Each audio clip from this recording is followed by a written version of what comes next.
I see this. Give me 1 sec. Hmm? Give me 1 second. So make sure. I don't see the meeting. There it is.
Okay, we should be good.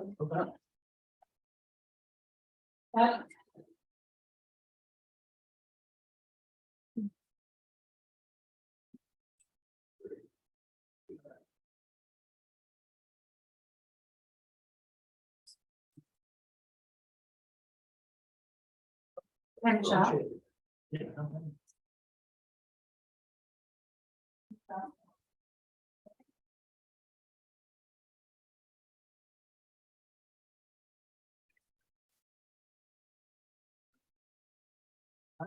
Why? What happened? Because it was working before. Yeah. Turn it off, leave it on.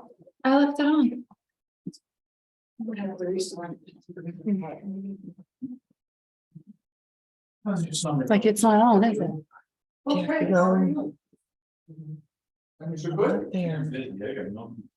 What's the screen? The Zoom, this is the second. Go up there. Listen, on Medicare now. Oh, really? Great. Says, To look and see. Feeling good. It was great. You look young. Thanks. it says webcam. Bug that, I don't only get out of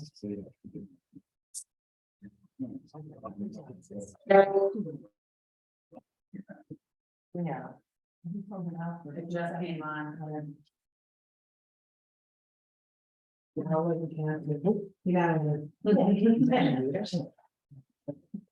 right, I think it's been good.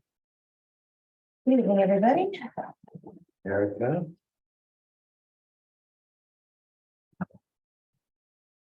Are they good?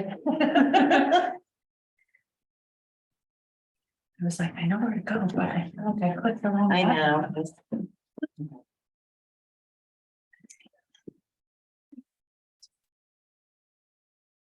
Okay, I'll set up my car. Yeah. Oh, now that I'm done, but I don't mind the fact that it wasn't working.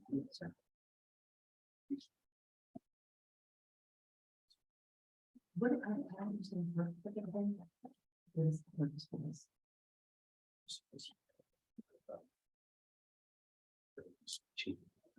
Right. So.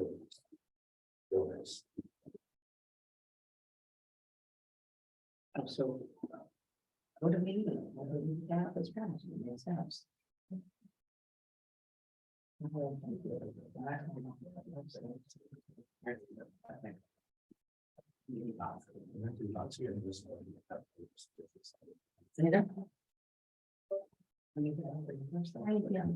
Better, thank you.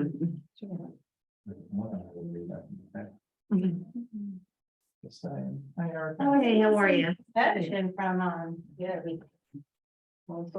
Hey, how are you? America. Hello.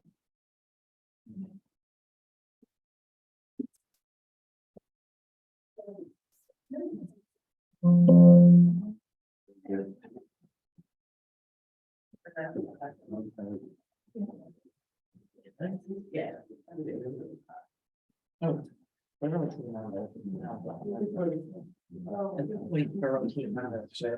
Hey, that's his mom. Thanks now.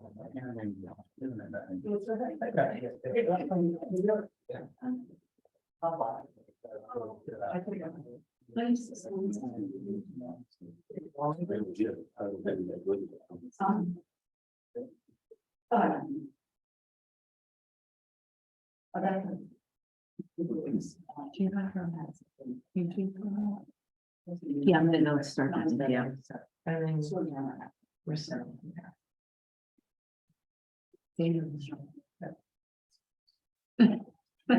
Deeper.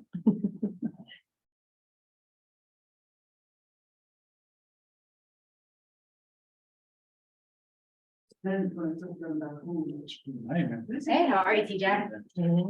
Probably helps you. Hey guys, how are you? Hi, how's that? How are you doing?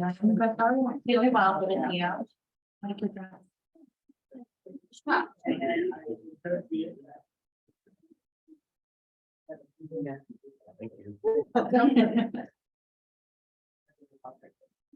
That would help.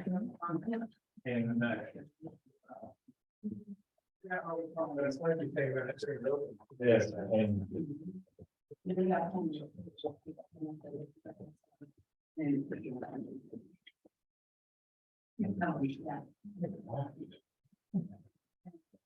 yeah.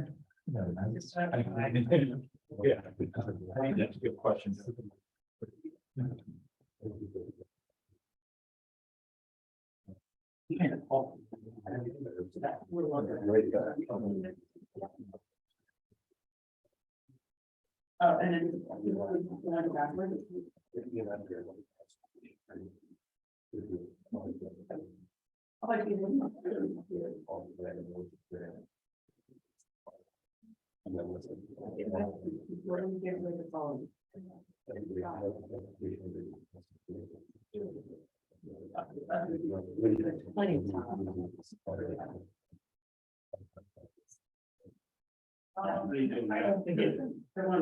Yeah, you don't have. That's working with them, so.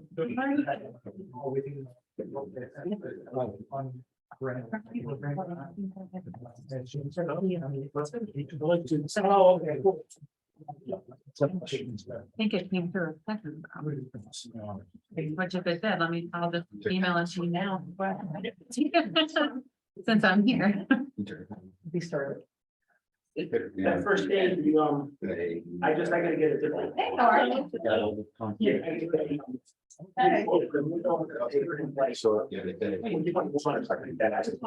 For the managers. Oh, yeah. That team might want to try standing, so we'll just. Yeah, we can void that one out. When this year, so that way the money goes back. Yeah.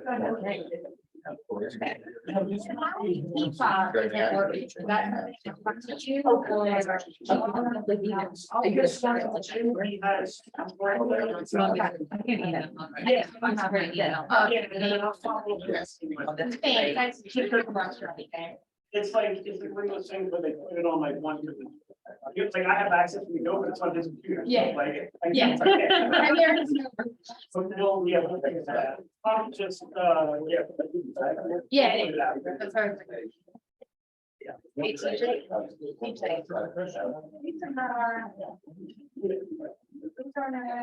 Yeah, you have to say. Exactly.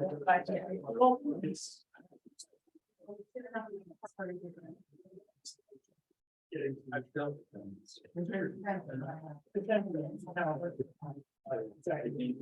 Yeah, I did get that.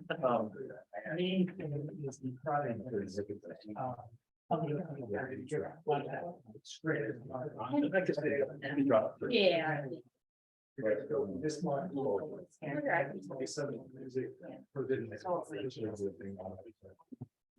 Which I hope I don't, but I might. Once you start, it wants to take it from me.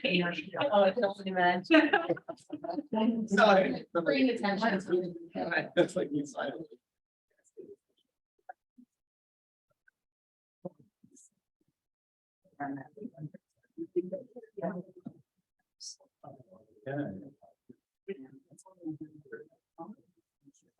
For all the doors, Meredith? The only one I accepted was that. This one? Where's she? That means that one. Taking a break.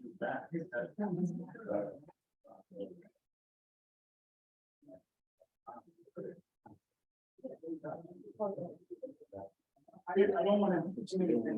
Yeah.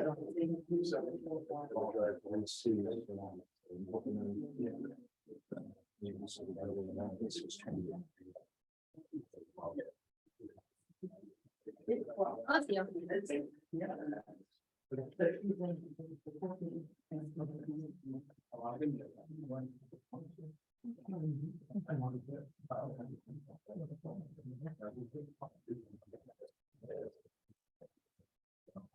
You want to come to the agenda? Yeah, I'll grab it. Okay. Oh, actually, I'll make it. Oh, okay. Okay.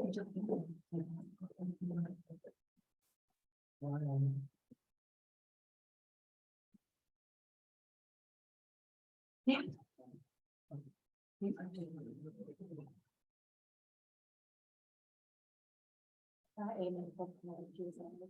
Haven't you read? Pretty certain he's your brand.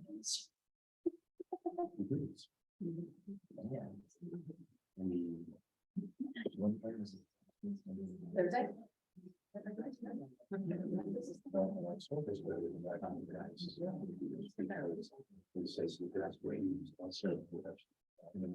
Oh, right. Okay, yeah.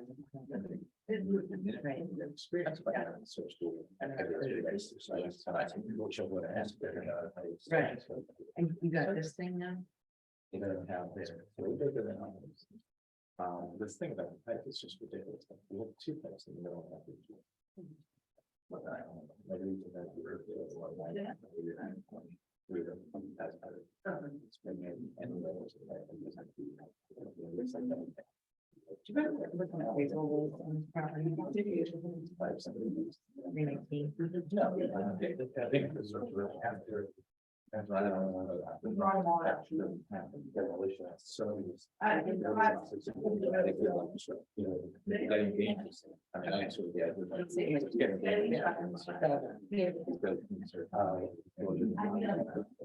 Even in pandemic. Yeah. So, So we start really. starting. Okay. Really.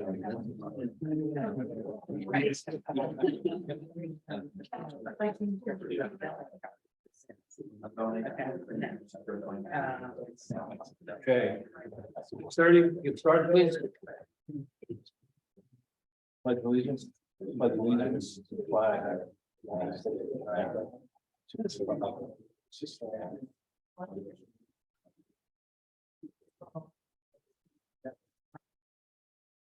I wish to announce that the 48-hour notice is required under the Open Public Meetings Act was emailed to the Asbury Park Press, the Coast Star, and the New Coaster on December the 13th of 2022. That a copy has been placed on the bulletin board in the borough office and that a copy has been filed with the borough clerk. Mr. Marco? Present. Mr. Noble? Here. Mr. Gubatose? Here. Mr. Weber? Here. Mayor Fox? Here. Good evening, everybody. Welcome to our seventh meeting of the year. I will continue to read our message of trying to have a more open kind of brighter conversation during these meetings. As I've said before, and these are in the write-ups that we work on as a council, we welcome disagreement because it helps us think about things differently. Our voice should be constructive ones. We agreed that an attorney for Brighter Bradley Beach and asked to join our new vision of rules of engagement. And I ask everybody to gauge their tone going forward. We're all neighbors. Some of these rules of engagement are sometimes stretched. Hopefully, we continue to try to improve. On another note, you probably noticed some lengthy meetings in the last month or so. In the interest of being more efficient and effective, we put more time limits on the agenda on different topics. So if we have to truncate and move to the next meeting on a topic, we will do that. We're going to try to stick to these time limits. If there are follow-ups, we will note. Also, Greg Fehrenbach, who is our interim VA, is out this week. He had a pre-planned vacation. So in the interest of making sure we catch follow-ups and minimize the amount of back and forth on follow-ups, I've asked Allison Gavin, who's one of our clerks, to I will kind of point to her and say log that in or write that follow-up out. So she'll be doing that for us tonight. Okay, the first thing, we have two workshop items tonight. One on facility strategy and second on chapter 450 amendments. Both are set for about 30 minutes.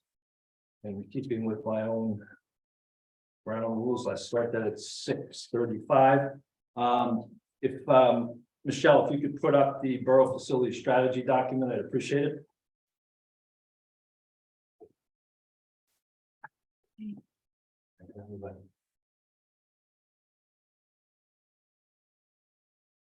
Okay, there it is. Okay.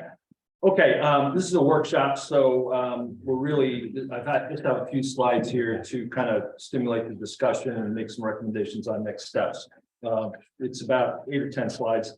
I'll just go through these and then we can talk amongst ourselves as a council. So I just noticed, Mayor, this is like,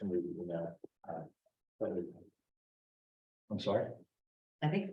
we're looking at somebody The getting it. presentation now. We're looking at the presentation that's up there. Okay, well, a second ago it was there, so I was wondering if it could maybe. come back. No, it's both of them are. There it's, yeah, it's gold. Okay, Michelle, sorry. Might work on it. There we go. And you have a copy of it in front of you too, Councilor. So from an overall objective perspective, I said this in January of 2021, that we really needed to do an inventory of our assets, our physical facilities, look at the condition of them, look at what our requirements are and needs. What really took a lot of our time and efforts and energy was to really assess the 319 Lorraine church, and we're kind of going down a path on that. So, and we have some pressing facility issues, so we really want to jumpstart this strategy and get it going. I just put up on the wall there a couple of residents put together kind of an as-is condition for our current facilities, and actually captured facilities, our facilities, some public facilities, some commercial facilities, and some demographics. So I appreciated doing it. I just thought I'd put that up there as kind of a start point. And I consider the meeting we had in February kind of the start point on this. So from an objective perspective, and none of this is locked in stone, it's more just to stimulate the conversation. It's to maximize and enhance borough facilities for efficiency, cost effectiveness, appearance, safety, and community benefits. That can be tweaked, that can be changed, but it's just a start point. So the second item after kind of a proposal or objective is what do we need? If we go to the third slide, Michelle, try to keep up. Mr. Mayor, I apologize. Can you just put this in a slideshow? The presentation? Is it in a slideshow, Michelle? No. Yeah. Are they not seeing that there? Yeah, she just wants to see the whole screen. Yeah, I can see it. It's just yeah, perfect. Thank you. Well, unfortunately, nobody else can see. Yeah, just go back and you just hit the slideshow down in the bottom right. It's not, just give us a second here.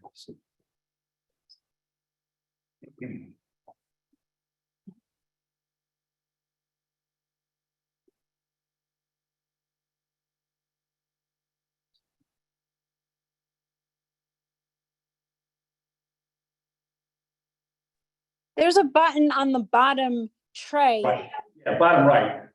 Yeah. Yeah, In the I tray. know.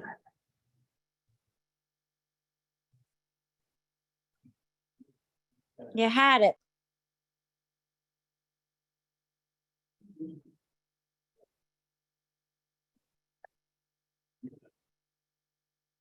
There, okay, thank you. Okay, next slide, please.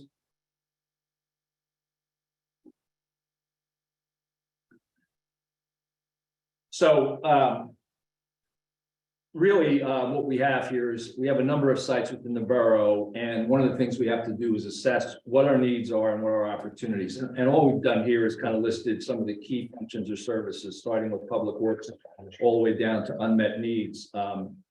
There may be something missing here, but really talks about kind of the key functions we have in our municipality and key questions. They're not necessarily the absolute correct questions, but they're questions to hopefully stimulate some thought. For instance, public works, 2 sites, make sense? I don't think so.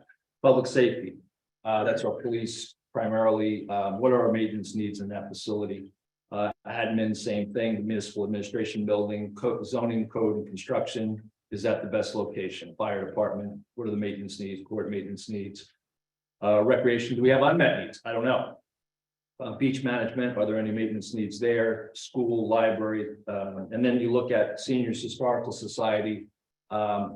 They're using, they were using Biazi. Biazi is at this point kind of closed until we get that opened again. This just gives you kind of a sense of the number of sites. And then unmet needs. What are the unmet needs that we have as a community, as a borough? Next slide, please. So how do we develop a strategy? Next slide. So you really need to go through an assessment process first. What are ideas? What are scenarios? Can we justify making proposals on potentially unmet needs and then prioritize those scenarios? So what are our options? Then post that planning. We need to enroll people, align, sequence it, because it could be a 3 to 5 year plan, depending on what we're doing. And then certainly measure any plan that we put together. We could end up with a portfolio or a number of projects as a subset of this over a period of a couple of years. And then, form the appropriate teams to execute those. And that could be engineering, it could be any number of functions. But that's kind of a process to go through an assessment. Next slide, please. Going to, and then next steps would be, next slide, please. To speak to other municipalities who have recently done work like this. One that comes to mind is Middletown. There's a few other towns. I'm going to be with the mayors of the state in the next couple of days. I'm going to be talking to a few of them about anything that they've done in this area. I have been talking, I talked a little bit to Commissioner Arnone about any rationalizations or strategies they've done around sites, and he's made some recommendations. We need to appoint some borough team members, assess community resources to be involved, and then a report back. So this would really be a beginning more than anything else. So next slide. So at this point, I wanted to just open it up. This was really nothing more than to kind of get the conversation going and stimulate some discussion. The thing I will leave us with is we've currently had a situation across the street with Biazi, and one of the key questions that have been asked by a few council people is, what's the strategy? So I do think this has some urgency to it. I think it's something we could accomplish in a short period of time. That shouldn't take us months and months and months if we put the right resources on it and kind of get after it. So I'll stop there and then I'll open it up to the rest of the council. This is, again, one of the 4 things that I really think we should be focused on as a community. That is this strategy, Main Street, our coastal resilience, and our diversity and inclusion. So this would be kind of number 1 on the hit parade right now. And Main Street's coming right behind it. So I will be quiet and let the council speak.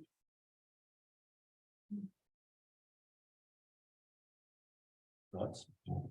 I'll per se, I'm happy that we are starting to talk about our assets more holistically. I think that it's important that we make sure we're including Main Street in this, you know, I think it's one and the same. A lot of our assets are on Main Street, and making sure that we are talking to not only the business owners in town, but also residents who live near these facilities, and really just try to involve as many different voices as possible. Yeah, I would see a key interdependency between those two strategies, absolutely. Good, that's a good point. And the other comments?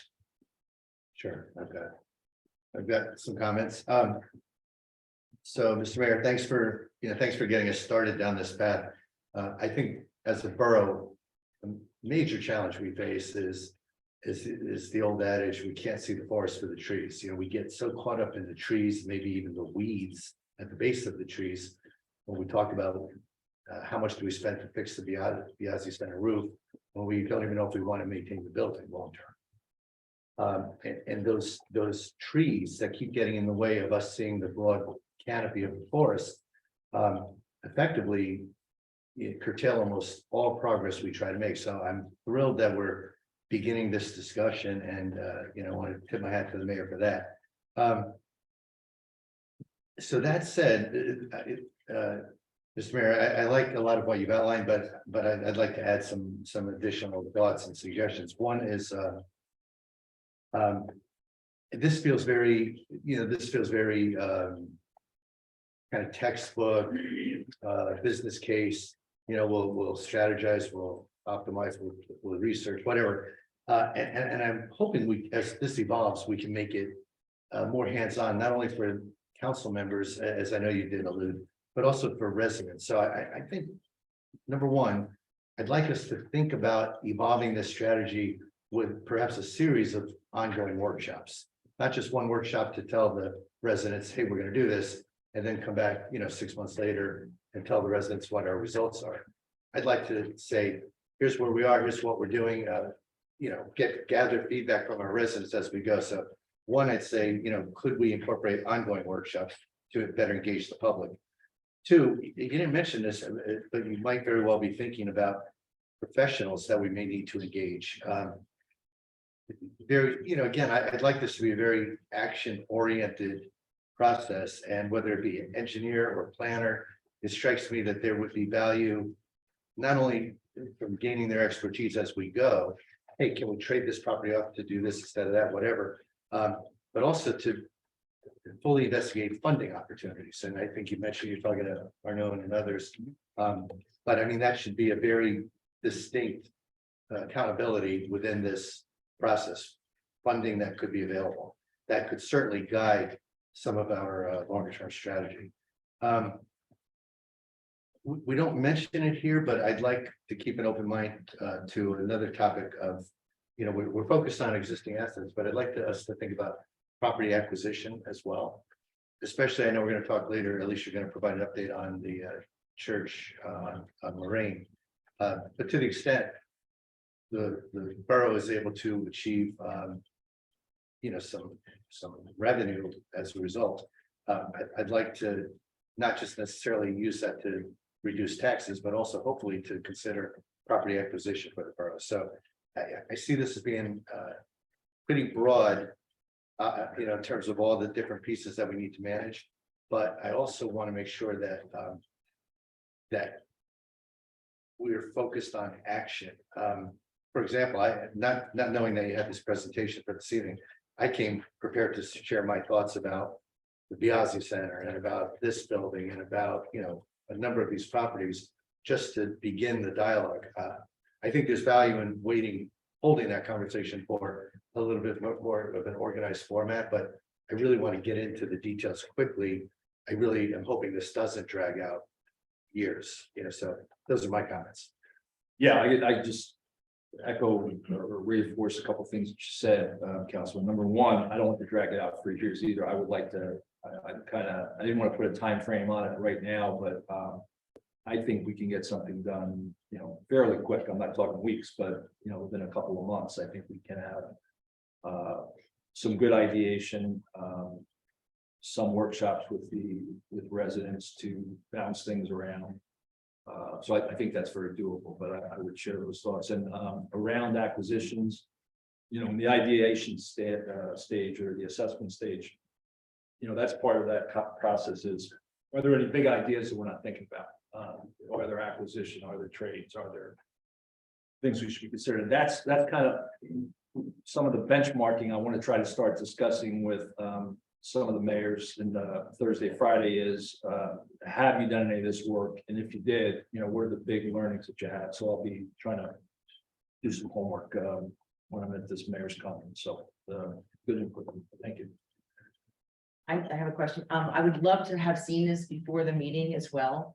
This way I would have had better questions for this, but I am curious with the appoint borough team members, what were you thinking? Like, is that people from residents?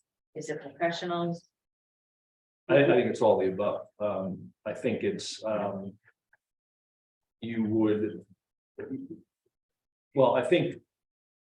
My view would be that we would need a team. You don't want a team of one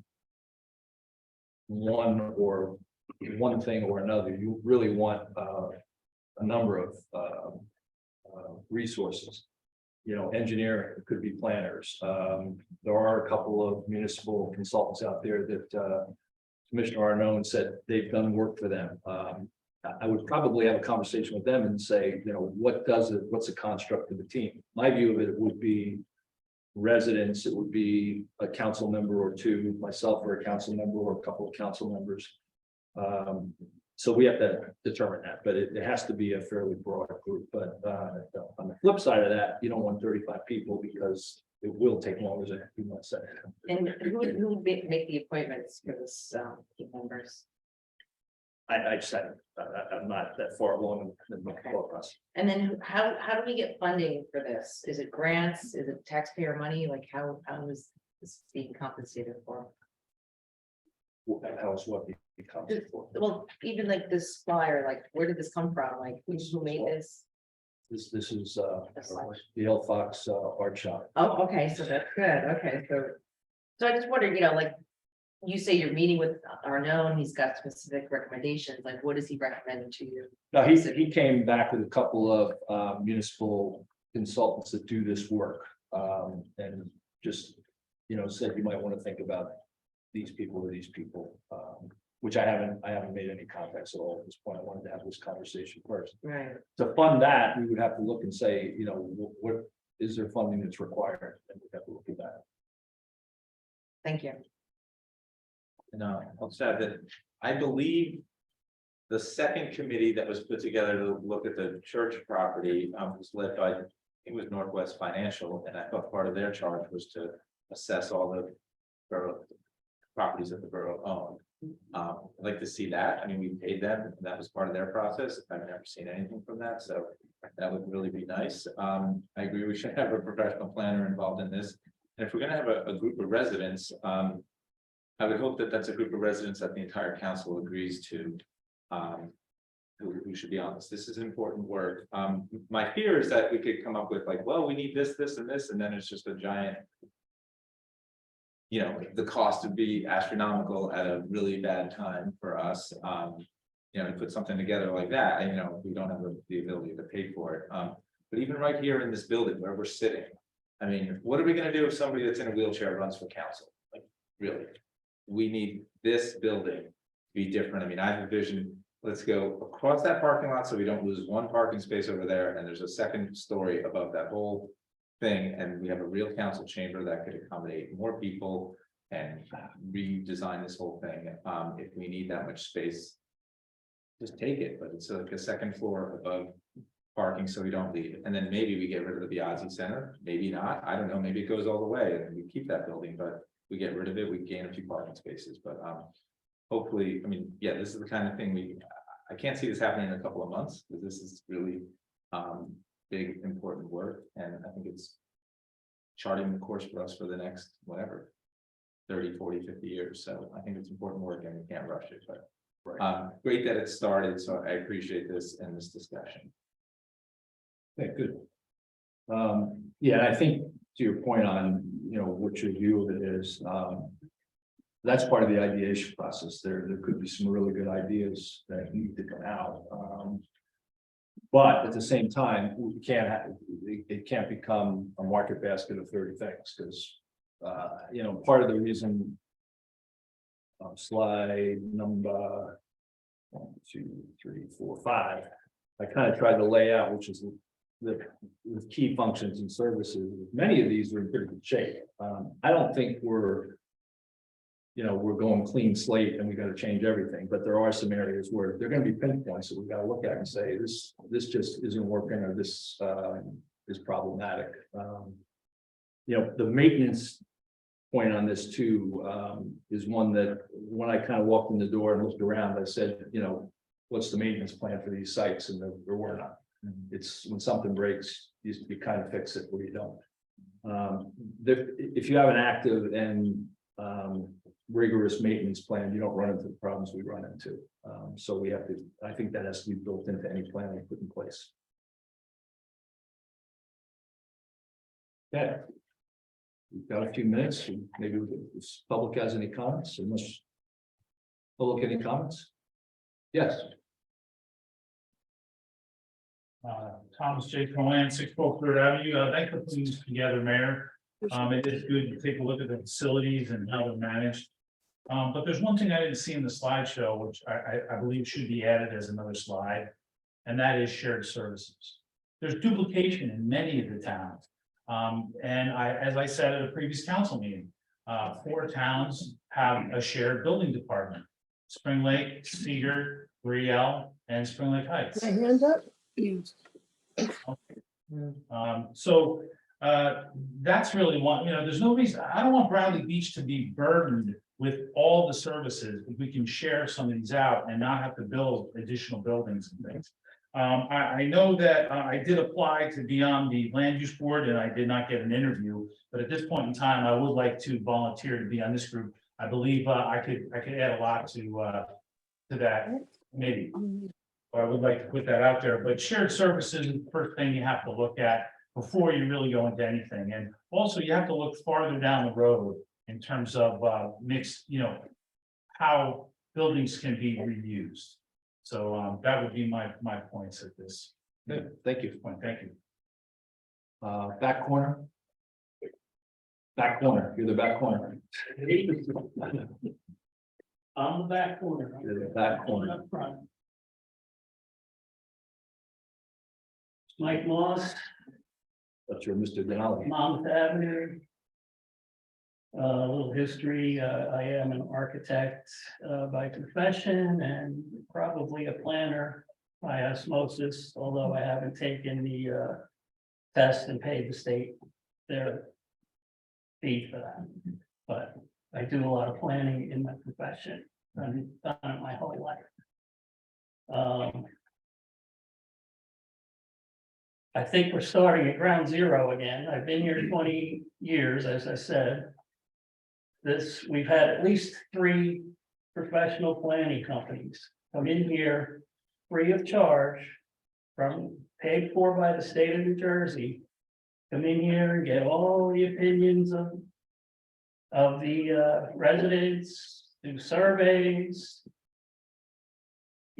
Transit village, everybody's got to walk to work, get on the train, use public transportation. Well, I've heard that through 3 planning groups. All right, we had this free of charge.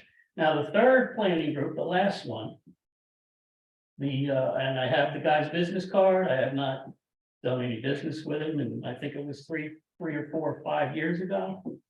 He came in here and he said, why do you have your municipal building located on the most valuable property in the town? This is the transit village. This building is sitting in the transit village. No tax ratables, nothing. That's what his #1 recommendation was. You have a municipal building here. No tax ratables. You have a parking lot right next door.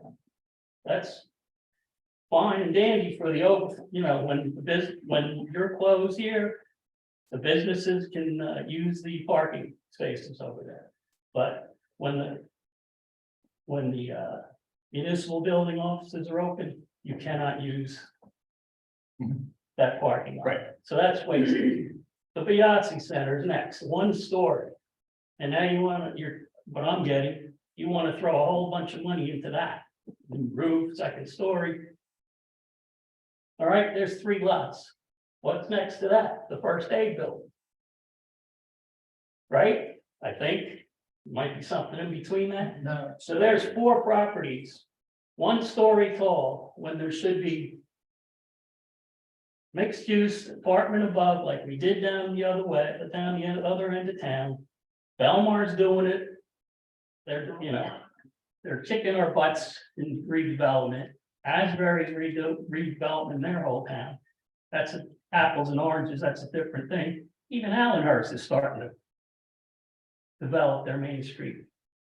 We got 1 building down there. After all these years.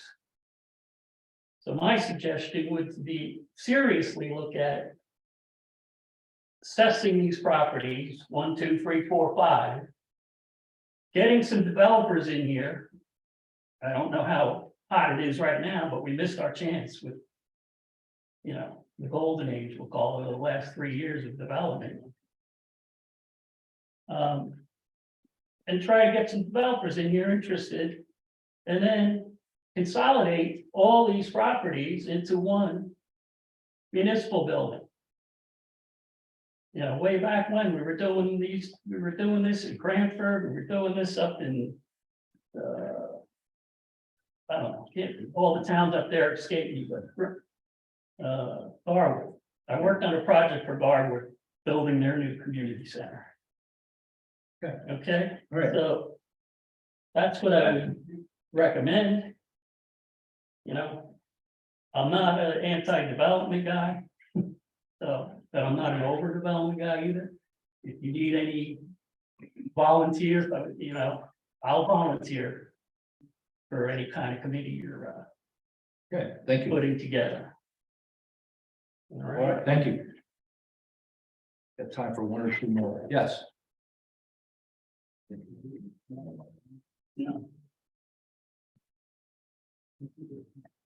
Eric. Nancy Meadow, Ocean Park condominiums. Yes. It was great in theory to have a workshop. But I'm a little dubious because the past few workshops. In my observations, have been presentation. And then. Gone away, maybe comments were made from the public. And then decisions were made behind closed doors and always done here. So if this is one of those things. Kindly stop wasting our time. If it is sincere. I'm sure it will, not as a surprise to anyone. That I would say on the slide, and I don't remember its title, but it did list things that may need attention. Or maybe focusing, maybe we do or we don't. It was appalling to me. That the school was not included in that conversation. It may be its own word ahead. Oh, it was there. Yeah. It's there. I didn't see it. So Yeah, thank it's right in the you for middle. clarifying. Utilize some features, it's just a question. What, we have to ask that question in school. Absolutely. Again, whatever, I'll find the slide. And I didn't see the library there either. It's right next to it, right below. I'm actually talking about a different slide and spaced out too. Okay, thank you. This one? I don't have that. Well, this is where we listed those sites. I'm moving along. I don't know that this is something that you do rush through. We constantly pay professionals, and yet we have the generosity of 2 people who've already spoken tonight who are volunteering services.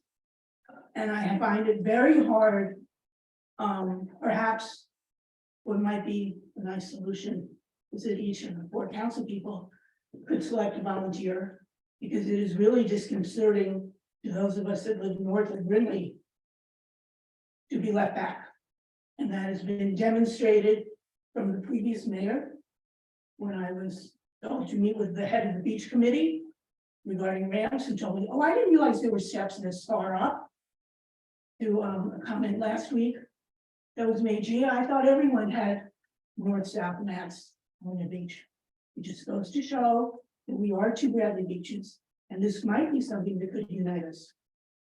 Okay, thank you. We got time for one more comment. Let's keep to our 30 minutes. Yeah.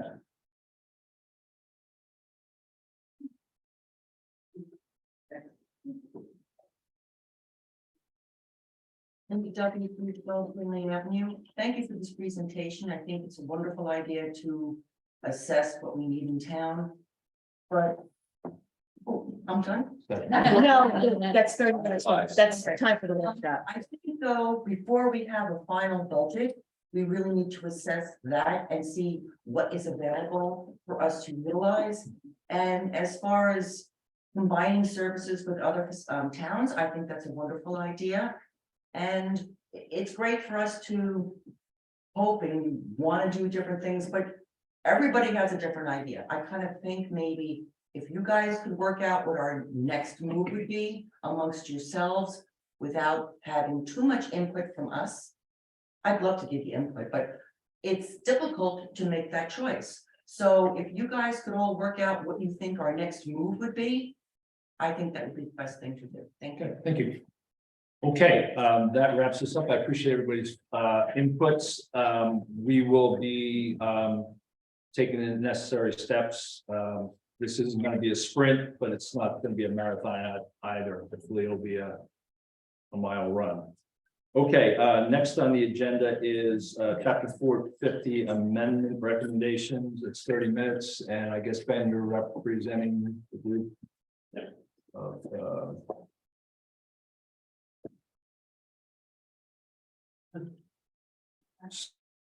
so just to frame this while Ben's getting this ready.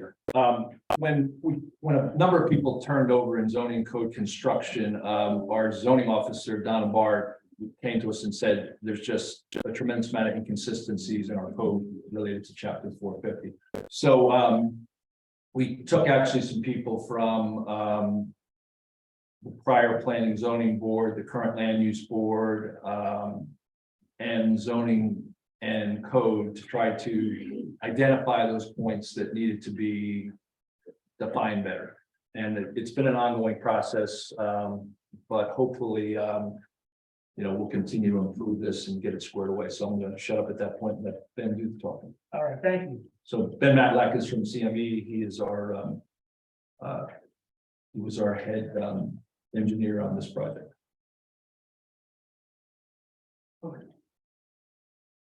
Sorry, I'm gonna have to be walking back and forth. Okay, so thank you. As the mayor said, we have been working on the zoning ordinance for quite some time now. The first thing you have to do when you look at the zoning ordinance is take a look at the municipal land use law and the master plan. You want to make sure that you are advancing the goal of the municipal land use law. As found in this case, easy one is promote adequate light, air, and open space. That's the one everybody knows. You also promote the establishment of appropriate population densities and concentrations that contributes to the well-being of persons, neighbors, and communities and regions, and preservation of the environment. You also promote a desirable visual environment through creative development techniques and good civic design and arrangement. What the goals of the master plan re-exams, the last two re-examinations being 2014 and 2018. Generally, as a side note, your master plan should be re-examined no more than every 10 years. So some of the goals that we look to advance are continuing to update and review the borough ordinance, evaluate parking standards, make definitions more clear, and create appropriate bulk standards. Go to the next slide. So before I move on, a quick appreciation to the zoning ordinance review team, the people who donated their time to meet and provide input, provide their expertise. Donna, Dennis, Harvey, Bill, John, and the mayor, you attended one or two of the meetings. And then I also received input from, I think all of the council sent me some feedback. So thank you to everybody for all the input you had, and we made a lot of good progress. So some of the main points that we went through, some of the things that we changed, clarifying some definitions. We had our zoning officer, who was new last year, had a heck of a time deciphering between balcony, porch, upper porch, deck, elevated deck, and patio. We looked to clean some of that up, clarify the differences between each one of those. They are treated a little bit differently, each one. We had a very confusing corner lot regulation. We addressed that. Each corner lot now it's very clear what are the front yards, what's the side yard, what's the rear yard. And then we added a few definitions, barbecue structure, bed and breakfast, gazebo, pergola. These are things that the zoning officer was getting a lot of requests for, and there was nothing in the ordinance to define what it was or to regulate it. So it had to be, I know in particular gazebos and pergolas, a lot of people wanted to install them, and they had to be denied from a zoning standpoint because there was nothing in the ordinance that allowed them. It is just a clarifying point when you said Donna was new. Donna's not new to zoning. Not new to zoning. She's very Right. versed in zoning. She was new to Bradley Beach. Yes, thank you. We had to clear up some conflicting requirements. I know storage sheds in the ordinance. Some places said maximum 100 square feet, some places maximum 120 square feet. And actually, I'll just take this as the first opportunity to ask the opinion of the governing body. You know, what do you want to see? 100 feet versus 120 feet? This is something that, you know, is basically up to you. It's your town. You have very particular knowledge of your borough. And I know standard sizes can be both 100 and 120 square feet. I think the zoning officer has said that a lot of the existing storage sheds that are in use are about 120 square feet. So that's the first kind of talking point I want to have, to just get your opinion. 100. 100, okay, great. We're here When you 110. when you said there's standard sizes, if I went to Home Depot to buy a shed, what would it be? You can get 100 or you can get 120. You Got can get smaller, you can get much bigger. But you know, obviously we have some lots in town that are very small. So I've definitely seen some smaller sheds and structures in people's backyards. So it's kind of the this is kind of what we look at when we're trying to pick something like this, you know, a size of a shed. How does that affect the livable area on somebody's property, or how does it affect the neighbors, the visual impact, things like that?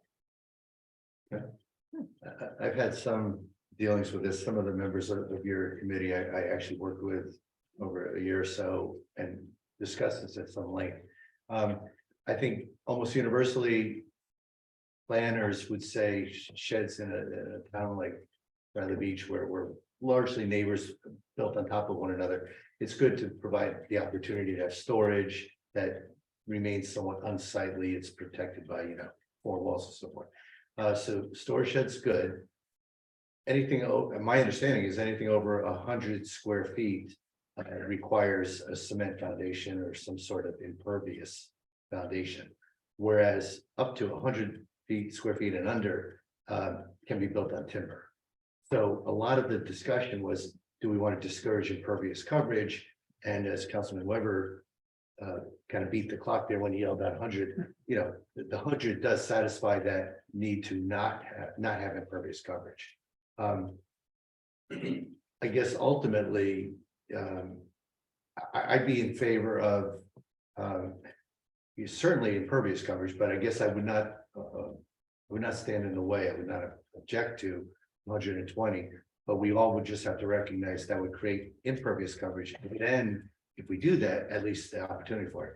And then if we do that, then we probably have to opine on whether or not we want to include that impervious coverage under building coverage or not. That, yeah, you bring up a good point. And again, these are some of the things that we weigh when we're making decisions like this. So that's absolutely one of the deciding factors. You're right when you say that you should have a concrete foundation or you know, something to support a larger shed. So that is, I guess, one vote towards having a smaller size.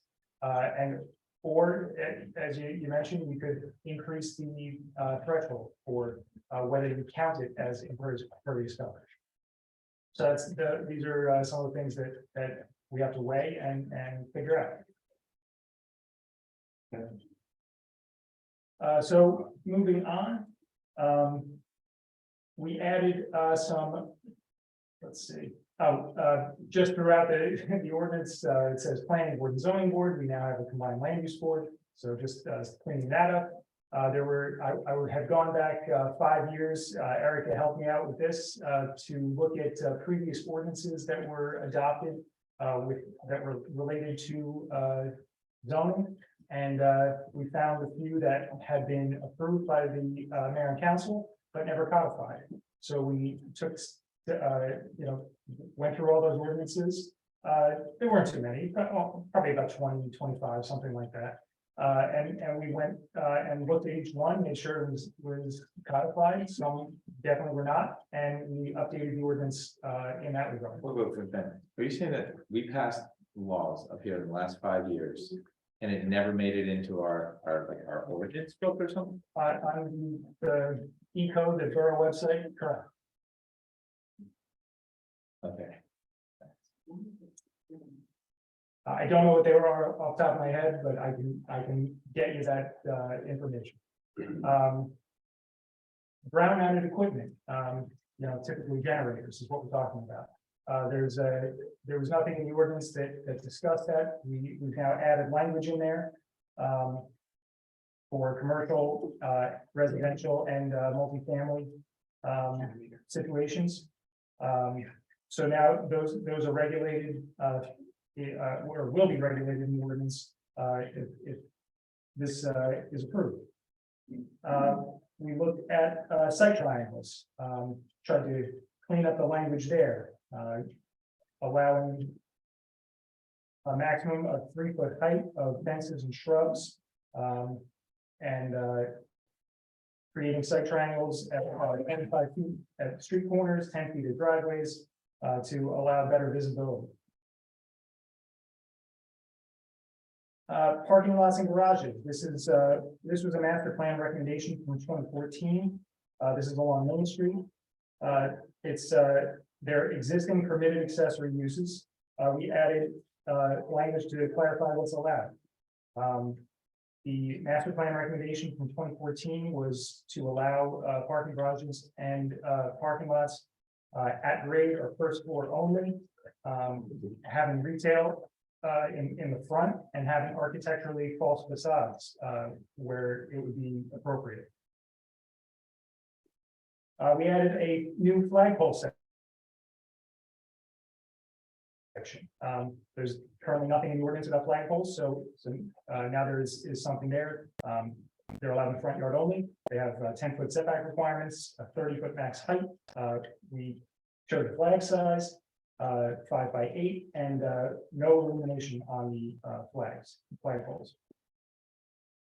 There's a section now about private irrigation within the curb strip between the curb and the sidewalk. This is also a new section. It's permitted, it's at the owner's risk. If a utility company or the borough does any type of work within the municipal right of way, it's, if your irrigation is in the way, it's possible it could get damaged. So it's at the owner's risk to install it there, but it is permitted. So the next slide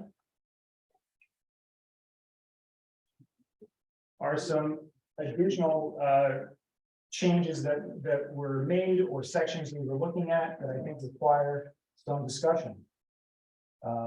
Particularly, the first one I want to talk about is underside limits.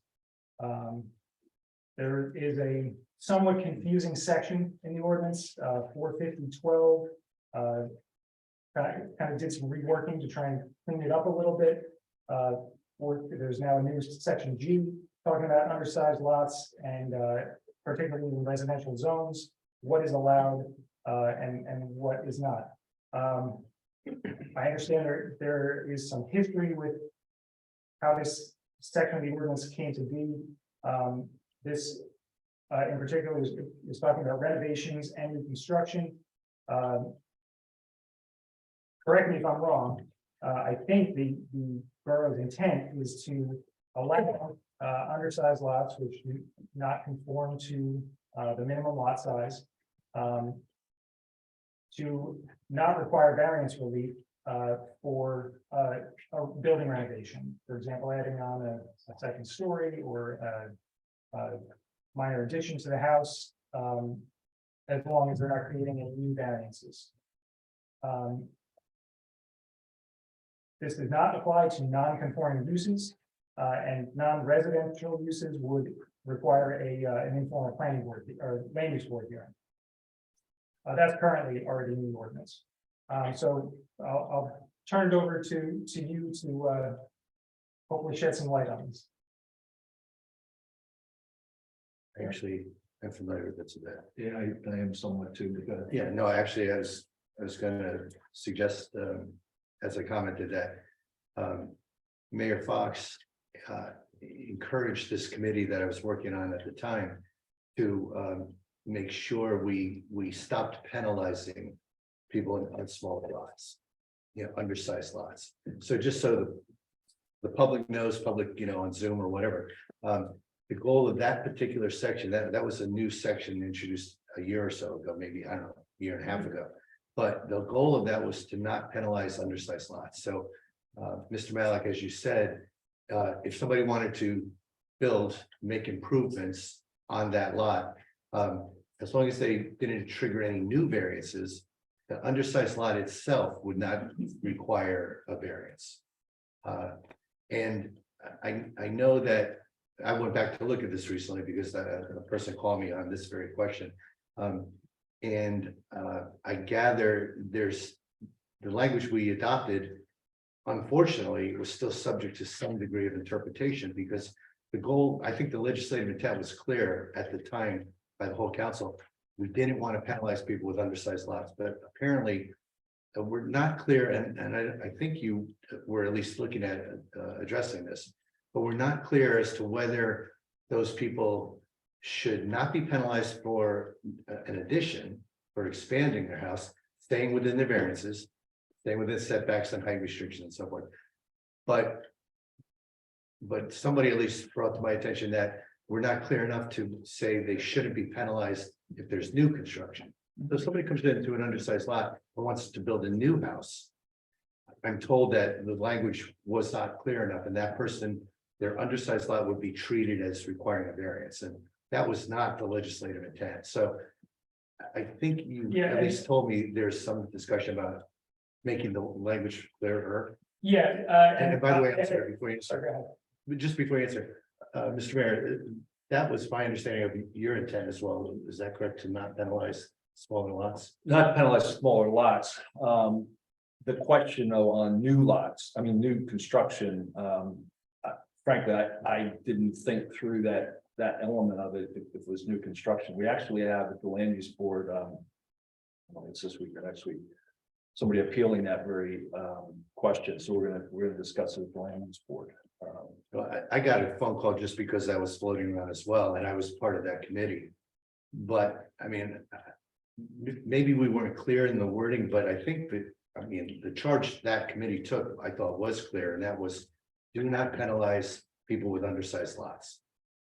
It was that simple to me. Yeah, and I actually had a conversation with the zoning officer a couple days ago regarding that exact request.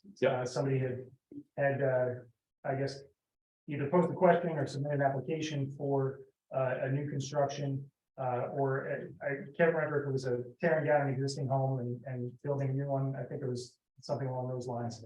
And it wasn't clear. I read through the section and it just didn't specify whether, I believe the exact term, what that is said in the ordinance is making improvements to the property, but that's kind of vague. It could be interpreted different ways. So that's one of the things that we looked at. Want to clarify that it's either strictly renovation or it's renovation plus new construction. So that's some, one of the things that I think it's the governing body's decision, what you want to do. Ironically, in a section right before G, there was wording that very specifically said additions. And I would look at that language and say, that's clear. We're talking additions, expansion, but we're not, but it didn't say new construction. Yep. I know this didn't say the word additions, it said, as you said, improvements. And again, in hindsight, I realized it should have been clearer, but that was clearly, the intent was to not discriminate for or against new construction versus additions. That, I'm just going on record saying that was the legislative intent.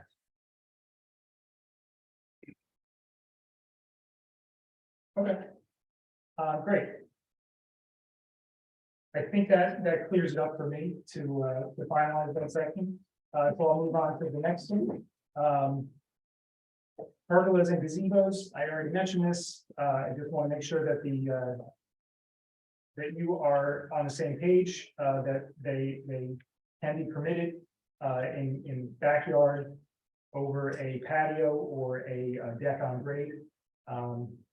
There, we have height restrictions to them and size restrictions laid out in the ordinance. Just want to clarify that that's the intent. That makes sense, yeah.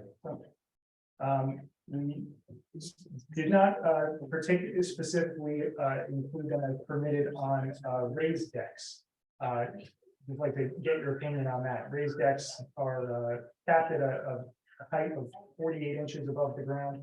An additional pergola height above that we didn't include, but that again is up to you whether you want to include that or not, or keep it to keeping the pergolas on the ground. I say on the ground. I'm sorry, I didn't hear. Pergolas can be on grade deck, but can they also be on a raised deck? Yeah, no, I understood, but I didn't hear. Oh, I said on the ground. Yeah. Yeah, I Yeah, think, right. hiding, get swept away. What is the height? Is it 10 feet? It is 10 feet for pergolas, 12 feet for gazebos, because they have the pitch was So an elevated deck could be how tall, 24, 48, 48 inches. 48, so you have 4 feet plus 10, you're talking Yeah. about. It's a lot. Yeah, now you're talking potentially 14 feet tall. Yeah. Right. Yeah. Next thing is looking at balconies, upper porches, and elevated decks. These are all different definitions in the ordinance. They're treated differently. This is looking at the 450.13, which is yard encroachments. We're not really proposing too many changes to this section, but I want to get the mayor and council's opinion on if there should be changes. So currently, a balcony is considered, and balcony is the one I think that is the most kind of confusing and difficult for architects that submit plans and get denied. So a balcony is a maximum of 80 square feet contained within the building envelope of the structure. There is a 2-foot encroachment into the front yard allowed. They're only allowed in the front yard. And when architects look at that language, they think that they're allowed a 2-foot by a 40-foot balcony for an 80 square foot balcony. Which is not really the case. We did try to clarify a little bit by saying that a balcony is intended to be within the building footprint, basically set into your building. Right. And not extending out towards the front. An upper porch is more of that type of architectural feature. Upper porch is allowed in front, has to be above your porch, and it's allowed an 8-foot encroachment into your front yard. Porch is the exact same thing, except it's on the first floor level. And then elevated deck, which we just briefly discussed, is in the rear yard. That has a maximum height of 38 inches, located in the rear yard. That does not have any additional encroachments allowed. It's has to meet the same setback requirements as your principal structure. But I just want to bring that up because the zoning officer gets several questions about these. And there are a lot of architects that kind of get confused by it and call the different architectural features by the wrong name on the plan. So it's a little difficult to navigate. But if there's any opinions that you guys have, I'm all ears. So have you made any adjustments to these or have you tweaked them at all? I know. The only adjustment we made was to clarify balconies that they are specifically intended to be the majority set within the principal Okay, building good. structure within the footprint. Good. And the only projection is allowed to be 2 feet in the front yard, also 2 feet off of the existing building.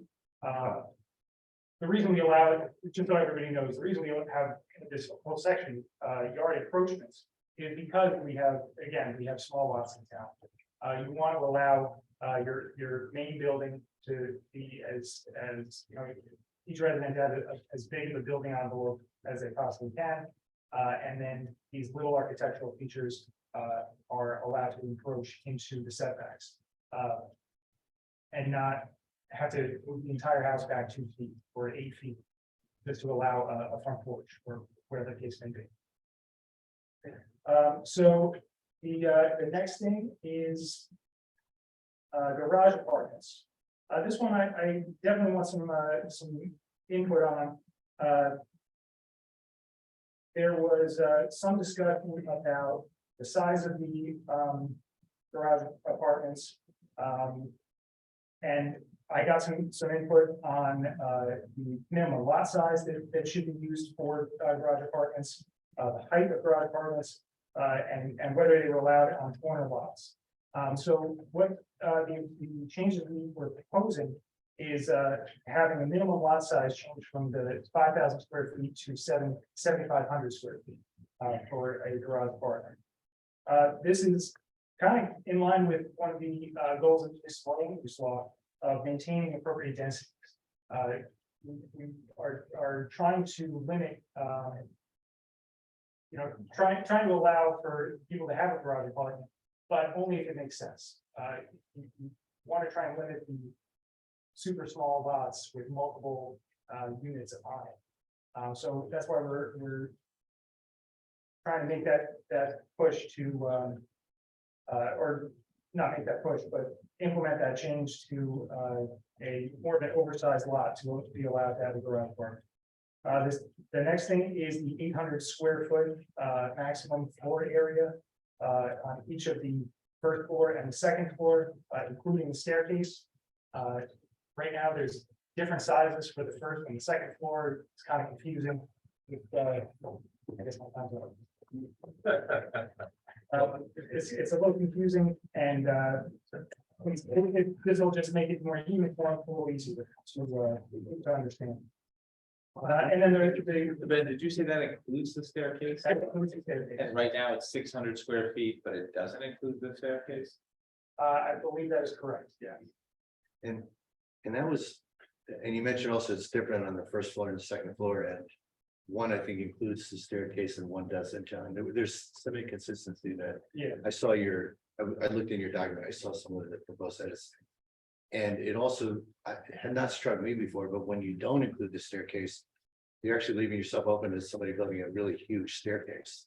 So it makes sense to me at least to include the staircase in whatever dimension we. Right, you could have a big exterior staircase on a garage apartment, if you don't include it. And then the last thing, regarding that was, on corner lots, to allow them in the rear yard specifically. You don't want a garage apartment on a side yard on a corner lot, because then you kind of have two houses facing the road. And it looks like two principal structures on, one lot. Having it in the rear, it's more protected. It's not necessarily facing the same street, and it's a better planning alternative. But right now, they're not allowed at all. up front. Right now, they're not allowed at all. Correct.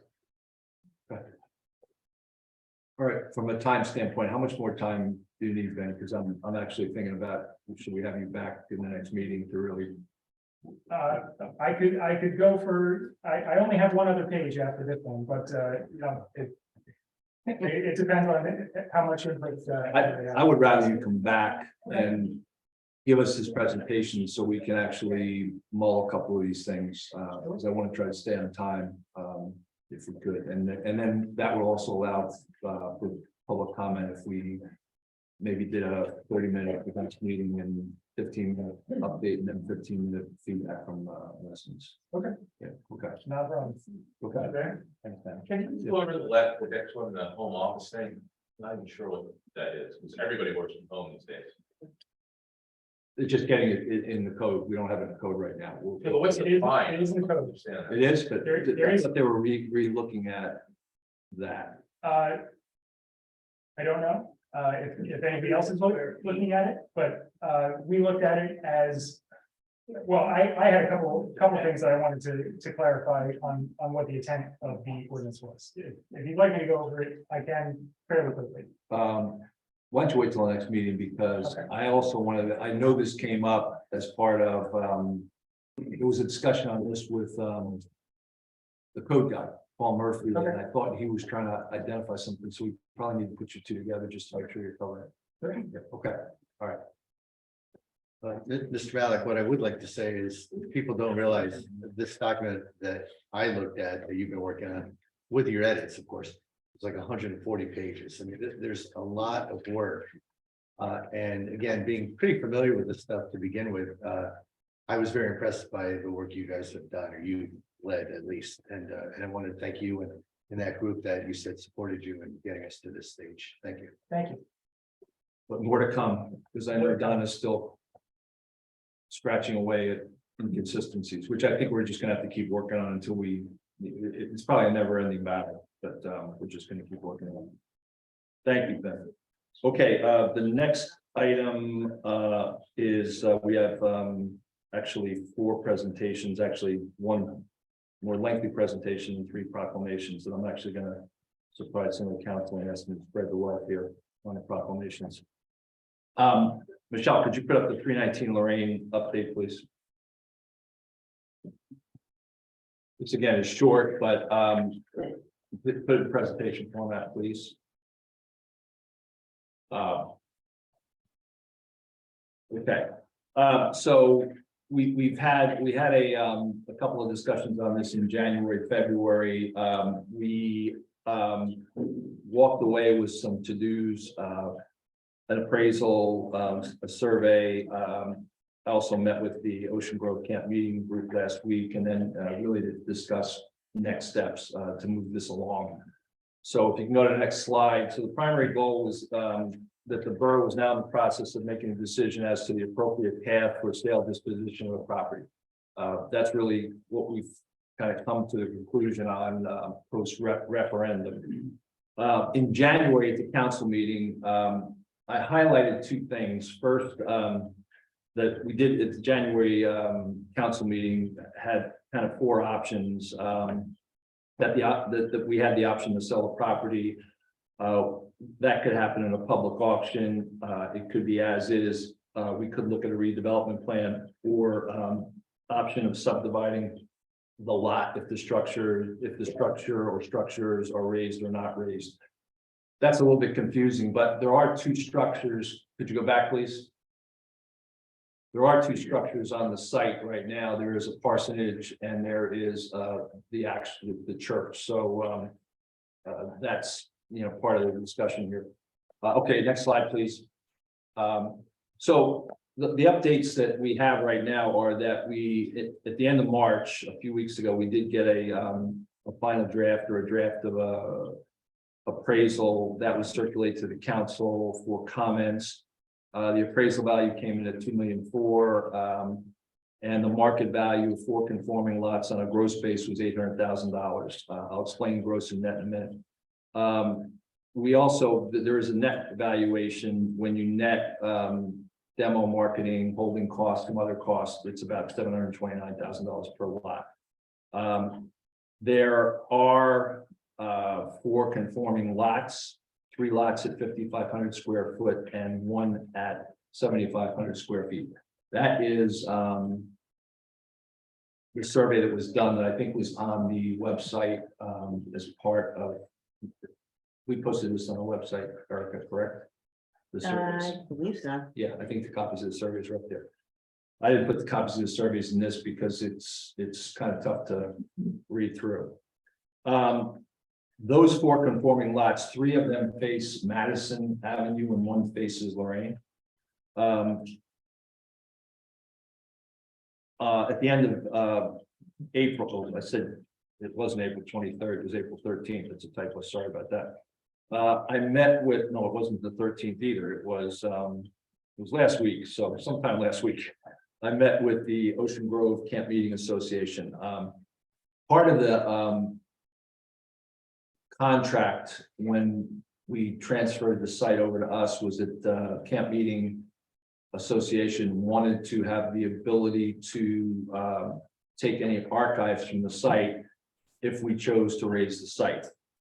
In meeting with them last week, they really only have interest in 1 pane of stained glass, which I put in the back of the presentation. It deals with a prominent figure in the Camp Meeting Association, Elwood Stokes, who's also, I think, the first pastor of the church. And there's a stained glass memorial to him that they want that.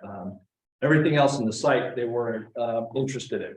And part of the reason for that is that the Methodists have been closing a number of sites around the country, and they actually have an excess inventory of church-related items. So from that conversation last week, I did, and this date, it's 23 April, that's this month.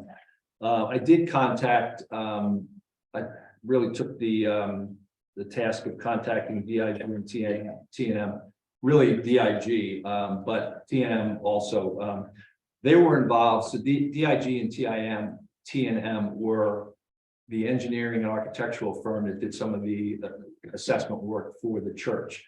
DIG particularly is an architectural company that looks at buildings like this. So they are providing, they're going to provide us some insights into salvage leads, meaning what we don't want to do is just move towards raising this church with some of the items in it.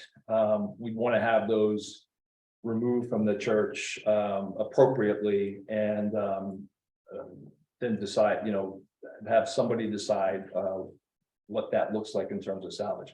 I don't know what that looks like at all at this point. That's why I turned it over to an expert and said, give us a lead as to who might point us in this direction. Because there are some very unique items within the church that we wouldn't want to see just kind of destroyed. So that's kind of the summary of activities to date. Beyond that, what I really talked about in the April timeframe, which is now, is to take the business administrator, take Greg, and to say proceed with what steps we would need to take to make a recommendation to the council, and in the council we'd have to vote on exactly what our next actions would be. But I think we're at a point now where we went through the actions that we agreed to do back in January, February. They're complete. One thing would be if which I think it is to go to 4 conforming lots and raise the site. We'd have to RFP the demo of the site, because it's clearly going to be more than the minimum. So what I would ask Greg to do upon his return is to lay out the 3 or 4 or 5 things that need to happen over the next 6 weeks or so, get that out to the council for their information, and then we will proceed from there. So that is, that's the update that I have. I think we've completed everything we talked about earlier this year, and I don't know if the 3 council have any. I know Councilman Weber's got a not recuse. Well, I got a comment to make right now. One of the options that we talked about, we requested is finding out what it would, what involves turning it into a park, because we heard from I heard from a lot of people when I was campaigning, they'd like to see it turned into a park. I believe this was specifically asked if that could be one of the options to be evaluated, and I don't see it evaluated. Okay, but I got to do a timeout here. I really don't think that you're supposed to be commenting at this point. Correct. We can talk about what it's gonna be. It's a recuse. We should go next door. Okay, so somebody else can ask that question. I mean, for what it's worth, in the agenda planning meeting, I did ask that same question of the mayor, and I thought, Mr. Mayor, you said there was at least some investigation done about doing a partial park. In fact, I think Ms. DeMarco had brought that up. Yeah, there was a question about pocket park, something to memorialize the site, something small. The question, I think that would require some further analysis. And by that, I mean, if you look at the 3 lots, the 4 lots, there is one lot that's 7,500 square feet. There might be some room to do something there. I think on the lots that are 5,500 square feet, that kind of precludes that. So I think that can be part of the next steps. Based on the dimensions that are out there.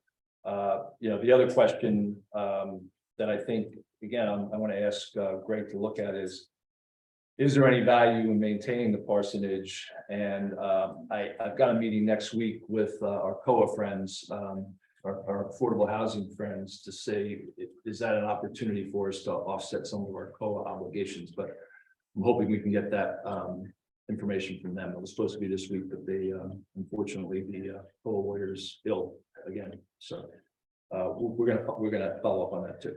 I had a question or a couple of quick questions on the numbers, just to make sure that everyone's clear. I'm not completely clear. The top row on this graphic right here, it says appraisal completed. I know it says 800,000 per lot gross, right? Which would be like 3.2 million, right? So then you have to net it down for other items.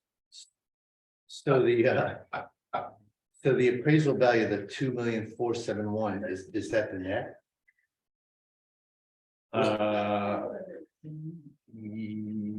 No. Yeah, partially, yeah. No, Somebody knows? What? the appraisal value is as it sits. What? The appraisal value, the appraisal that I saw is how it sits. The 2,471. Yes, and if you raised it and you sold the lots, you'd realize 800,000. 2,471 is the one lot without being subdivided. It's just as it sits right now. Okay, yeah. So that's the appraised value for the lot without subdivision, without raising of buildings or anything, just somebody wants to take it off our hands. If we were to subdivide 4 conforming lots, then we're at 3.2 million. Is that before we do correct. the demolition? And then we'd have to net it down for demo, marketing, holding costs, and things that were in appraisal. The document that y'all saw. And that gets us. These are right out of that document that was distributed to y'all. So that's 729 compared to the 800,000, that difference of about 70,000 per lot is effectively the demolition cost and holding costs and whatever. Yeah, and marketing. Yeah, the appraiser identified 4 or 5 things, and it's in that report. This comes right out of the report. Yeah, no, again, as much to clarify for the public as for me. And one of the things, relative to the report, I want to caution us on is that if we do have to go out and bid the cost of demo, we probably shouldn't release what that number is, so that we get bids that are, not in any way biased. You all have that report, but and it's within that report.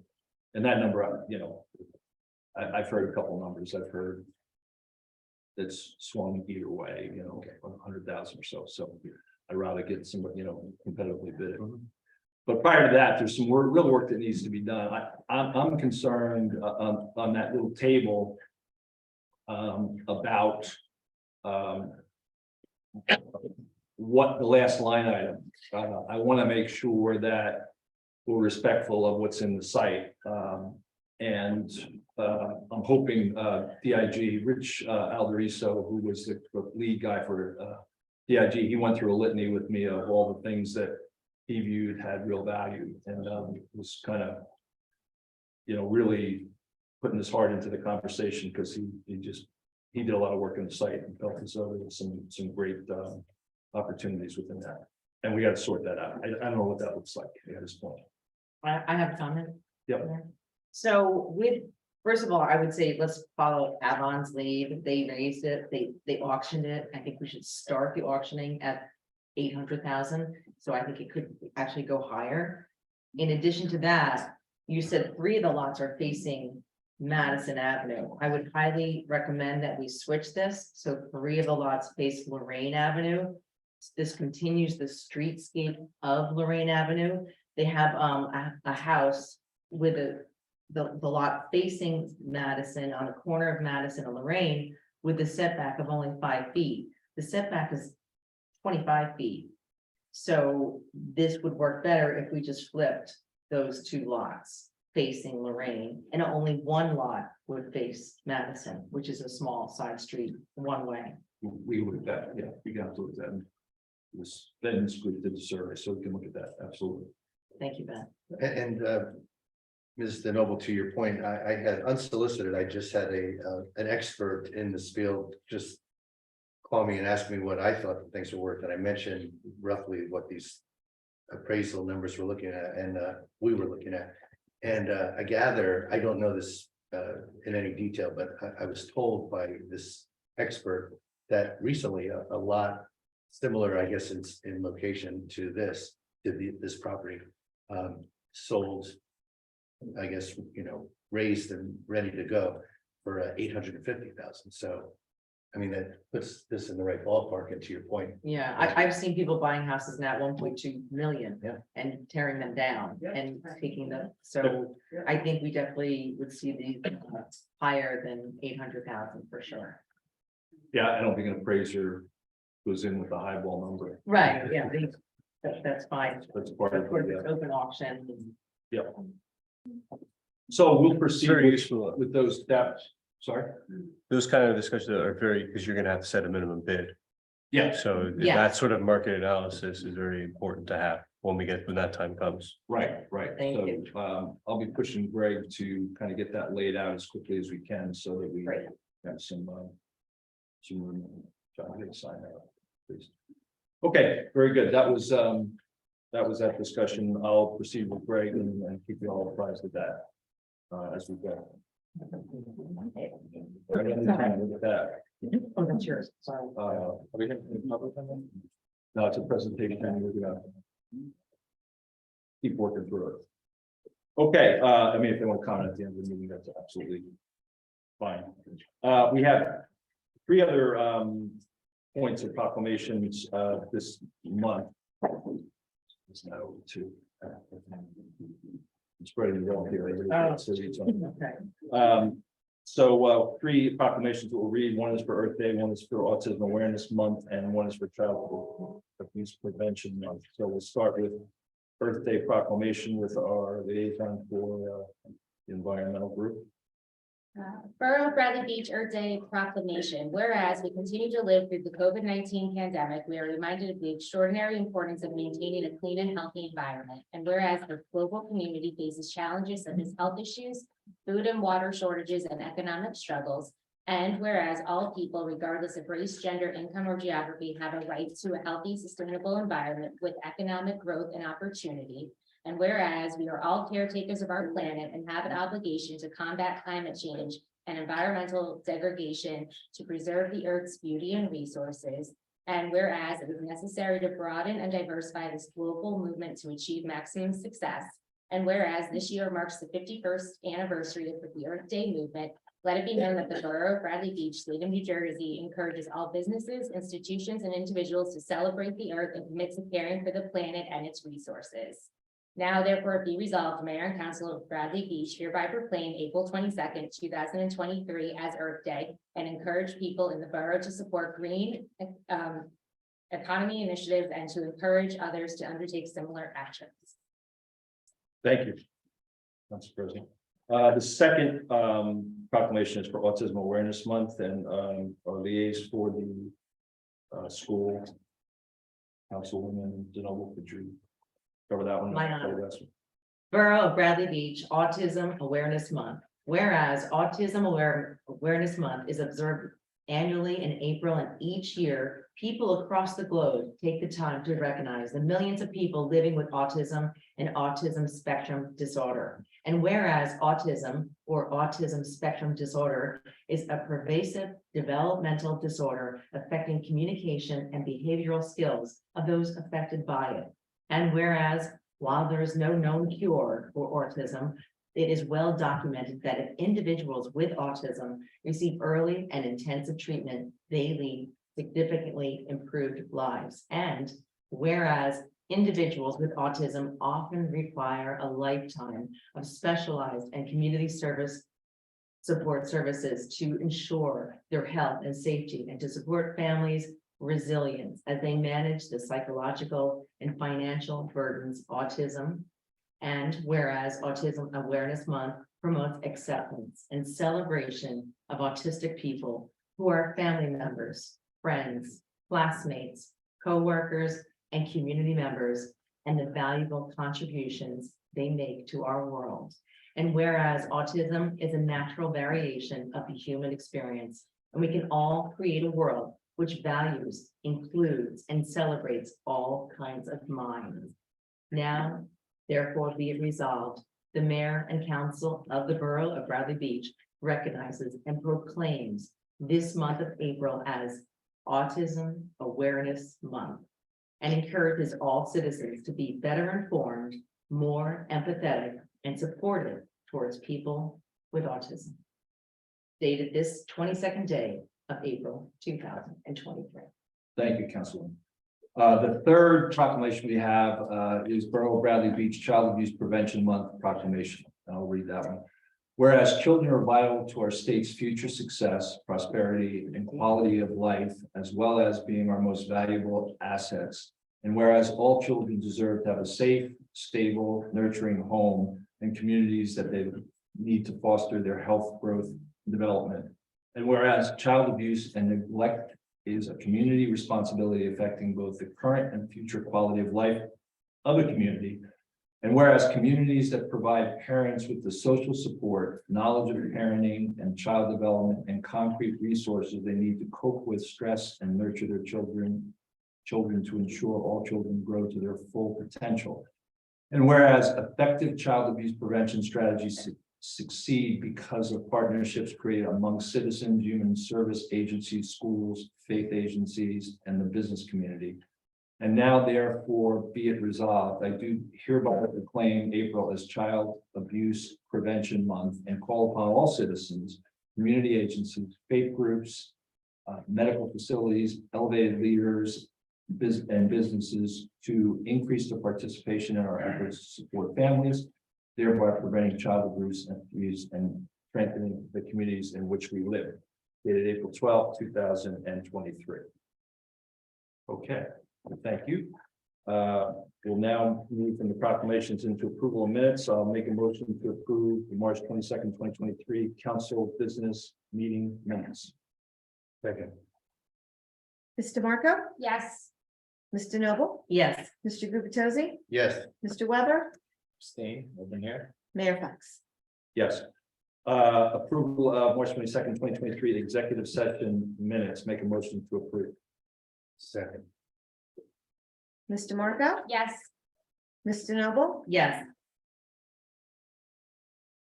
Mr. Gubatose, Yes.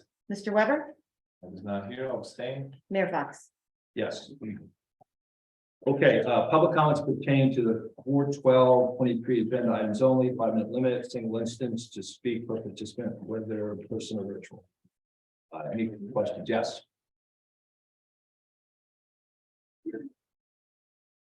Thank you, Mr. Mayor. Don Greenberg, 302 Park Place. Just have a quickie. The first ordinance is not posted on the website. 2023-4 that you're going to be introducing, shouldn't that be on the website? Is it, it's not on the website? No, it's not. Okay, we will post that. So can we get like a copy of it for us before you guys vote to introduce it? Is that possible? We'll post it on the website. It's an introduction. It's not an adoption. It's just an introduction. So it's not, we're not making final decisions on that. I think there was some discussion on it and we just didn't get it on. So that was just a omission on our part. And what Bennett said about, there's a whole bunch of ordinances that weren't posted to the EDOT 450. Well, what's the process on that? Why would something like that happen? Or why would it not happen? Who's supposed to be doing that? I have a note to follow up on that very thing. I don't think, and Ben, you weren't saying that 20 to 25 were not on there. You were saying you looked at 20 to 25 and some were not on there, or was it 20? It was probably in the neighborhood of 2 to 3 were. Okay. No, like 2 to 3 were. 2 to 3. 2 to 3 changes. King, right, got it, Right. So no, we do need to follow up on that, but I don't have a good answer for that. okay. And are these presentations that Ben did and all these others going to be posted on the website as well? Cool. And just my own comment on sheds, we're in a beach town, and if you have a conforming lot, I think 120 square feet is a good number. I mean, you've got bikes, you've got, beach umbrellas, beach chairs, lawn equipment, and lots of surfboards. Good. Thank you. So, thank you. Okay, any other questions on the agenda? Yes. Thomas Bakeland, 612 Third Avenue. I disagree with Mr. Greenberg on the sheds. I was on the original committee and 100 square feet does not require a foundation. We made it 100 square feet for the smaller lots, and then there's no question that people have to get a footing inspection or anything for their shed. 100 square feet is plenty big enough, especially like I said, for the small lots. I had a couple other comments on this grant application for Sylvan Lake. I mean, we had a lot of people in here saying they didn't want the walkway. So does this include the walkway? I mean, we don't really know what this is. It's a grant to get funding. There's about a dozen things that we could use it for. And if we get the grant funding at that point, that's when we make that determination. Also, there's no submission now as to what this is. We're just, it's just a blanket a blanket grant, because you gotta fix the shoreline before when you work on something, you start in here and you work out there. So we gotta fix the shoreline, take down the fence that's been up for 2 years. We recognize that's a priority. Okay, this should be the priority in the grant. Mr. Kleiner and Mr. Mayor, if I could just say one thing. I don't want to put Mr. Metcalf on the spot, but I asked him this very question before the meeting. Without getting, I don't know the details, but Mr. Malik assured me that this particular grant application would in fact identify specific projects. So it's not just give us money and then we'll figure out how to spend it. All right, and Mayor, I would have to ask that you recuse yourself from 2023-131. You accepted a $1,300 donation in your mayoral campaign from the applicant's attorney. So I find it inappropriate. I request that you recuse yourself. Also, I'd like to see an end to this 2023-28 non-fair and open. I mean, I don't see how the taxpayers benefit from these non-fair and open appointments of people. I mean, let's let the market determine. I'm a capitalist. Let's let the market determine what it is. The taxpayers can save some money there. So will you be recusing yourself, Mayor? I'll have to let you know. Thank you. Yes.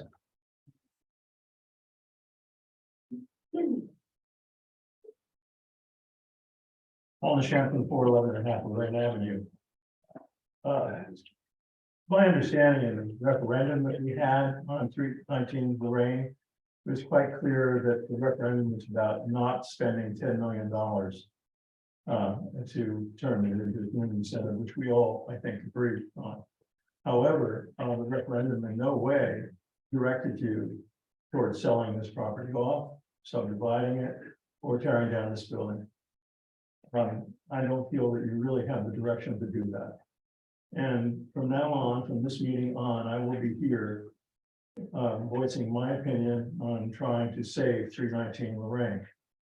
The first thing that I will be doing is applying both the New Jersey and National Registry of Historic Places to designate it as a historic place. I plan on trying to save this building. I think it is the most historic and architecturally historical gem of this borough, and I think it deserves to be saved. Thank you. That's the first of my items. The second is 2023-127. Also, I think the following one having to do with the Biasi Center. I'd like to know what the actual status is of the Biasi Center at this point. I know that it was evacuated because of mold, but it's not clear to me that any discovery of mold was actually done. Are there spores in the building? I've been allowed in the building with mask on. Seems dry in all the areas that I go to. It's costing the Historical Society a great deal of money and all its programs for the rest of the summer. They'll all have to be located in other places. We're spending thousands of dollars to do that. And I'd like to know what's going on. I understand you have long-term plans, but in the short term, what is the basis of keeping this building closed? There was mold found, number one. Number two, we're waiting on 2 to 3 quotes that we were hoping were going to be in this week. They're not. I hope that they're in by the end of this week, and then we can make a determination on what we want to do next. It's an awfully slow process. I can't disagree with you on that. Thank you. Any other questions on agenda? Yep. We only have one page. It ends. It's not front and back? About, like, I'll go make. Thank you, Allison. Sorry, everybody. Yeah. Mike Moss, 29 Monmouth Avenue. Like to say a few words about the property apparently we're about to lose.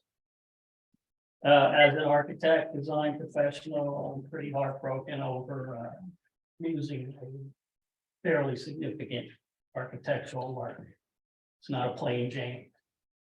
I believe some group had it on the most endangered building list in the state of New Jersey, and I can't recall what group that was. Preservation injury. Thank you. I don't know where that went. But I guess it got beyond that, and the public spoke about it. Ironically, in Asbury Park, they're saving, there's a bunch of groups that you may know, reading the papers, saving or trying to save Holy Spirit Church, another architecturally significant building in Asbury. And so far, they've been successful. There's one church member over there that's really aggressive in saving. And apparently we didn't have any of that over here. It's unfortunate. Going forward, I expect that if you're gonna subdivide this property into 4 lots, that they're conforming. So the developer doesn't have to go through hoops with non-conforming lots that I deal with in this town all the time. It's whatever. Stop there. And I'm gonna bring to light a project that most of my neighbors that are still there on Monmouth Avenue are still shaking their heads back from 5 years ago. And the property is one of the most high profile properties in the town, a triangular property where the Evergreen and is it Bradley Boulevard come together there, or I forget the name of the road there.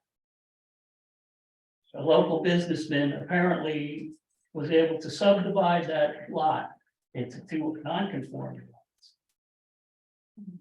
Build 2 structures there, make oodles of money off of it. And then build right in front of our face, a 3-story structure, right on the triangular piece. You all know, you've all seen it.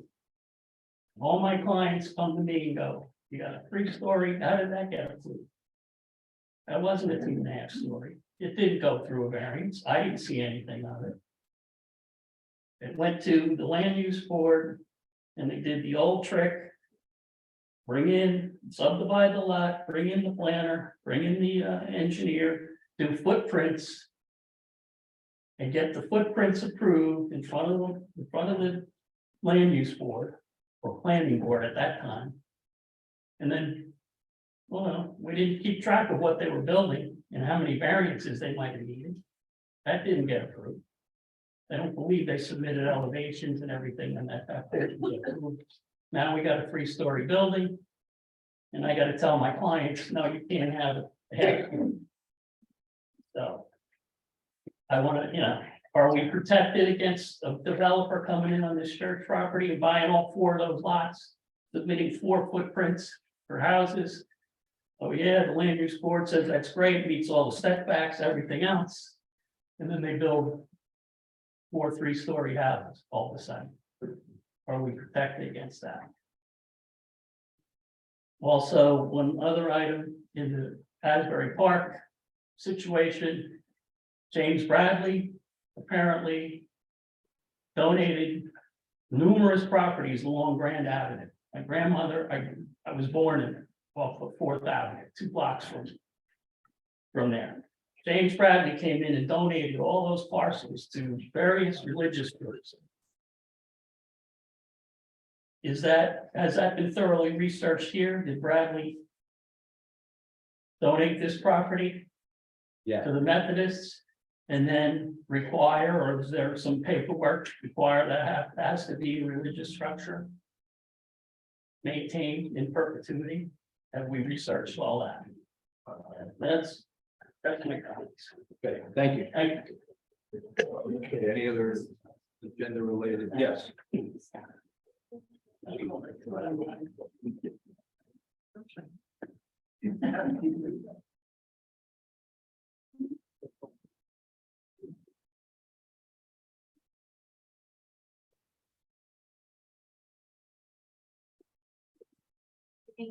It's 112 Fourth Avenue.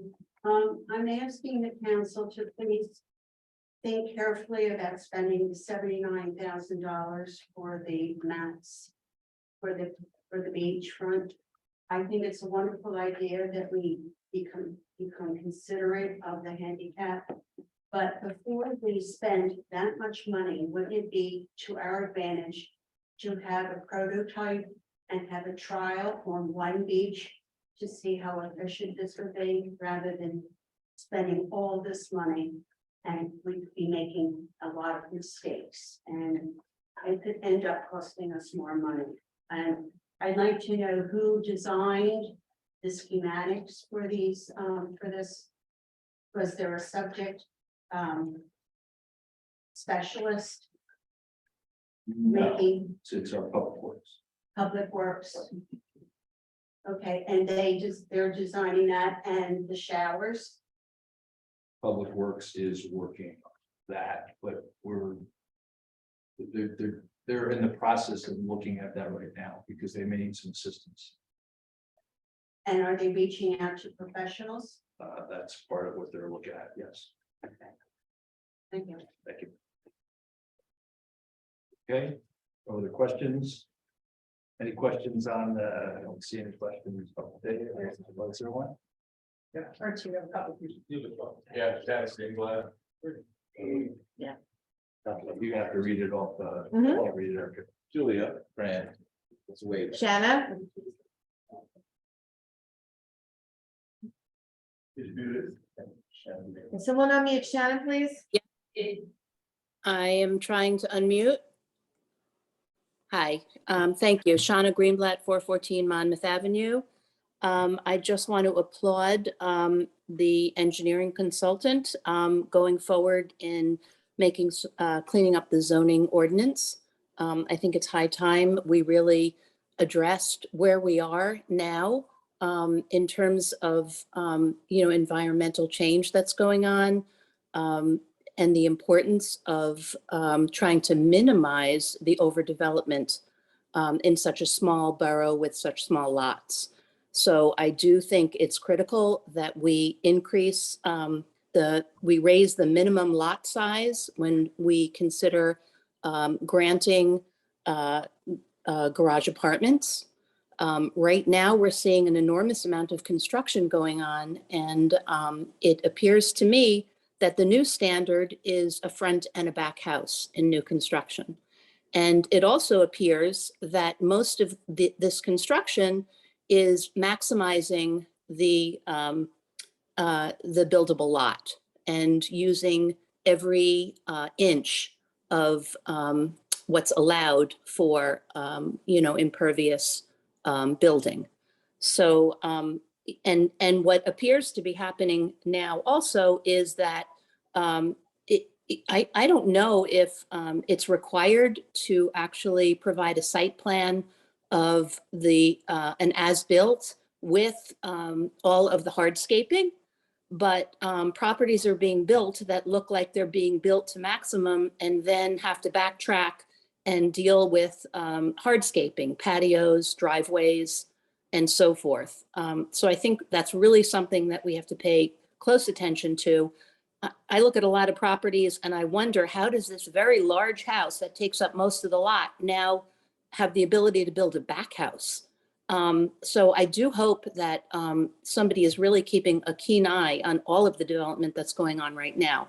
But I think it's very important if every resident in Bradley Beach built to our maximum capacity, we would be a city. We wouldn't be a small borough.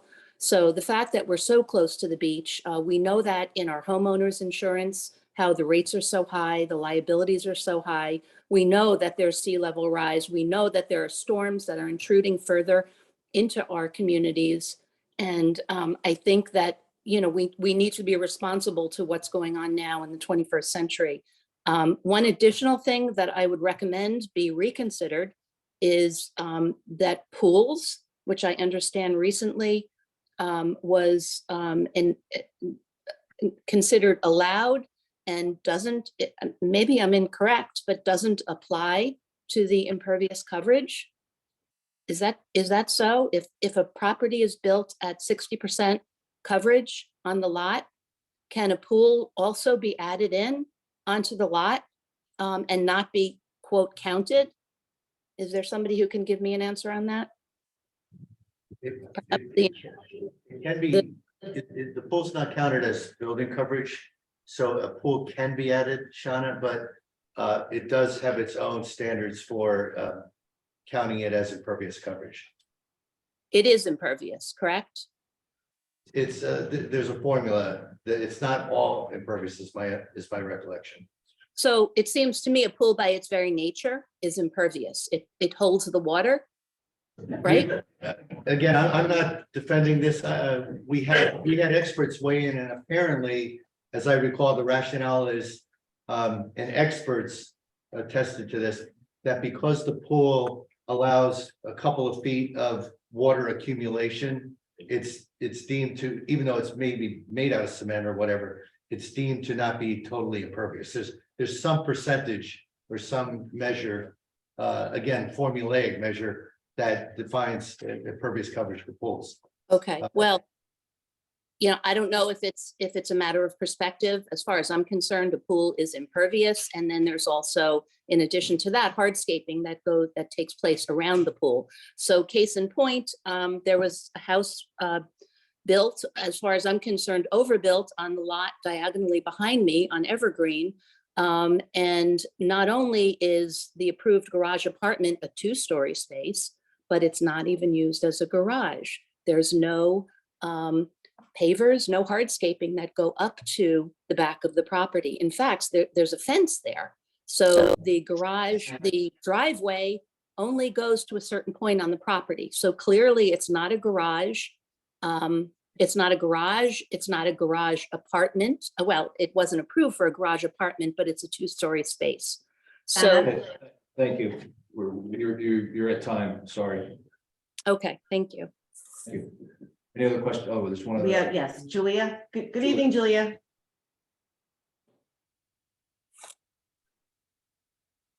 You're muted.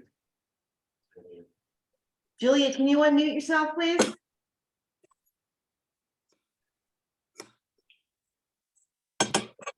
There you go. Yep, I can hear you. Go ahead. Okay, Jackie was trying to find that because I can't see it. I just want to go back to the first item tonight in the workshop. And I forgot what the title was. Whatever the first. This with the facilities strategic. The facilities strategic planning. And I just want to say that I was a member of, I was asked to be, as all the volunteer organizations were on that committee for the church, you know, and of course, at that time, I then took myself off of that. But I think in this instance, I think that the volunteer organizations should be representative on this committee to decide and think about what to do, particularly with the Biazi Center and the fact that we don't have a community center at all now with everything that's going on, and that the space is there. And even though people have brought up doing this grandiose kind of redevelopment, which would take years to do, and of course I'll be dead by then, there won't be any community center. So I think the community, we need a center for not only a historical museum, the Arts Council, all the environmental, all the meetings, you know, that have in town, and the senior center. That could all be redeveloped. And as I've mentioned before, we could have a second story, I mean, a third story, whatever. That's our property. We own that property. I mean, the town owns that property, right? So I can't see why that wouldn't happen. And rather than waiting and waiting and waiting, we have the roof, everything's a mess now. This is the time, I think, to make those decisions and not take forever to do them. So is that being considered? Because I wasn't clear about talking about it. Talk is talk is talk. But what are we going? We will include, we'll certainly include people that have used those sites and volunteer organizations like the Arts Council, like seniors, to get those, we get input from those groups. Yeah, and everybody who had a meeting there, the environmental, historical, I just think we should do it, and it should be fast because there's no time to waste. Right now, we have to use the banquet center. The banquet center wasn't made for that. And now the food pantry's in there. The seniors are in there. When I have to have rehearsal, I'm in there. Other meetings. I mean, it's not what it was intended for, right? And I just think we have to do it fast. We can talk forever, but when are we going to get it done? So I'm willing to be on some committee where we could, you know, make progress and do it fast, not just chit and chat. You know what I mean? Yep. Okay, thank you. Okay. Mr. Mayor. Yeah. Mia Mullen? Hi, 302 4th Avenue and still on my back. So sorry, I'm not showing my chin in the video. Just a few comments. 319 Lorraine. I heard John talk about the park idea, how lovely that would be. But my fear is that a park, instead of subdividing it, is just something that won't be widely used by the vast majority of our community taxpayers. Only a few will use it. Our biggest park is the beach where everybody goes for the most part. So I can't see why we would do a park where there would have to be upkeep to it that would cost taxpayers money. As far as subdividing the lots, I think Jane made a very good point to have them facing onto Lorraine. I am not a real estate agent, but I know when I was looking for a home here, it was very important to me to be on an east-west street. For some reason, that became more attractive to me because of the way the winds move and just the overall view in itself, and not feeling like you have more access to the beach. So I think those will go for the $1 million. range for the lots themselves versus facing a side street. So I can't even imagine why it wasn't done like that to begin with. But again, I'm not the professional that did the subdividing. But I think we need to consider getting the most money we can, especially with taxes going up. There's no budget that's been settled and everybody's very uncomfortable. This is a positive, as in the budget is announced, that we can say we're maximizing revenue for the taxpayers.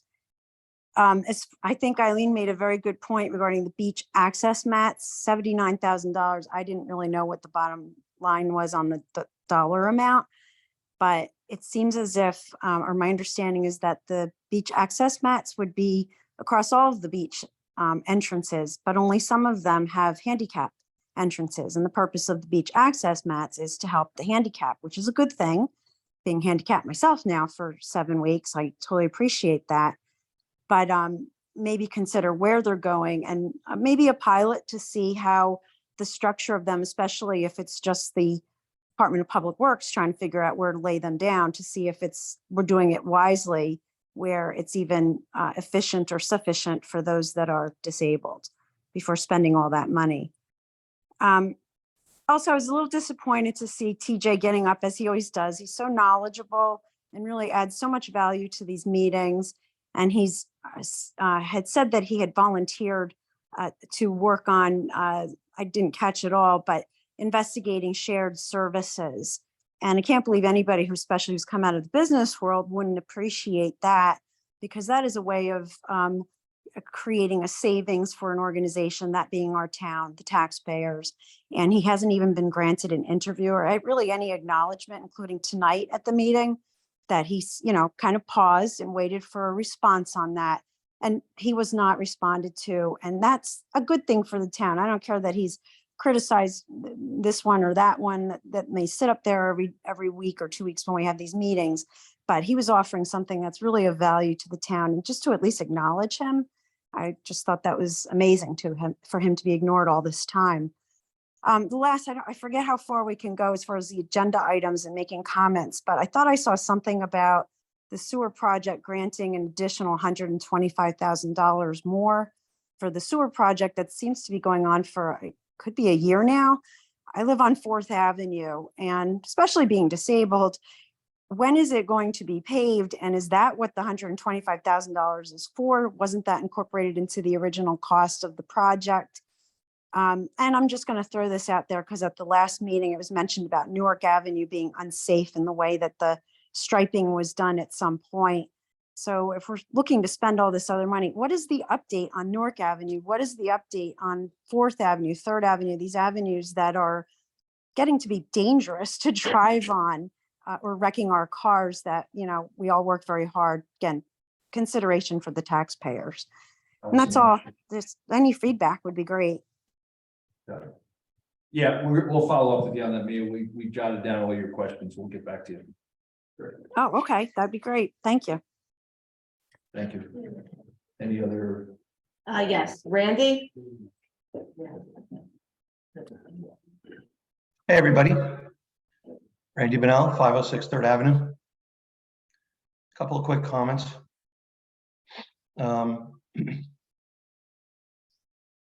Regarding back apartments, we actually have an ordinance on the books still to this day, as far as I know, unless it's been changed in the last 3 or 4 months, that garage apartments are not allowed to be built until a front house has its final CO. I had a conversation with Larry about this year and a half ago, and his response was, well, I think that's a stupid ordinance, so we're going to ignore it. But it was never changed, and that's what I said. If you think it's a stupid ordinance, change it. And the building inspector said the same thing. And I said the same thing to the building inspector. If you think that something is an unreasonable ordinance, change it. Don't ignore it. The second comment I have is regarding the sewer replacement. To Mia Mullins' comments, I asked last year, and I said this is the last meeting, I believe, that we had a schedule to be done by the 25th of May. And now my question isn't, and it's not even a question. It's not a matter of when we're going to finish, because it's clear we're not going to finish in 5 weeks. The question now is, when are we going to start? And I'm sure the answer is going to be, well, we've jotted down your comments and we'll get back to you. Those are my comments. I don't need any responses from anybody. This is strictly for comments. I don't ask questions. Thank you very much. Okay, I have one question. yeah, Thank you. Dr. Tom McGuire, 610 Brittany Avenue. There's a portion of it that says communications. Are we allowed to talk about that? I'm sorry. Yeah, I was wondering. There's a portion on there. You can ask anything about the, Anything on the communication? So I read that and it said that we're hiring Kim Humphreys to resign for $17,000 for a contract. What is that actually for? it's for, the, qualified purchasing agent. What about the BA that is sitting in? Is he not qualified? He is, and we're on some ongoing discussions on it right now. So we're hiring 2 people to do the same job? No, we're not. So he's not going to be doing any of the purchasing? He has not been, no. Okay, and the next question is, what if we do hire someone in the interim? Are we still gonna pay her that $17,000? Or why isn't it a per diem? We will not be redundant with any payments. So if we hire a new BA, say in the next month, and then we have a new qualifying, where's it, QPA? And then we hired her as well, isn't that the definition of redundance? If we retain both, yes, but I said we won't be redundant. But we'll pay her that $17,000, or will we like? We won't make any payments that are redundant either. So that $17,000, if you do hire someone new, that $17,000 will not be paid in full, is what you're saying? Correct. Okay. If that person is QPA qualified. Correct. Isn't that part of the business administrator Not job? all. No, No, really?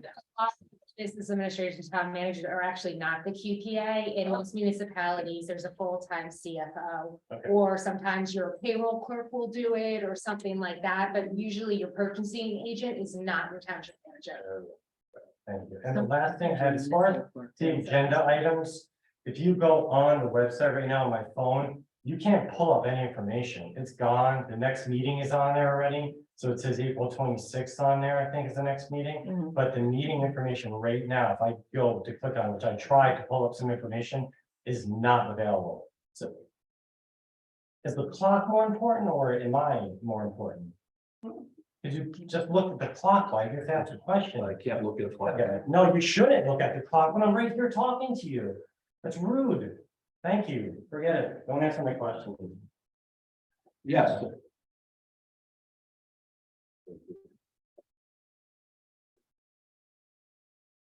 Nancy Meadow, working part-time in Williams, and I was not clear as to whether or not we were allowed to comment on communications. As I read the memo, and it clearly was a strong declarative statement. It wasn't an option, it wasn't anything, and I've always been against paying a stipend to RBA for being a QPA, but that's been our Bradley Beach way. What concerns me is that as a business owner previously, I learned early on that when someone resigns and is somewhat professional enough to give you notice, it is in your best interest as a business owner to say thank you, pack up your things, you will be escorted out of the building. Because consciously or subconsciously, they've already moved on and their attention to the job that they're continuing with in their old position is diminished. So that being said, I think it is a very bad decision for Bradley Beach to hire someone who has resigned. To continue. In addition, the memo stated that they would be moved. They would not continue as an employee. So as one who has done payroll and is not needed to hire a bank to do payroll. My brain goes to crazy places, we don't know that. As she registered as a sole proprietorship, 1099, so she have insurance. This goes on and on and on, when somebody is no longer an employee. So as usual, I take issue with this decision. And now that I have a second page, or I guess it's the third page of the agenda, I still skip from 127 and then I get a couple of sentences and I go to 129. But the couple of sentences that I have regarding architects to perform architectural services. So I'm guessing that, we're doing a sole source on an architect. Again, I don't have it in front of me, so people can correct me if I'm reading words that aren't there, because they're not there. But if we're sole sourcing again, it is definitely not in the best interest of all of you who have bought a home for yourselves, your children, your parents, whatever it is. You don't sole source. Unless it's your brother-in-law or sister-in-law who's gonna do it for free, and then you're gonna provide them if you do it. So once again, please look for my pennies. All of our pennies, you guys pay taxes too, in case you get that. And thank you. Thank you. I do have one comment, Mayor. Yes. For Dr. McGuire, actually, thank you so much, Nancy, for your comments, very helpful. But I want to say, if you go to the website and you scroll all the way down, you go to previous. He's over there. Okay, great, all If right. that disappears, it's not easy. Right, yeah, you had it. He showed me. Yeah, Thank you. okay, you got it. Okay, we'll go to the next, oh, I'm sorry, I didn't see you there.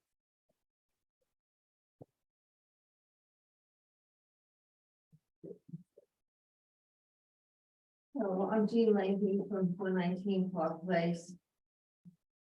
I just want to ask about the de Blasi building. That if the mold, that we have mold. Now, I don't know if everyone realizes, but we service, the Meals on Wheels service 60 people per day from Monday through Friday. Yep. So that they're kind of put in there. And we seniors, we're only there once a month. Mhm. And which is a good thing.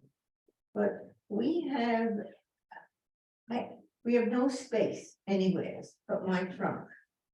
So I would like space somewhere until, I can't use my trunk because I have everything in my trunk.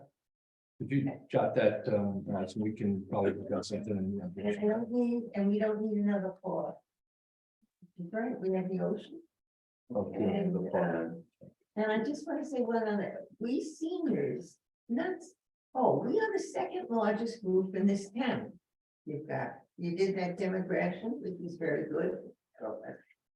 And so we need something. We have nothing on the calendar for seniors. I don't expect a car. But I would expect transportation, because we have a lot of people who are disabled. Not just seniors, but for whatever reason, that something should be worked out in our behalf, because there was nothing. I'm gonna show you this page, and I realize this is ocean, and it's 10 times bigger than us. So the thing is, but they have all these things for seniors. And there are a lot of us. That's it. I'm gonna give you this. That would be helpful, thank you. Thank you, Jim. We don't need just a signature. Thank you. Thank you for your time. Thanks. Yes.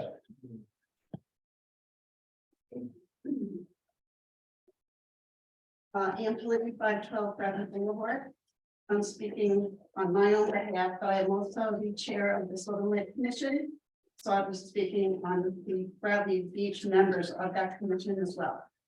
I just want to clarify something that was said before. about the grant for work done on Sylvan Lake. I know you're working with Cory Booker. And Bradley Beach has submitted for a grant for Sylvan Lake. A letter that was sent by the mayor for various potential projects, excuse me. That's a good thing. We're all for that. What came after it was a follow-up letter to provide letters of support for the Sylvan Lake walkway. Okay, the funds would be utilized to construct a new walkway along Sylvan Lake.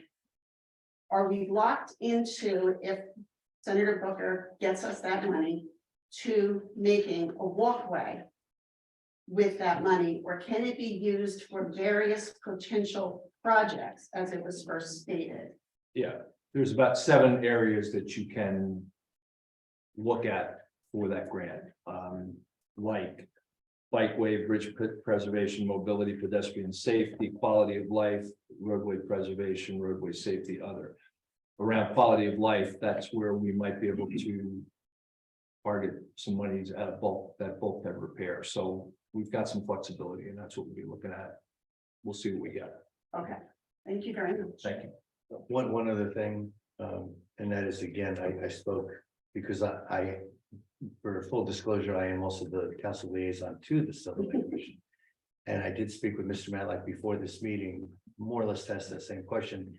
He did share with me that he would be working presumably with at least the business administrator and perhaps, you know, the input of 1 or 2 others. I volunteered myself, for example. I mentioned specifically that it would be helpful to have input from the Sylvan Lake Commission.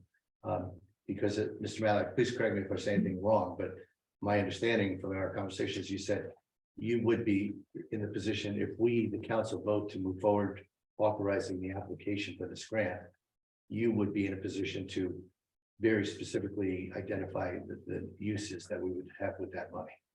Yes. So it wouldn't be wide open, give us money, and we'll do a sidewalk or anything else we want. It would be very specifically projects requested, dollar amounts assigned.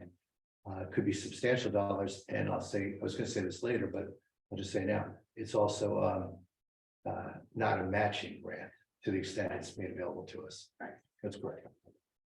Yep. So we have said, you've said directly to Mr. Matlack, and we've said repeatedly, the general consensus is that people are not interested in pervious coverage walkway. Feedback that we're getting is no. Mhm. It's been on neighborhood. There's been some conversation about it as well. I was just concerned about the fact that various potential could mean anything. And then you're asked to give a letter of support for a specific thing, the walkway, which I then said, are we going to get left out again? The Sylvan Lake Commission we are determined to try and improve not only the visual issues of the lake, but also the safety of it. Right now, it is beyond scary. And I think we're very, very fortunate that there hasn't been a major incident with a kid, a dog, an old lady falling in. Because there's a whole stretch there where there's nothing, that fence isn't there and the wall isn't there. So we are going to be working on the park in the next couple of weeks. We got funding for that. So we'll be doing plantings and digging and cleaning out and whatnot. But we still are very focused on trying to accomplish something that has to do with safety. Okay, thank you. Thank you. Okay, we'll move to the next agenda item, which is ordinances. We've got 30 minutes locked for that. We'll start with ordinance 2023-4, ordinance amending certain portions of chapter 5 administrative government of the borough is revised during ordinances modifying and clarify certain meeting rules, agenda guidelines, appointment powers, and purchasing procedures. Are there any council comments on this introduction. I don't have this in my packet, so I know there was some discussion of, where there was a late breaking request by the mayor to not use it, but I don't have that. I mean, I don't need it. I'm familiar enough with it, but just saying I don't have it in my packet here. Anyway. Our attorneys, Mr. Cannon actually sent the documents to the council, so the council has a jump at 9 in the packet. And there was a discussion with the mayor to hold off on including it in the packet until the mayor and Mr. Cannon had a chance to discuss some of the questions that the mayor had. So that's why the delay in distributing.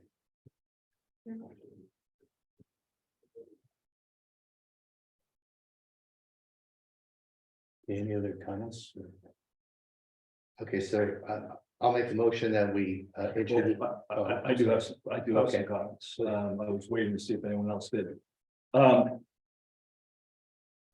think in the conversation I had with the counselor and I sent out a note to the council today with some summary notes that I had on the ordinance change. There's parts of that ordinance that really don't make a lot of sense, and I think there needs to be some work done on that. There's some agenda related items that have been clarified, which is fine. And then I think the movement of or moving a bunch of positions into this whole idea of advice and consent, I think is really shifting the intent of our form of government. I've said that before, I'll say it again. I think we're changing the tenor of we're attempting to change the tenor of something that is our charter. I think it needs a lot more discussion and but it's been brought forward for introduction, so be it. Anyone else? I mean, I would just say that, I think there's been a lot of discussion, both in front of the public. We've had 2 workshops. I know Mr. Cannon has been challenged or at least questioned about, the legality of these amendments in a couple of council meetings from the public. He's also defended the position that is represented in this ordinance introduction language to other attorneys. So no one's ever going to agree, no matter what the issue is, including the size of sheds. But at least for something as complicated as this, it's my personal belief is it's been vetted substantially. In fact, when I personally asked to put this on the agenda a week ago, I did say to the mayor, please, the reason you all did not get this document, the details, is because the mayor was raising questions. And I did say, if you and Mr. Cannon agree that there are ambiguities, if you and Mr. Cannon agree there are inconsistencies, changes we should make, I will be the first person to motion to withdraw this particular introduction. So far as I'm aware, Mr. Cannon and the mayor have not agreed on any of the concerns the mayor's raised. So everything we've been through as a council suggests that the introduction that we're making, the ordinance changes that we're requesting, fall within this form of government. We're not changing this form of government and are legal. So I just wanted to make that comment, Mr. Mayor, just to make sure people understand. I think Article 1, Section I, 1 and 2, I think Mr. Cannon and I agreed that there was some problems with it and it needed to be figured out. Would you agree with that? Well, I mean, we talked about it. I think those sections are superfluous. I mean, they don't really add anything to the section.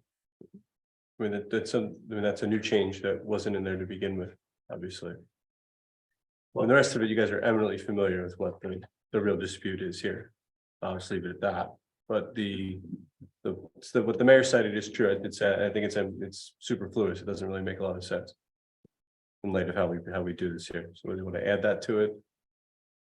Can you share with everyone what the nature of? Sure, it goes through, that particular section goes through the, like, you know what, let me just open it up and read it to you, so it's easy. Now I gotta figure out which version, hold on.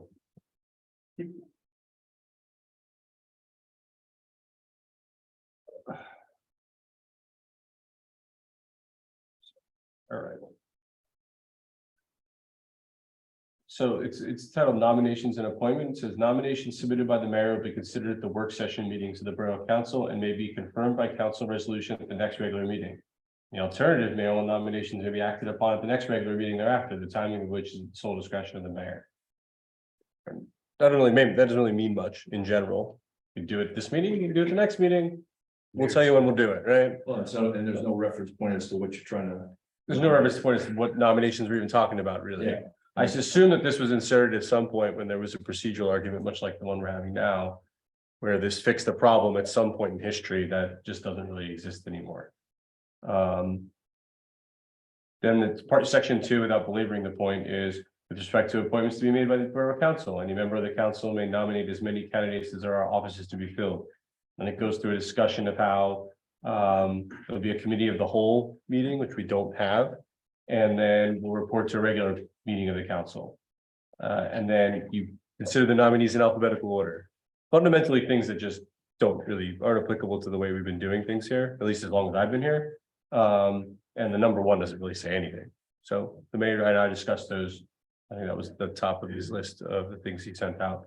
And I can't disagree that they're superfluous to the operations here. Okay, you're saying those are part of the existing. Yes. Ordinance. Yeah, those are part of the existing ordinance. There was no changes to those sections in the current ordinance. And we haven't run into problems because of that language that's superfluous or. Not run into problems because of that particular language, no. Okay. And nor are we suggesting changes to that language, right? So. Well, something needs to change because it's a bridge to nowhere is what it is. It really doesn't have a reference point. It doesn't have good definitions. And I would argue that if you look at section 2 and 3 changes, it's very clear in 514 that there's 6 direct departments.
through the company. Yeah, okay.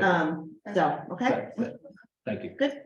The goal is typically to try to make as comprehensive changes once, so you don't have to keep adding as you go.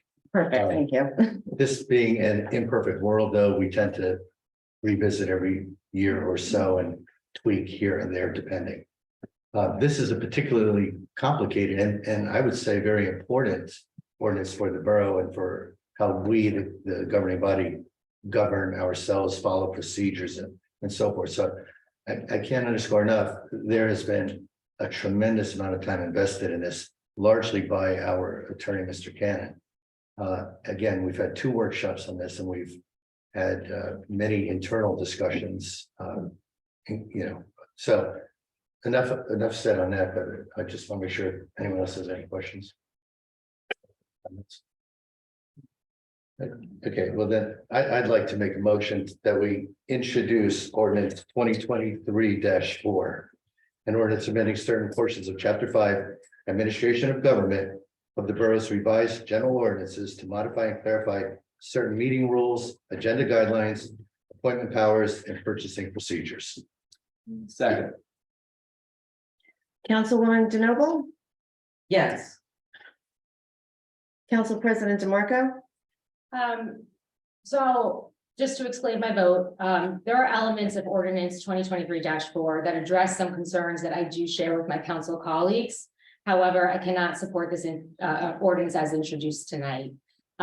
Just my belief, I am hesitant to support any ordinance that conflicts with state statutes, has the potential to put undue constraints on our municipal staff, and could be done through administrative policy rather than by ordinance. In Bradley Beach, we have separate elections for mayor and for council, with each office having different distinct responsibilities.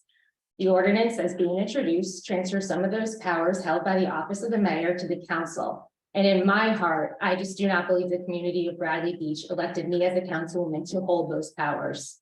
But the important takeaway here is not that we don't unanimously agree as a council. It's how my council colleagues and I disagreed, which was through respectful and civil ongoing conversations and an exchange of ideas. So with respect to my council colleagues, my vote is no. Councilman Gubatose, I vote yes. Councilman Weber, Yes. Mayor Fox. I vote no. I stated my reasons before. I think we're, I think some of the elements of this relative to agenda and the organization of meetings makes sense. I think the rest, is shifting powers around. I don't think it's productive, so I would vote no. Okay, thank you. Ordinance 2023-6, ordinance establishing certain salaries of officers and employees of the borough of Bradley Beach in the county of Monmouth, state of New Jersey, and replacing any and all ordinances inconsistent there.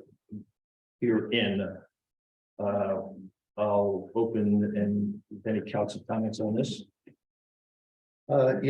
Just again, for the public's benefit, I don't know if you all have the detail here, but this is basically just updating our existing salary ordinances for the recently negotiated PBA contract. Yes, so, and nothing beyond that. Yeah, and we have ongoing changes to salary ordinances as we put them appropriate, but that's what this is. So any other council comments? Okay, then I'll move to close comments on ordinance 2023-06 and make a motion to approve. Second. Mr. Marco, Yes. Ms. DeNoble, Yes. Mr. Gubatose, Yeah, Mr. Weber, Yes. Mayor Fox. Yes.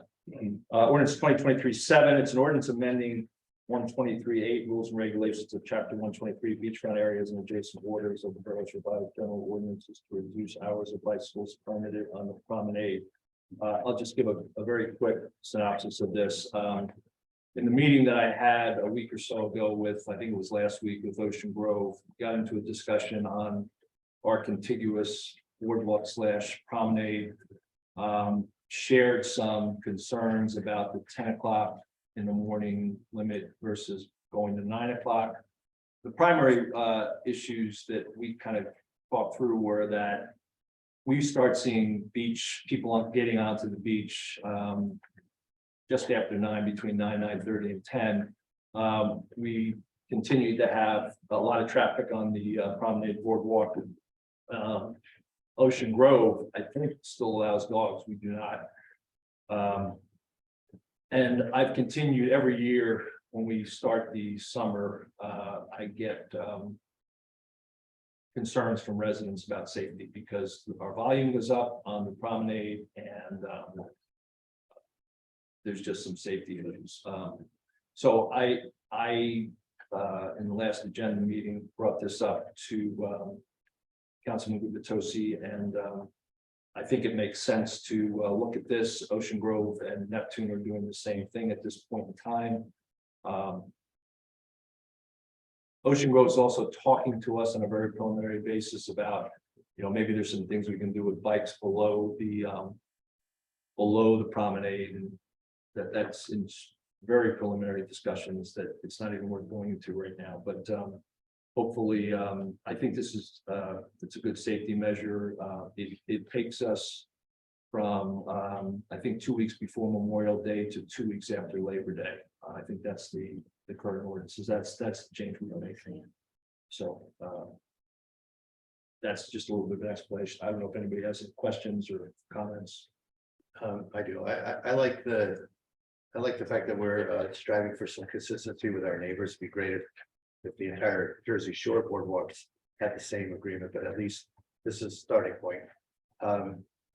And I'm a bicycling enthusiast. There are many people, I'm sure, in this audience who are, and some may be, moaning or groaning a little bit about reducing the amount of bicycle time on the boardwalk by an hour. But I also think from a safety standpoint, it makes a lot of sense, especially in the summer when people are on the boardwalk, going to the beach at 9 o'clock. So to me, I think this makes a lot of sense for the borough and for our residents. Just fire.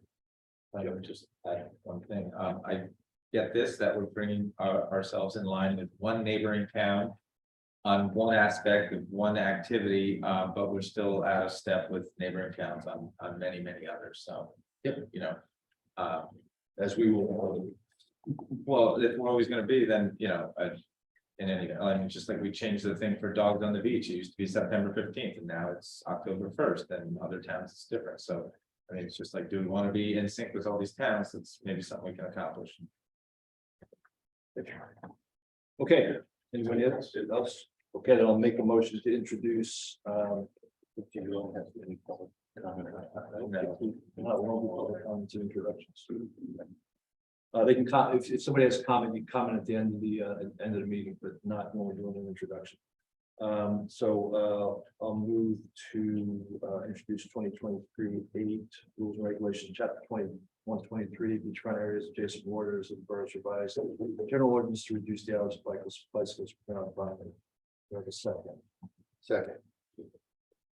Mr. Marco? Yes. Ms. DeNoble? Yes. Mr. Gubitosi? Yes. Mr. Weber? Yes. Mayor Fox? Yes. Okay, communications, I had one communication on qualified purchasing agent memo. On resolutions, we have a number of consent individuals. The consent agenda, we have 4 items: an approval of a lien redemption refund for 812 Main Street of $50,211.30. 2023-118 authorizing refund in the amount of $100 for junior lifeguard summer program. 2023-119 approval of the National MS Society to conduct the 5K walk on Sunday, May 7th, 2023, from 10 to 1, pass through walk only, and 2023-120 approval of Clean Ocean Action to reschedule their spring sweep from April 1st to this Saturday, April 15th. Hopefully people can attend. The weather is looking a lot better than it did on April 1st. So I motion to approve the consent agenda. Second. Mr. Marco? Yes. Ms. DeNoble? Yes. Mr. Gubitosi? Yes. Mr. Weber? Yeah. Mayor Fox? Yes. Okay, individual resolutions, we have 3, 6, 9, 12, 13. 2023-121 bill list dated April 12, 2023. Make a motion to approve 2023-121. Actually, I have questions for Mayor Yeah. on the bills list, and apologies because it was on page 3 of the council packet, but I'm not sure what page it is on the new version. But just wanted to confirm that we're charging the right account for Clark Hanson and Hints. It says borough attorney, but, I believe that's POA, correct? It is, but we, at this point, don't have a sub account for charging that, so that's one of the things we need to look at, is breaking those out, but that is what it's for, so that was the closest we had to it. Okay. So another question? What did they actually perform? What did they do? It's for the special master for, the, affordable house kind of. I did have another question. Okay. Let's see, PO number, the help, 00421, general legal invoice. It says attorney. Page. Oh, I'm sorry, page 5, third one down. General legal. $854, Looking at the. page 5. Oh, I'm looking at the old one. No, that's okay, I mean. You should have a new one there. I do. What page was it? Kathleen? Previously, it was on page 5, It's but on page 5. top. general legal. I'm sorry, I'm not seeing it. Oh, general legal, I see. Yes. $854. Mhm. I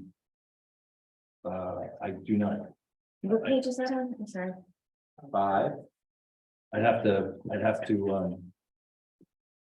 get back to you because I don't have that in front of me. Well, does the name and the address refer to that item or the one above it? No, that's the one above it. No, that's one above it, yeah. Right, right. Is there any way I can access online? Is there more information if I look it up online? No, you can just- You have right there. You just have to go into AP Can we and ask a question. Get more description on these? I have no control over how the bill list is But printed. as I had asked a month or so ago, if there's questions, get them in and we'll try to answer them before the meeting, because then we have AP, the business. Here. If Greg were here, Greg Farren back today, he could probably answer that question. I Okay. just don't have it at my fingertips, but we can follow up. Excellent, thank you very much. That's it for me. Okay, so I'll make make a motion on bill list to approve 2021. Second. Mr. Marco? Yes. Mr. Noble? Yes, Mr. Gubatose? Yes. Mr. Weber? Yes. Mayor Fox? Yes. 2023-122, authorized the purchase of beach access mats and connectors via state cooperative contract. Make a motion to Discuss. yeah, I definitely have questions on that. Okay. So, it says what, 375 mats or something? 25, 35. Where are they going exactly? So. I think we covered this, I have to look back in the presentation, but what we currently have is east-west mats going from the boardwalk, from the promenade to the boardwalk, depending on where you are, to some amount of feet past the dunes. What we're proposing is, because we started with the beach access program, and we're gonna have handicapped lockers as you enter, right as, either on the left or the right, the first set of lockers on each beach. We clearly said we should be matting that and have probably more extensive mats that are probably look kind of like a mushroom or a circular kind of deal, square circle, that we have good access. But in addition to that, we said, why don't we take the step of putting the mats in front of all the lockers? There's a couple things going on here. Number one, we have increased the price of our lockers this year and plan to next year, which will create this isn't a direct payback, but it's certainly, something that can help fund this on a go forward basis. But additionally, we went to a randomized assignment of lockers. I think this kind of mitigates anybody's concern about if they're on an end locker and they can't, navigate as well, but they don't need a handicap. They've got a mat now to navigate. So that was the rationale. I think it's an enhancement to the residents that have lockers. And that's why this group that's been meeting on this thought it was an appropriate step to take. I can tell you the beach I'm on, which is just by happenstance, Evergreen, they do have the mats in front of most of the lockers, and the only reason they do is they're leftovers, and they just go to the first beach and put them up. So it would just be that kind of a program for all the beaches. Okay, so this is $80,000. Not only is that a cost, but to maintain them. Public Works goes out there and they clear off these mats just about every morning. And then after 4 months of use, they have to find a place to store them. Yep. So I would suggest that we do maybe 28 mats, just something small. I don't think we need all that coverage in front of lockers. We've never had it. I've never seen it in any other towns. Just because the lockers went up $15, I mean, everything's gone up in price, let's face it, last 2 years. So I think people understand that, it just, everything costs more now, but they don't have to get rewarded with a mat in front of their locker. And not everybody has a locker, so you're not being fair to everybody, so I just don't think it's just too much, you should try like maybe a pilot program with something like this. But I would say just put it in front of the ADA compliant. I don't know how many beach accesses are actually accessible. ADA, how many do we have? 8 that you can actually access? No, our plan is to have handicap lockers on every beach. Right, but I mean, like if they can't get down the steps to the handicap. ramps. Yeah, like. Oh, I'm sorry. Yeah. We have basically 6, 7. no, we have 4 ramps and we have accessible, another couple of beaches that don't have an elevation. 6, so I mean, like, I think it might even be 7. Some of them are flat. 7-ish, yeah. So there may be 7 that you can get a wheelchair into this area. yeah, I wish G was here, I could ask him what he thought, but I just think it's a lot of money, a lot of maintenance, a lot of storage. And that's what I have to say about that, thank you. Anybody else? Yeah, I'm really concerned about this, not just the price tag, but well, a couple minutes ago, Mr. Mayor, you mentioned a group that decided this, and you said something about a group in the email. Who's the group? This is the group that we presented last month.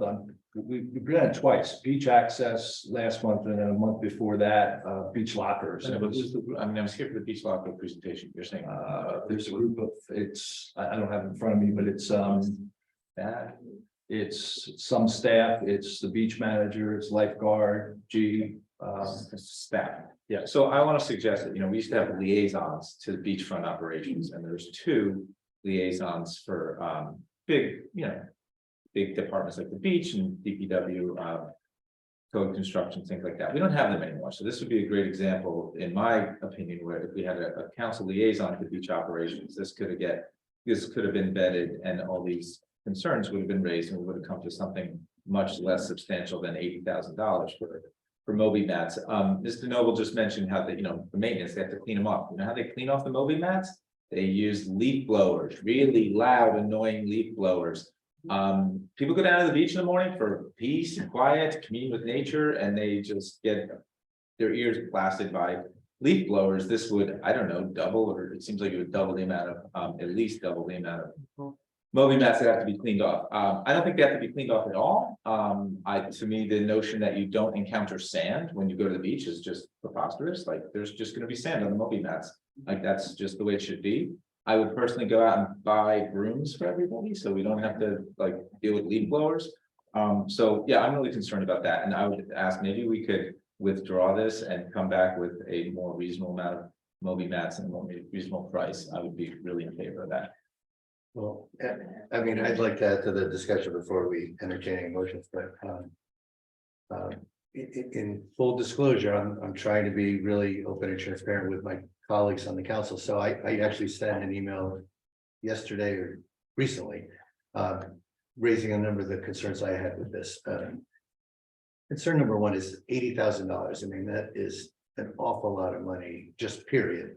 I think all of us agree we're custodians of these funds, and we need to spend, whether it be the beach utility, the sewer utility, and certainly the current fund that directly impacts everyone's taxes. We have to be good custodians. We have to do what we think is right. I I don't think anyone would doubt that it would be a nice to have. For folks not to, worry about burning their feet or whatever, walking to the office, but the quick math on this, 325 Moby mats, 6 feet in length. It's just under, it's like 1950, I think, but it's just under 2,000 linear feet. You divide that by say 10 or 10, because it's easy math for me, it's probably 12 beaches, but it's a little under 200 feet per beach. So we're basically talking about giving mats to all lockers. Now, we all have had, not we individuals, but we Bradley Beach have had lockers for quite some time. And most of us are wearing our sandals or sneakers or whatever we're wearing, and we're planning to walk out onto the beach. So having a Moby mat on the for locker access only for all lockers, we're not just talking handicap, but all lockers, just seems like a bit of an extravagant purchase. So, I did though notice or anticipate that, the mayor is trying to create some degree of access for handicapped individuals. So I didn't say no to this idea. I think I would like to suggest that we consider maybe others have mentioned pilots, call it what you will. I'd like to consider a much smaller purchase because we are coming up on Memorial Day. And to the extent we're going to do anything at all, especially to try to facilitate a little better access for handicapped individuals. I, for one, would like to move forward with a smaller purchase. And my parameters that I want to share with my council colleagues would be, maybe we do identify those 7 beaches that have wheelchair access opportunities. They either have ramps or they have level ground or whatever. And we acknowledge that, hey, folks, at least on those beaches that would be potentially be in wheelchairs because they'd be using ramps and so forth. I think we should have Moby mats in that first block of lockers. It's 3, I believe the mayor's created a structure of 3 handicap lockers per beach. So 7 beaches times, for one set of lockers. My quick math says you get 2 of these linears, 12 feet long, that covers from the main Moby mat to the lockers, and double that, so anyone in a wheelchair would have the turning radius. You're probably talking 30-ish, do 7 times 4 is 28. I don't know if that's coincidence, is available to you. I know you said 28. But we're not just putting handicap lockers on 7 beaches, we're doing 11 beaches. I appreciate that, but I'm just saying that folks who are handicapped but are mobile can walk downstairs to get to those lockers. I don't know that we necessarily need to do these Moby mats at this juncture. However, I was going to suggest, no one mentioned this, but I've been saying from the beginning, I think we should at least have, once a handicapped individual, especially a wheelchair bound individual, accesses their locker, it'd be nice if we could get them out onto the beach. I know we have a handful of wheelchairs that have to be pushed by someone else, but individuals who want to propel themselves can't do that, once they get off the Moby mat. So Asbury Park has a T shape, and I'd like to suggest that we at least consider one beach that we extend these things out. If we did that, we'd probably go from my original number of say 28 to 30 to a number closer to 50. 50 works out, I believe, to be about $12,000 or $13,000. So that's a number I'd like us to be discussing. Yeah, the T idea has already been being developed on minimally the 4 beaches with ramps as a test. We didn't want to do it across all beaches, so that's already been being considered. And these Moby mats, would they be covering those 4 Ts? Yes. So then I just say, let's spend less, let's do a pilot on 1 beach instead of 4. I mean, that's just my opinion. I just serve it for others to consider. Okay, anybody else?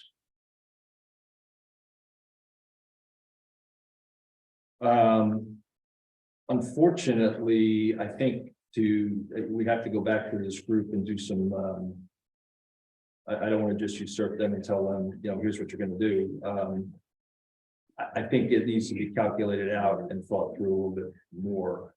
So we could take this back to that group. And what's the turnaround, Mr. Mayor, when we order these things, do you know? I don't know, but I know they're in stock. Because I also believe, Ms. DeNomo mentioned this earlier, this is a significant burden placed on our DPW. So if they were involved in this conversation, I'm surprised that they wanted to push back a little bit just to say storage and maintenance is They, very challenging. they recognize, DPW is part of the team and they recognize what we want to do as a community, that they are obliged to do that. Is it more work? Yeah, it's absolutely more work, but they recognize that and they're, again, part of that group. So should we just table this, you're saying, or should we vote on approving a smaller amount for a pilot? I think I'd rather go back to this group and they've spec'd it out, so I don't want to minimize their input. Yeah, and I would feel more comfortable voting on something that we actually have like like a hard number on instead of. Do we have access to the spec that they spec'd out? It's the last pages. Is it? Is that what you mean? Or no, this is more like just an invoice? No, did they do like a drawing, how they're gonna place them out, or? They've looked at configuration. I don't know what exactly they have. I know they're meeting next week, so. Yeah, I think we need to see what the plans are. As well. I'll make a motion to table this to the next meeting. I'll second, Ms. DeMarco, yes. Ms. DeNoble, Yes, Mr. Gubatose, Yes. Mr. Weber, Yeah, Mayor Fox. Yes. We go to 2023-123, authorizing change order and supplemental agreement, 5% to sewer project phase 2, increasing project amount by $125,000. That's a question about the customer. Yes. I know, I just didn't get exactly like, what is this change for? I know you sent an email and there was pictures and it's about the curbs, but I didn't really, I wasn't, not enough time to really understand what it was about the curbs, like what's changed. Well, if you look at what we did on Second Avenue, the original bid was for primarily sewer, but to the extent, the option of doing as much curb work as we potentially could. We're done with the sewer portion, so we have some monies within the allotted amount to make some enhancements. We took that step on Second Avenue. And if you look at Second Avenue, the curbs and the aprons on Second Avenue, there's a significant improvement. If you look at Third Avenue, it really is a mess. So the majority of this is not for paving, it's for It's like curbs, curbs, and the- aprons, and if you look at Second Avenue, we probably replaced 90% of Second Avenue. Fourth Avenue does not have that requirement. Fourth Avenue's curbs and aprons are pretty clean. The handicap corners have to get redone, unfortunately. But it was an option in the bid. We have the money to do it within the room. We have the room within that. Anybody who's seen Second Avenue or lives on Second Avenue, I would say would say that this is a significant improvement. I mean, it's very significant. So and Greg's worked with Avakian to ensure we're within our scope and all that good stuff. So that's what it is. Thank you. All right, so I'll make a motion to approve 2023-123. second, Ms. DeMarco, Yes. Ms. DeNoble, yes, Mr. Gubatose, Yes. Mr. Weber, Yes. Mayor Fox. Yes, and just a comment on that to let people know. We have been working with Avakian to kind of dovetail the concrete and paving work, so we are targeting to get this done by Memorial Day. We're gonna make every effort to do that. And I think we've got a plan together. They're gonna begin work basis this approval on Monday. The same time, we're gonna be starting the outflow work for McCabe, so it's a good thing. 2023-124 approval to submit a grant application, executed grant contract for New Jersey Department of Transportation for Sylvan Lake Improvements Project. Make a motion to approve 2023-124. Just a comment first, please. We've talked about this a number of times. Folks have gotten it from the audience and so forth. I just would like to say that when, Mr. Malik, when you, presuming that we approve this, when you proceed with the actual application development, that you do in fact, pull in a couple of other, at least some perspectives from, the Silver Lake Commission, as well as from myself. In particular, a high priority would be safety. You heard that mentioned from, the chair of the commission. The bulkhead, if any of these funds can be made available, that's a significant project, obviously ties to safety directly. And then I know there have been issues expressed by the commission regarding trees. We have to take down a lot of trees because they're diseased. And enhancing the East End Park. Although Ms. Liddy said that she seemed to have some funding for that already, which I was not aware of. So, but just if you would at least keep those in mind and perhaps get a little more feedback if we move forward. Yeah, absolutely. The part of the application, I believe we're going to be looking for letters of support, and from the Sylvan Lake Commission would be great. So things like safety, particularly the bulkhead and improvements like that, are identifying that as target improvements and ways that this project is going to enhance the community and kind of advance the purpose of the grant program. That's what we're going to be including in the application, and I'll work with your administrator. I'll work with you and Ann at the commission, and anybody else who wants to provide feedback, that would be great. Great, thank you. Thanks, man. I'll stuck in your motion, Mr. Mayor. Mr. Marco? Yes. Mr. Noble? Yes. Mr. Gubatose? Yes. Mr. Weber? Yeah. Mayor Fox? Yes. 2023-125, authorizing the award of general engineering services, CME for general engineering services. Make a motion. I'm sorry, comment. Yeah. I do plan to support this just again for the public's benefit. We're making a motion here to make funds available to pay our engineer CME for work they're doing. It might, I think, bring up $14,000 in the event it's needed. I do plan to support this motion, but I would say for future similar motions, I am going to request more specificity around the scope. Right now, the wording, I don't have it in front of me, but the wording is fairly generic, responding to questions from the public, joining meetings that are requested by the mayor, the administration, or whomever. So I would like greater specificity going forward, but at least for tonight, I do plan to approve. I vote in approval of this. Okay, thank you. So make a motion to approve 2023-125. So second. Mr. Marco? Yes. Mr. Noble? Yes. Mr. Gubatose? Yes. Mr. Weber? Yes. Mayor Fox? Yes. 2023-126, authorizing amendments to the temporary budget. Make a motion to approve 2023-126. Second. Mr. Marco? Yes. Mr. Noble? Yes. Mr. Weber? Yes. Mr. Gubatose? Yes. Mayor Fox? Yes. 2023-127, I'm gonna make a motion to table that in that we did not get, we put it on the agenda in the hopes that we had these other couple of contractor quotes, and we don't have those, so I'll make a motion to table 2023-127. I'll second. Mr. Marco? Yes. Mr. Noble? I just want to make a quick comment on this. I think that when we do put it back on the agenda, I'd like to scale it down and perhaps say not to exceed $100,000, because we're at $145,000 now, and I think it's a little exorbitant. And that's my comment, and I will vote yes to table it. Mr. Gubatose? Yes. Mr. Weber? Yes. Mayor Fox? Yes.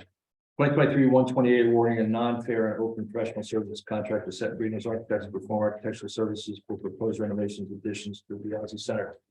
I think you all know this. This is the quote that they made a month or two ago for the $35,000 to do plan A, B, C, D. Make a motion to approve 2023-128. Comments first again. Yep. So I was one of the council people who very much encouraged the architects to provide us with a quotes in order to give us estimates. So number one, I want to thank Mr. Settembrino with the firm Settembrino for putting that together for us. Given the current state of a lot of things, but certainly our budget affairs and And the fact that we really do have challenges we face with personnel deployment. I at least don't, even though I did request this, now that I've seen the $35,000 amount and I understand some of the other challenges we face. I don't personally think this is something that we should be considering currently. Not to say we won't revisit it 3 months from now, but at least for now, I would not be in favor. Okay. Okay. Everyone a second, so we can vote. Well, I just want some clarification from Councilman Gubitosi, so you're saying like. Is it just the amount? I mean, we're paying $35,000. Are you worried about?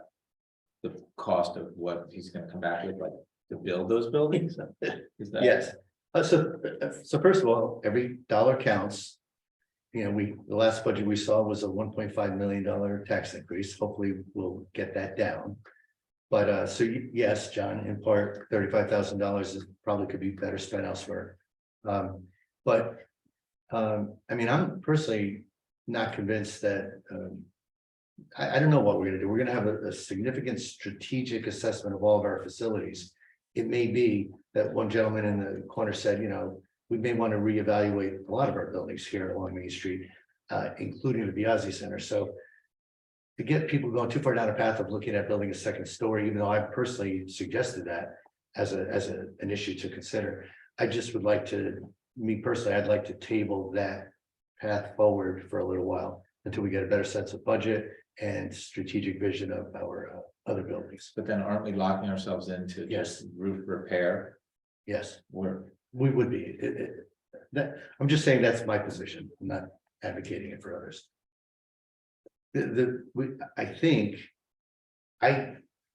I think the roof repair is something that needs to get done, because if we look at any other work done, for example, on this building, and people have said to me, and I actually think there's some merit in their ideas, one issue we might consider is expanding this building upward. If we were to do that, we'd probably be displacing people, employees. We would need to put them someplace. If the Biazzi Center is still around, if we haven't raised it to the ground and we fixed the roof, it would at least serve a short-term opportunity for us to give us that flexibility. I guess I don't like spending 150,000 or so on the roof. I'm hoping Ms. DeNoble's right and we'll find a bid at 100. But it seems to me, given all the other options that and alternatives that we're facing, it seems to me that we probably are going to have to move forward with fixing that roof. That's my read on it. Short term. Okay. Just to piggyback on Councilman Gubitosi, I'm also not very supportive of this. We just had a conversation earlier tonight about the more holistic approach to our borough assets. So it seems, you know, why would we do an analysis of one building when we just talked about doing an analysis of all the buildings? It seems very piecemeal to me. So again, that's just where I stand. Okay, so would it make sense to just make a motion to table it instead of? Or wrote it down. Right, okay, that's fine. I'm just, So I made a motion for 2023, 128. Anybody second?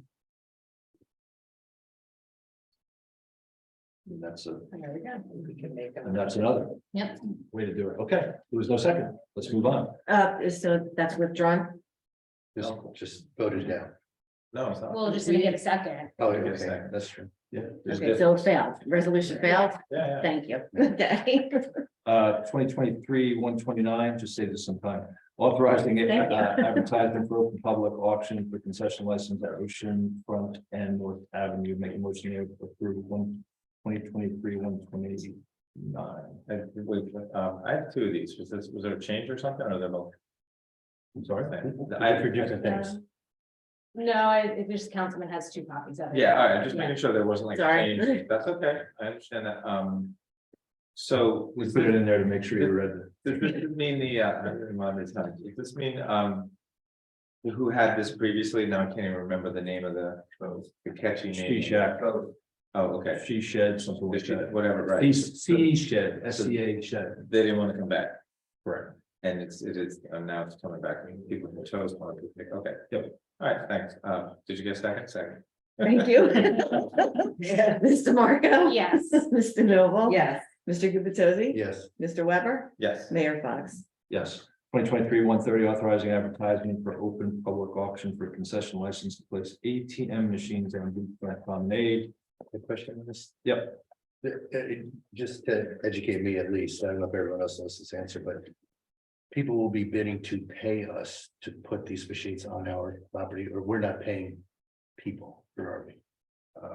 They're paying us They are paying to us. place 3 to 5 ATMs. Okay. There's a current operator, Yeah. and I assume this will be sent to the current operator, but that is currently expired. Okay. So it needs to be rebid. It may very well be the same Yeah, person. Place them around the beach. They can pay the most amount on Yeah, replacement machines. I'm all for adding that convenience of cash, access to the visiting public. I just want to make sure we weren't. That's not a really big one. I think the opening bid $6,000, but Oh, okay. every dollar I just counts, thought as they- you said earlier. Yeah, for $1,000, okay. I would love to make us cashless eventually too.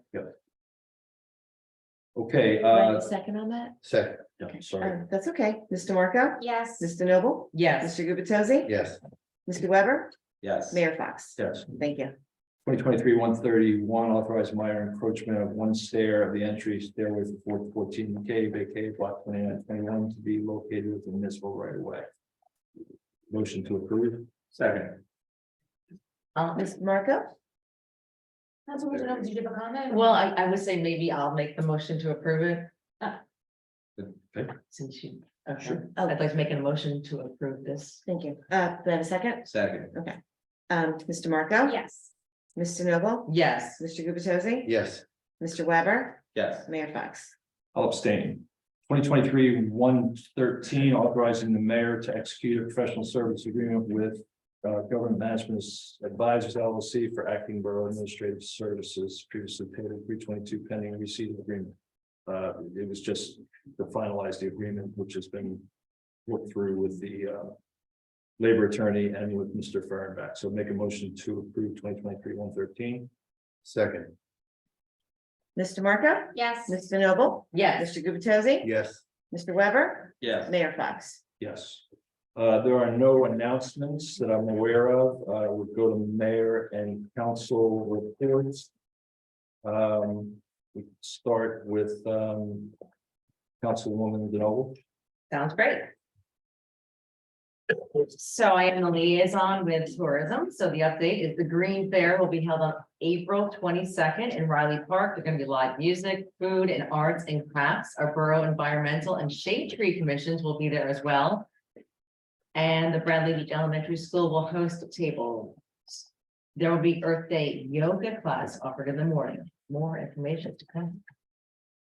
With the school, Bradley Beach Elementary school updates, the safety patrol has a new lieutenant, Nora Weber. Yes, she takes safety very seriously and always is seen wearing her bright pink helmet on and off of her skateboard.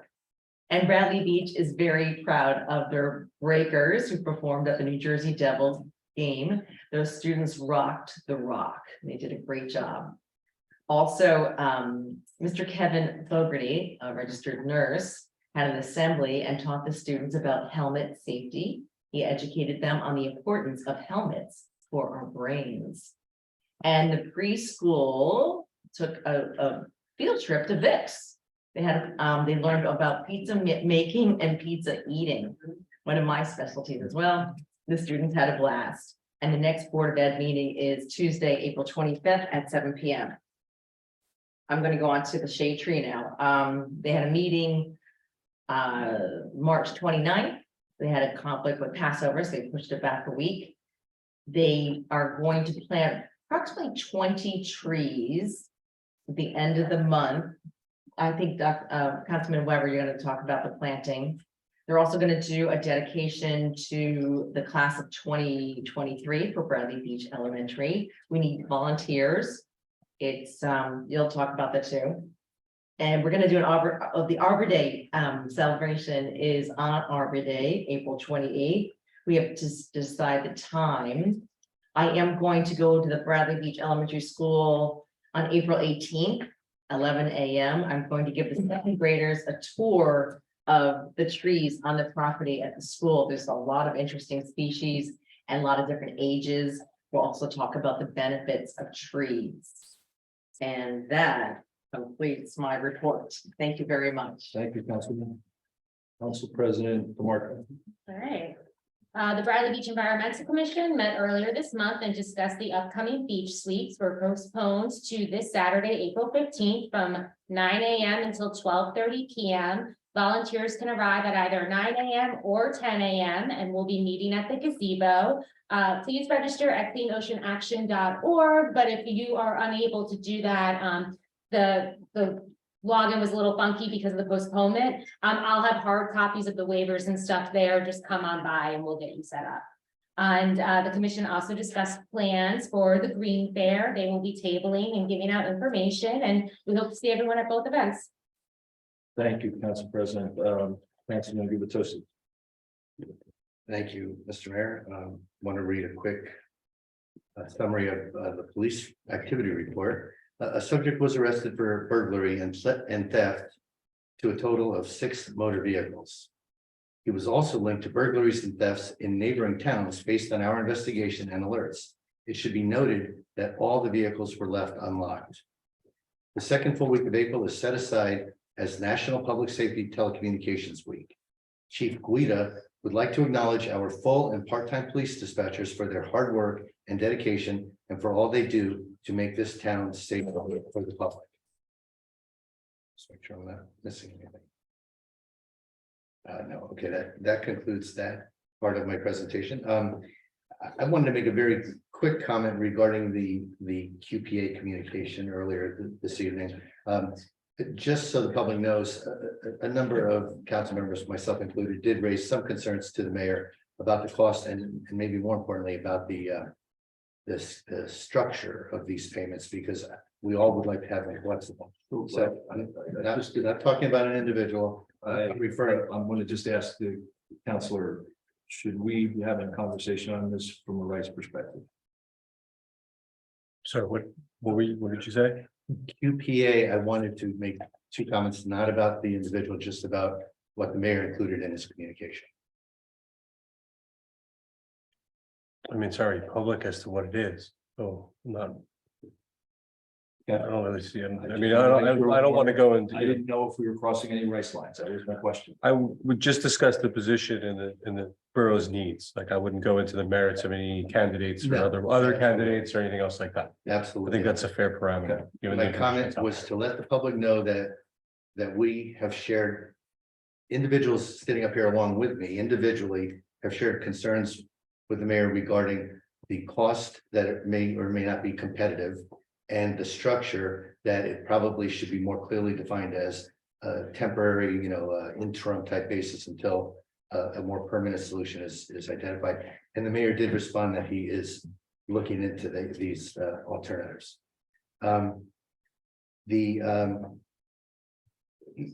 We've talked about beach lockers, we've talked about movie mats. I'm hoping that we, as a borough, continue and led by our administration, continue to identify beach access opportunities for handicapped individuals who need to be dropped off and picked up. That is very challenging when we have a very, very full parking area along Ocean Ave throughout the summer.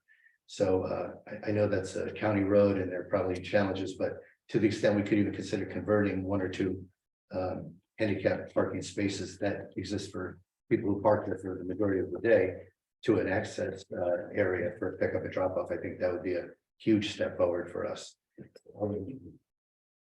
And then I do want to read a prepared statement because I would like to be able to enter this into a minute for this meeting.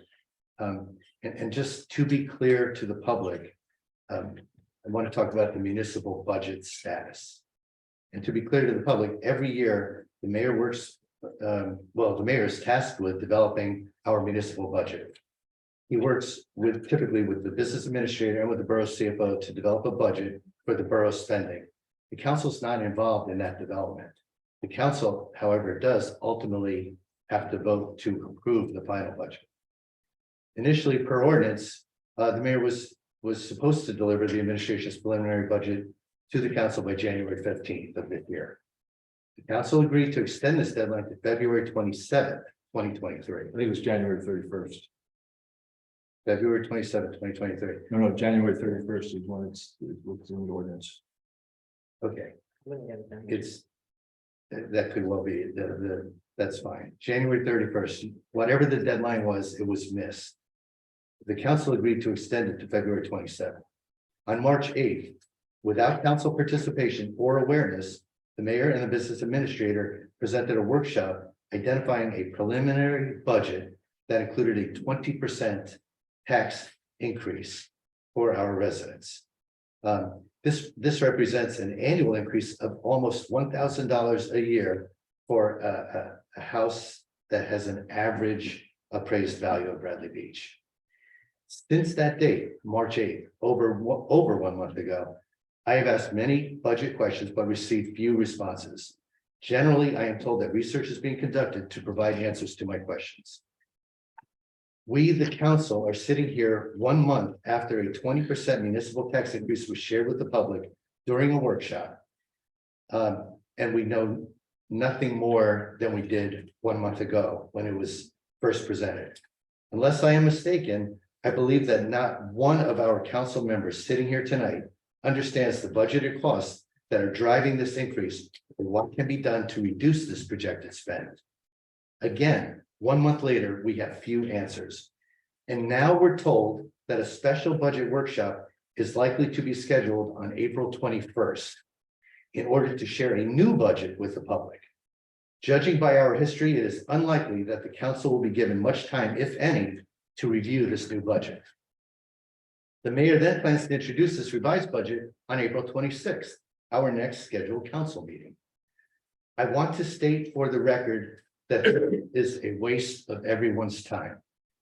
This administration and this council should not share a budget with the public, especially one with a massive municipal tax increase that no one understands. The council doesn't understand the cost drivers, and it's highly unlikely that the public understands these cost drivers as well. The only reason to hold this workshop and then to introduce the budget on April 26th is to satisfy timing requirements for New Jersey state filings. I want the public to understand that I will vote no for any budget introduction that has not been fully vetted. First with this council and then with the public. The public expects this council to represent them with integrity and transparency. If we do not fully understand the reasons for a potentially massive municipal tax increase, this council better have at least 4 no votes ready when this new budget is introduced. And that concludes my comment. Thank you, Councilman. Councilman Weber?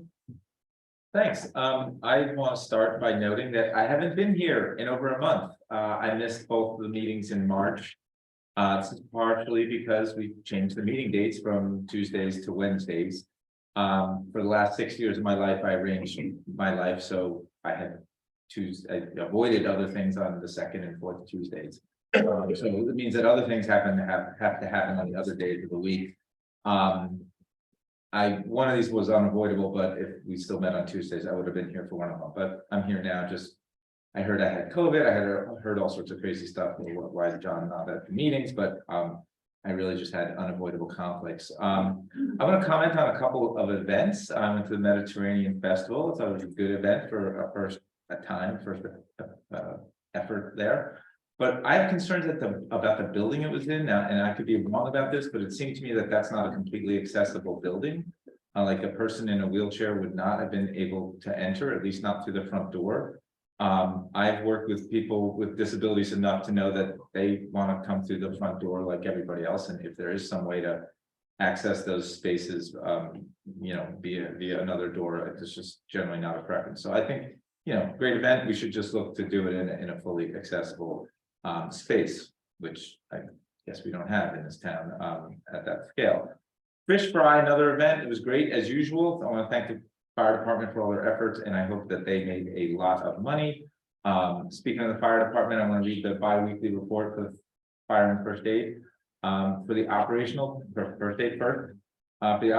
period ending April 12, 2023, the squad responded to 16 day calls and 6 night calls for a total of 22 calls. 16 were for medical calls and 6 for fire. calls. The squad conducted one drill for safety and education of the membership. The squad responded to one out-of-town mutual aid request from Ocean Grove. The squad participated in the annual fire department's Easter egg hunt and also provided medical overview for the hunt. The squad requested no mutual aid for this operational period. The squad filled 100% of their assignments for this operational period. For the fire department, for the operational period ending April 12th, the department responded to 6 requests for the department. The department conducted 2 training drills for the safety and education of the members. There were no out-of-town mutual aid requests. The department responded to a report of a structure fire in a multifamily building at 510 Ocean Ave. A box alarm was transmitted for the structure due to a heavy smoke condition. Chief Hagerman thanks all the responding departments for their assistance. The fire department conducted their annual Easter egg hunt. It was very well attended and the weather was cooperative. I guess this was the rescheduled one. Chief Hagerman sent a special thank you to the 8th grade class members who volunteered to guide the parents and children to their age groups to the beach. The department fulfilled 100% of their assignments for this operational period. We are still looking for volunteers for both fire and first aid, for qualified individuals. Anyone wishing to volunteer for the fire department or for first aid, applications can be found on the borough's website. And they want everyone to know that a deep cooperation exists between the fire and first aid squad that is allowing us to keep answering our citizens' need for medical care and fire protection at no cost, 24/7, 365. I've got some more to go from other departments. For Shade Tree Commission, I presented an idea to the Shade Tree Commission that goes like this, and it relates to our 130th year anniversary. In 1886, James Bradley donated the land to build the church in the woods. And after that, after there's a church on that property, a small town grew up around the church. So 7 years later, we were incorporated as a town in 1893. Now, we all know that we may be losing the church, but let's not forget that the church was on a property that it predated the town. Like there wasn't a town before there was a church on that property. But since it was called the Church in the Woods, let's find out what's left of the woods. This is how it relates to Shade Tree.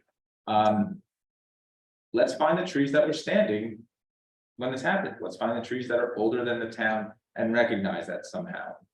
Shade Tree Commission liked the idea. We're going to work out the details of how we recognize such trees with some type of ornament or something. And I think that's an idea you're going to be hearing more about in the future. Mr. Noble mentioned Arbor Day planting. That's going to be, just to reiterate, that's on the 28th, and that's the one that is going to recognize the 8th grade graduating class. Yes. Okay. And we're still working on a time for that one, you said, right? Yes. However, the following day, on April 29th, we're going to do this community-wide tree planting. 9 a.m. to 11 a.m. It'll be a demonstration in the 2nd Avenue Park on proper planting techniques. As usual, the DPW is digging the holes, meaning they're doing the hard part. But we still need volunteers to help plant these trees. So what these volunteers are going to do is get the trees out of the pots. They're going to get them into the pre-dug holes. They're going to straighten the tree up and fill it back in with dirt and put water on it. And it goes pretty quickly if you have 2 people per tree. But with 20 trees, we need about 40 volunteers. So we still need volunteers. And if you want to volunteer for this event, please see me or email me. We'll get you on the list. And again, there'll be a demonstration at 9 a.m. Hopefully we get done by 11 o'clock. Finally, on the budget, I just want to say I have voted against, I think I voted against more budgets than I have approved in my time up here, or maybe it's 50-50, I don't know. And you know, those no votes were on budgets that didn't have such a significant raise in taxes that we could be looking at with this budget. So I guess similar to Councilman Gubitosi, I just want to say that I want to see justification for anything that's over a few percent, or else I'm going to assure you that I will be voting no on this budget. Oh, and then one final thing. I had a gift in my mailbox and I just went to get my council thing. Okay, I'm feeling loved on this one. Because after 6 years of being up here, I have cards now. I don't know that I can possibly get through all these cards at a time, but we'll see. So whoever had anything to do with this, thank you. Thank you, Erica. I'm feeling loved on this. Actually, you can thank Michelle too. Okay, well, I'm feeling, look, did anybody else get cards or did you get them all? Okay. I got mine a month ago. Okay, good. So I wasn't here for months, so, but I'm feeling loved, so thank you very much for that. I really appreciate it. And that's it. Thank you, Councilman. Okay, I have some comments. I'll continue to highlight our infrastructure projects. On the beachfront, our outfall pipe on Ocean Park and McCabe. We are scheduled to begin that replacement project next Monday. We're working, I've said before that we would have intermittent closures of the promenade for short periods of time because of equipment and other movements. Our professional partners, the engineering firm and OEM and DPW are working to absolutely minimize that. To the extent we can, we will. We'll be putting out a weekly newsletter to keep everybody informed as to the progress of that. Completing phase 2 of the sewer project. We met with the engineering team last week to review the schedule. We have the curbing, aprons, and of course paving on 3rd and 4th Avenues. We're pushing to complete.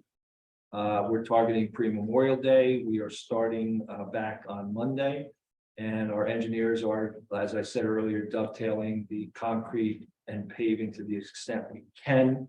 We're trying to, again, target the pre-Memorial Day and hopefully we'll achieve that. On the 2023 budget, we are holding, it's not a rumor, we are holding a workshop next Friday from 4 to 5:30.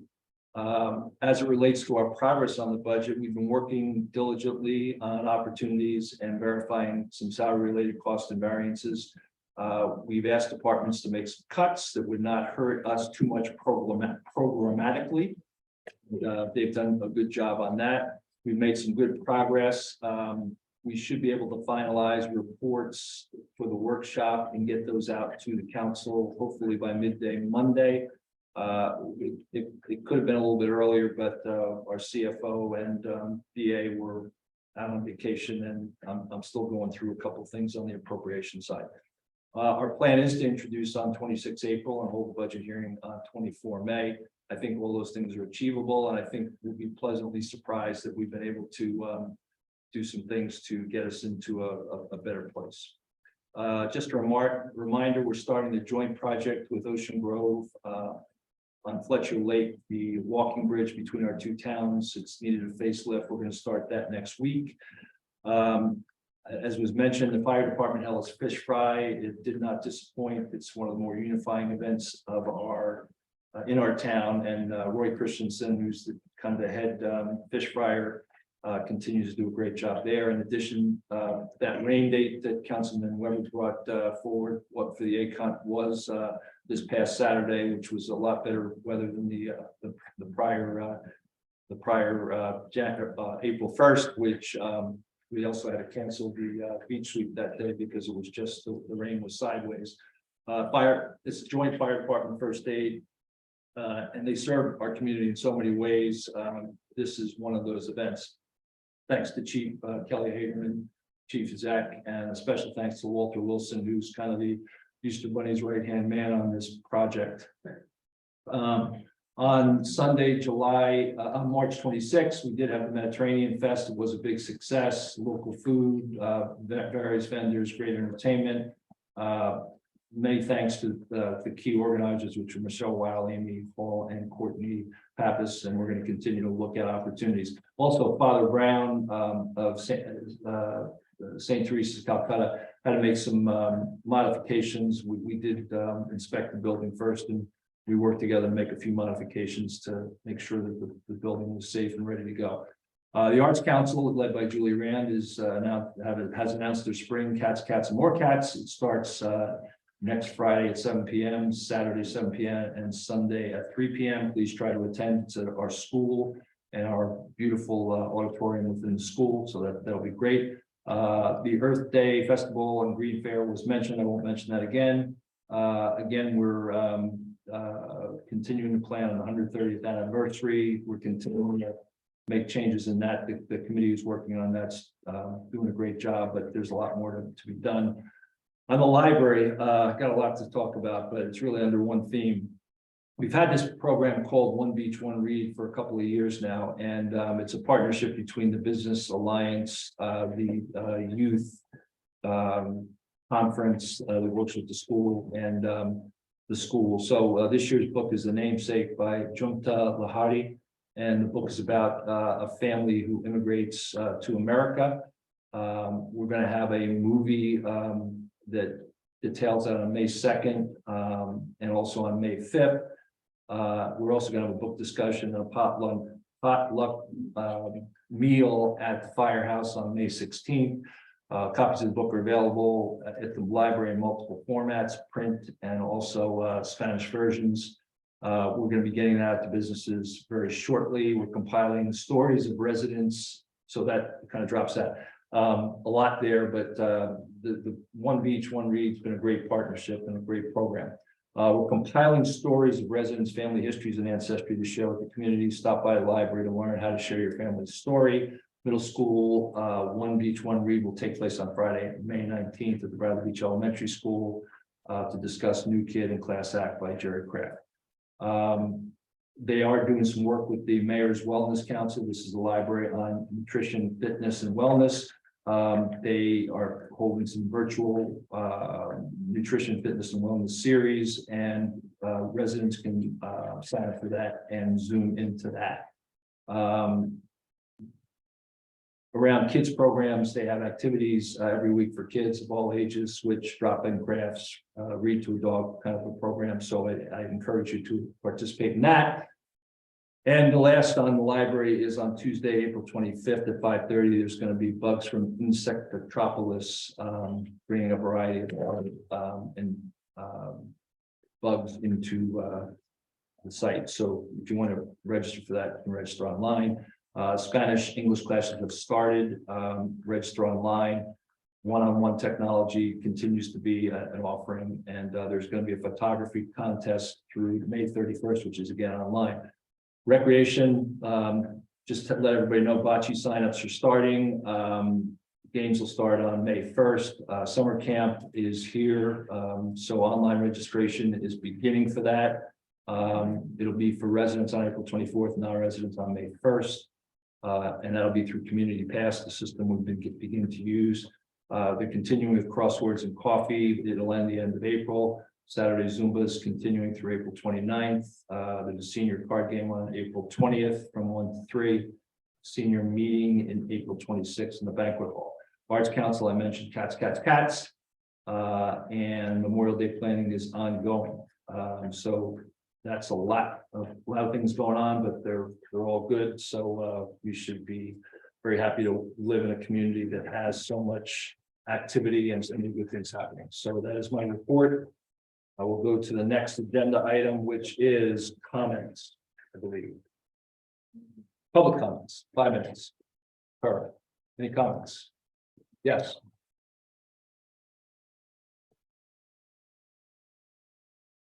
Just 112 Fourth Avenue. Mayor, please give us an update on the status of the issuance of the RFP for the sewer infrastructure study. It is.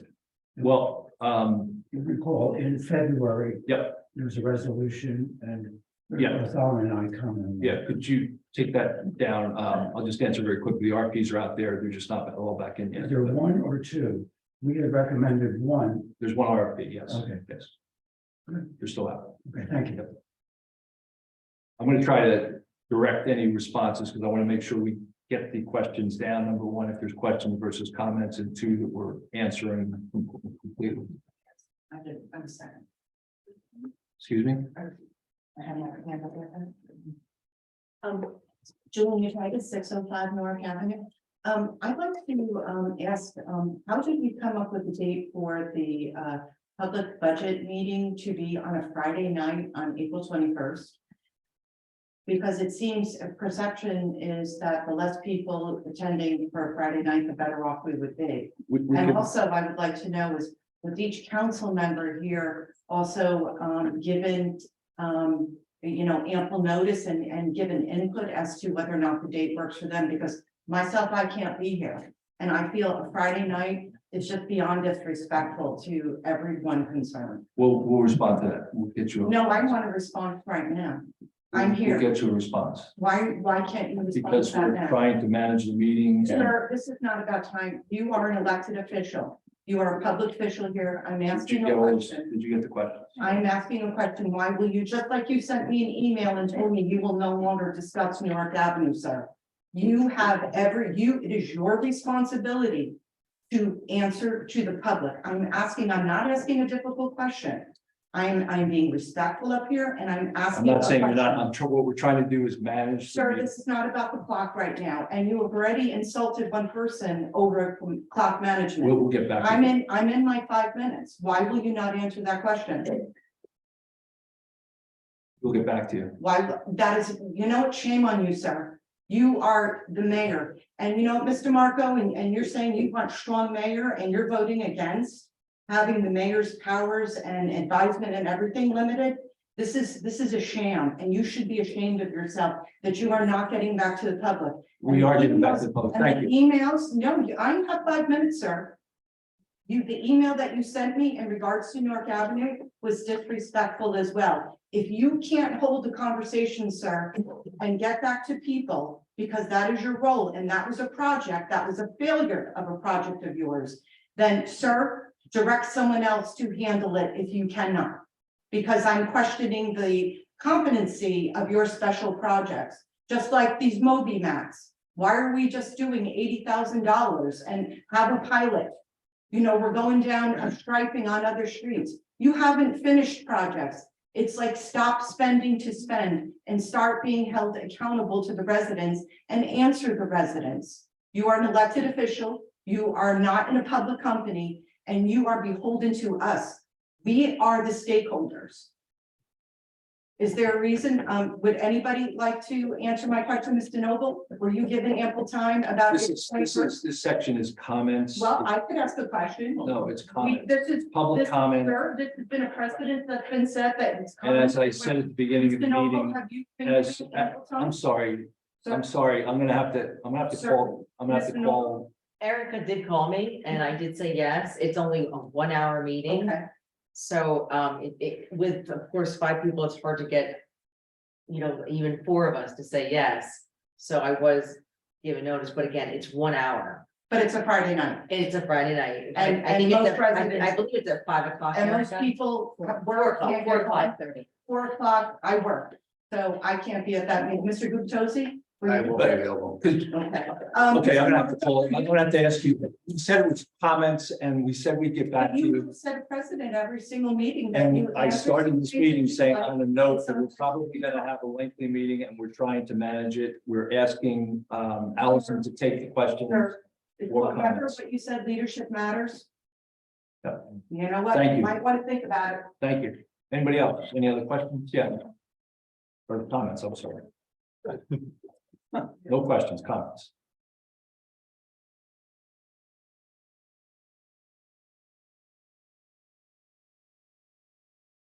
Brigitte McGuire, 610 Brinley Ave.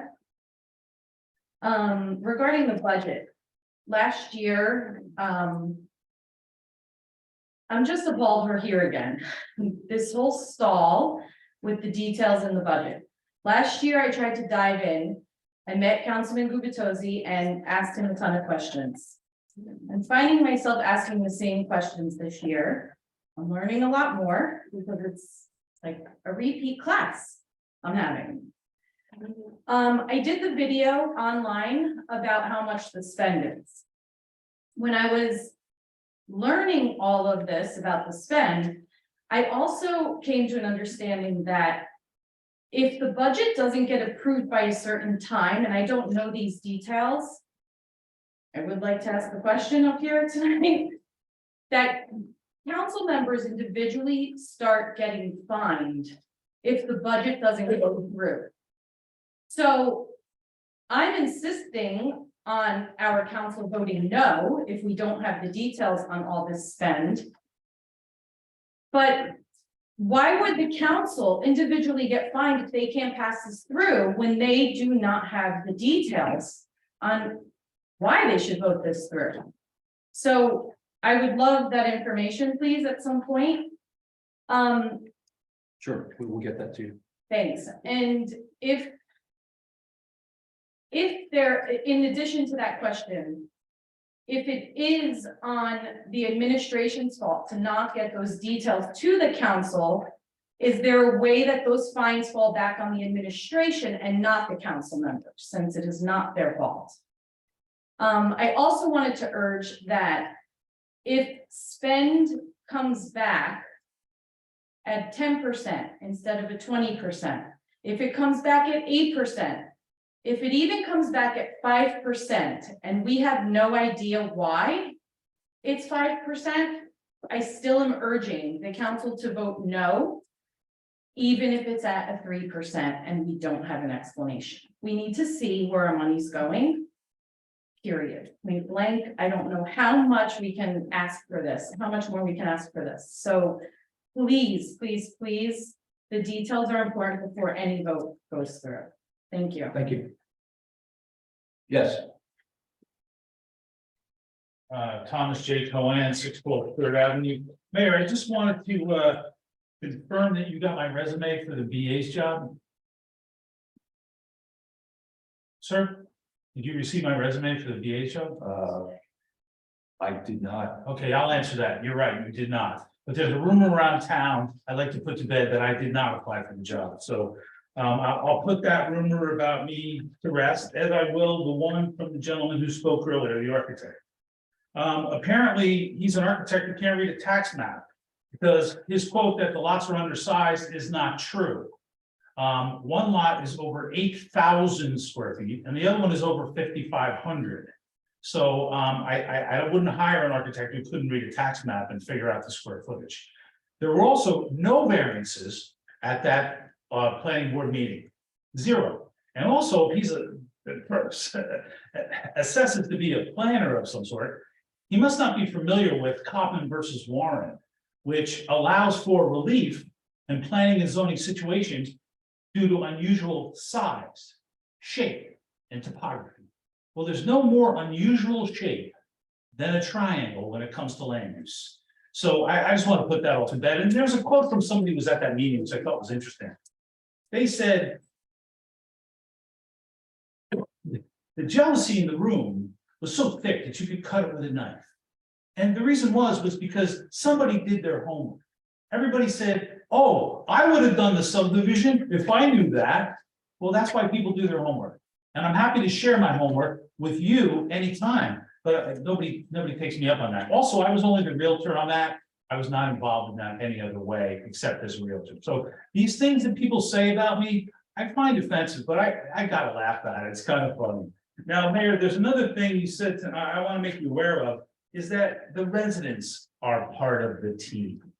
Okay, and I calculated out these mats. It's over 2,000 square feet. It's 1/3 of a mile of mats. So I don't know who's on your team, but I'm happy to volunteer if you need me. Also, let's see, what was the result of your memo in item 10? I mean, it wasn't voted on, you presented it, but then again, is that individual hired for 17,000 at this point in time based on your memo? We'll get back with you on that. We're really trying to. We're trying to get out. I still have 5 minutes, sir, so. Take your 5 minutes. Yeah, sure. And in item 2023-126, it would be nice to authorize amendments to the temporary budget if you gave the line items for those things. Just a block number does not suffice. And I would advise that the council not approve any more temporary budgets unless it's specific. Okay, we don't work with specificity here. Apparently we just throw numbers out. But thank you very much for your time. Mayor. Thank you. Close the meeting. Get in. Thank you. Yes.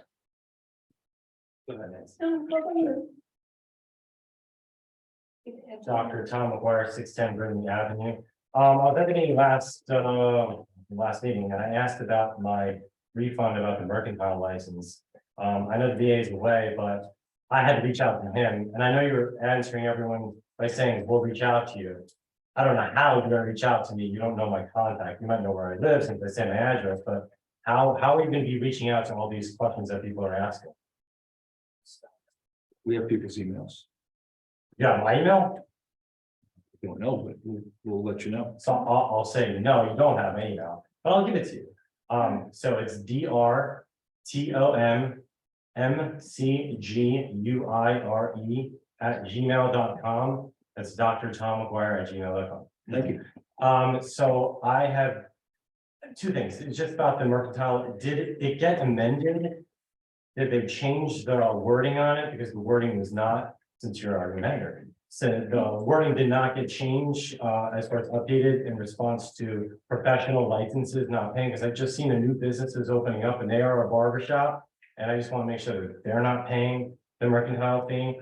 And if you can find out as soon as possible, when am I going to get my refund for my 5 years of paying my mercantile fee that I have not gotten back yet? I know Mr. Fehrenbach said he's going to do research on it, but I just did the research. I paid 5 years my mercantile license, so if I can please get a refund as soon as possible, I appreciate it. And if you can and if there's some way, I don't know who can do it, but if they can reach out to all the other businesses, I know someone said they were going to do it, but if an email or some type of letter can go out to every business to state that if they are a professional license, they're entitled to a refund of some type if they already paid it.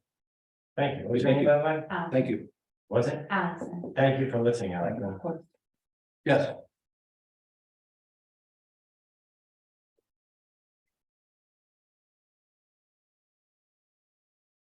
Press start. I didn't press start yet, Nancy. I'll wait till you get up there. Nancy Meadow, Wilton Park condominiums. I'm so glad you're back. Oh, well, thank you. I mean, I'm glad I'm back too. I really am like where I was. I get it, and I regret if your whereabouts was shared. It is none of our business. It's okay. I regret that Mr. Fehrenbach's whereabouts were shared. It is none of our business. And as I mentioned at the last meeting, I'd like to see legislation on the residents' right to privacy.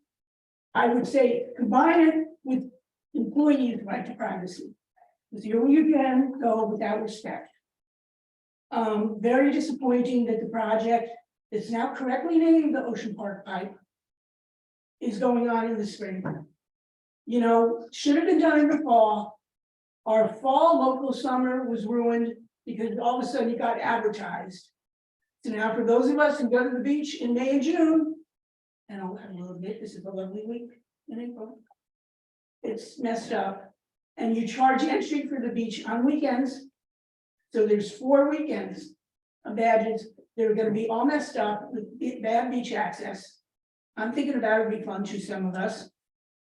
I forgot to say the other reason I'm glad you're back, because we have agendas. We're missing the BB public access Wi-Fi. And I love the ordinance thing, Schoolhouse Rock, actually attach it to I am just a bill, and like you're famous. Thank you.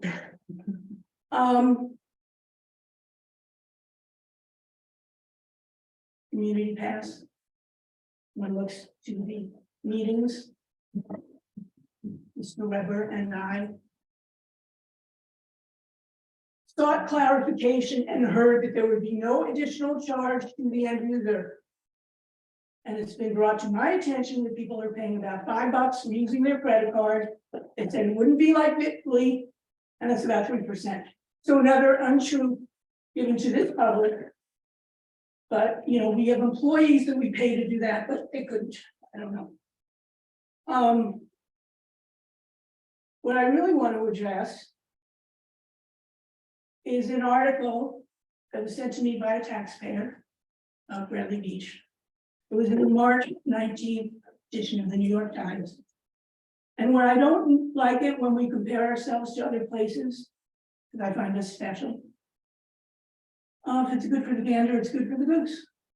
So I'm comparing us. I'm going to give Mr. Cannon a copy because he's our legal counsel. And I'll give extras because I'm a school teacher, I would say. They're going to be like and pass it on. And it addresses freedom of speech.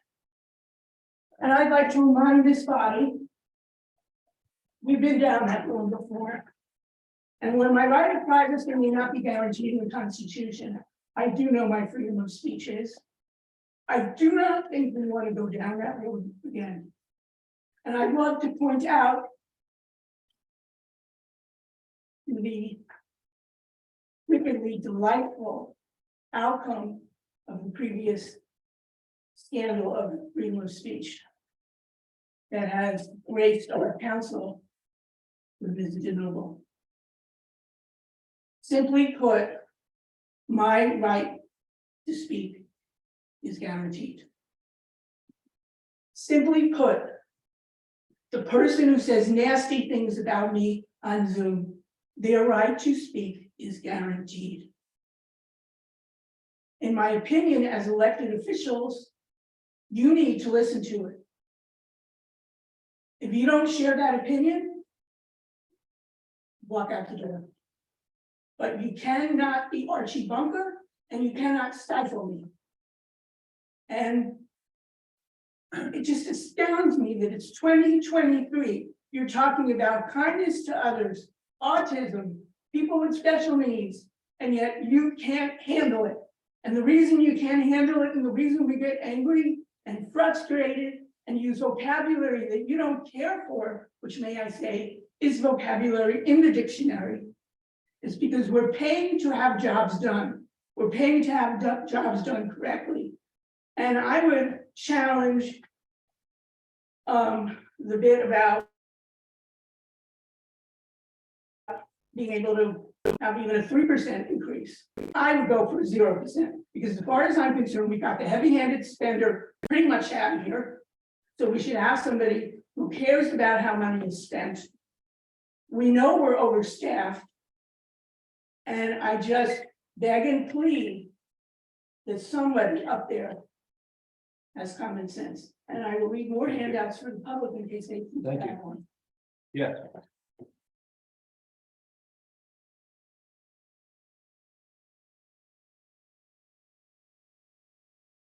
Rich Desmond, 600 Third Avenue, can't ask the question, think of how we want to word this. Could somebody contact me from town? And who I should speak to about the damage that was done to my lawn when the handicap corner was changed? That's one area. They have another area that's not on the grass strip. The grass strip to do is about 9 square feet of removed, only sand there. That's been since last early fall. Who has a question? I'd like to be advised of who to contact. We'll get with you. It's somebody within that project. Thank you. Thanks. Okay, are there any other public There's, comments from the so- outside here? Yeah, Anita we have- Rosario? Oh, okay. Yes, I have a question about the change in the bicycle hours on the boardwalk. I understand the concern about safety, but there's a group that we're not taking into consideration, and that's the little ones, be they children or grandchildren, who can't ride their bikes on the street. And we're not supposed to be riding bikes on the sidewalk. And it just, I mean, they're not going to ride their bikes after midnight. So it's cutting back on the time that they're able to ride their bikes on the boardwalk. With an adult, of course.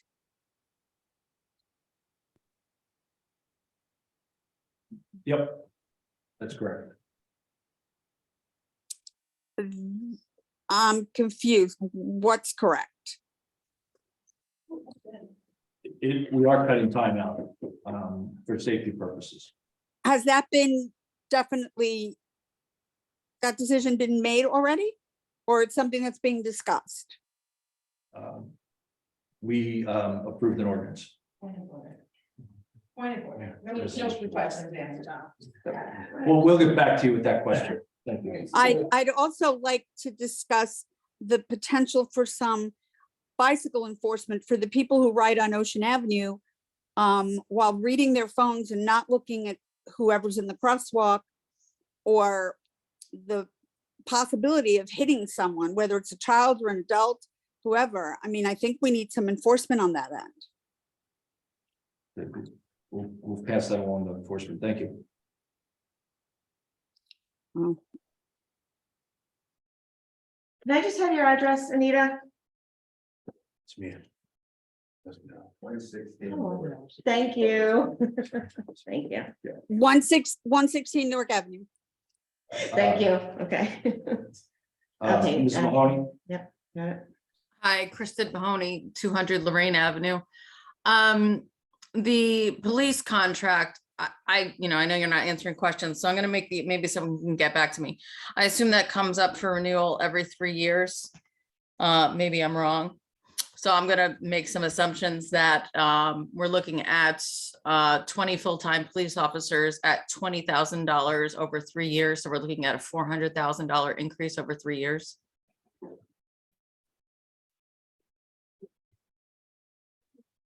You're looking at me quizzically. I'm looking at the contract, and over, if you look at the salaries, basically everyone over 3 years has a $20,000 increase from 2023 to 2026. And I'm assuming we have 20 police officers. So 20 times 20,000 is $400,000 over 3 years.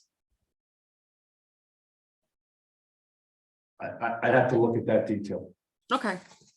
Well, maybe someone could get back to me because maybe my math is wrong, but in general, you're going from 133,000 to 149,000. You took down your note. Okay. So I'm looking at basically a $400,000 increase, and I'm wondering if we're going to do do another contract negotiation in another 3 years and be looking at another $400,000 increase, which then of course increases our pensions and our payouts and everything like that. Which again would say we need to start shared services. When it comes to 319 Lorraine, I would love to see some green space. I don't see why we need to, as Al and Jane and John have said, I don't see why we need to, put houses up everywhere. And I think, we have a park on the north side, we have a park on the south side, but Lorraine is right basically in the middle. So it'd be nice to have some green space there. And if we're going to try and make things consistent with Ocean Grove and other towns, it'd be nice to be able to allow dogs on the boardwalk or allow dogs back on the beach come September 15th, like we used to do. And those are my comments. And I look forward to hearing back from you regarding my numbers question. Thank you. Thank you. Mary B.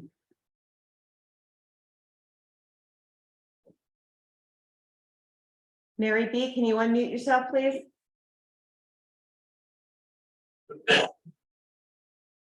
Why don't we move to Randy? Hello, I couldn't speak before because Randy? I was muted. Can you hear me? Yes. Okay, thank you. I think first of all, and this is not a. Identify who you are.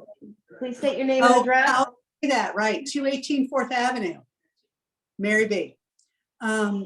I would just say in general, as somebody who's now spent a second council meeting on video, which actually is very good, it works well. But I do feel like the people who are on video, like myself, and actually I'm not going to show my picture because the mayor doesn't look at anybody who is on video. So it doesn't matter, but anyway. But what I want to say is just a couple of things. Apropos of nothing, Mr. Mayor, I know you like to talk about your strong mayor business model or whatever it is, which is fine.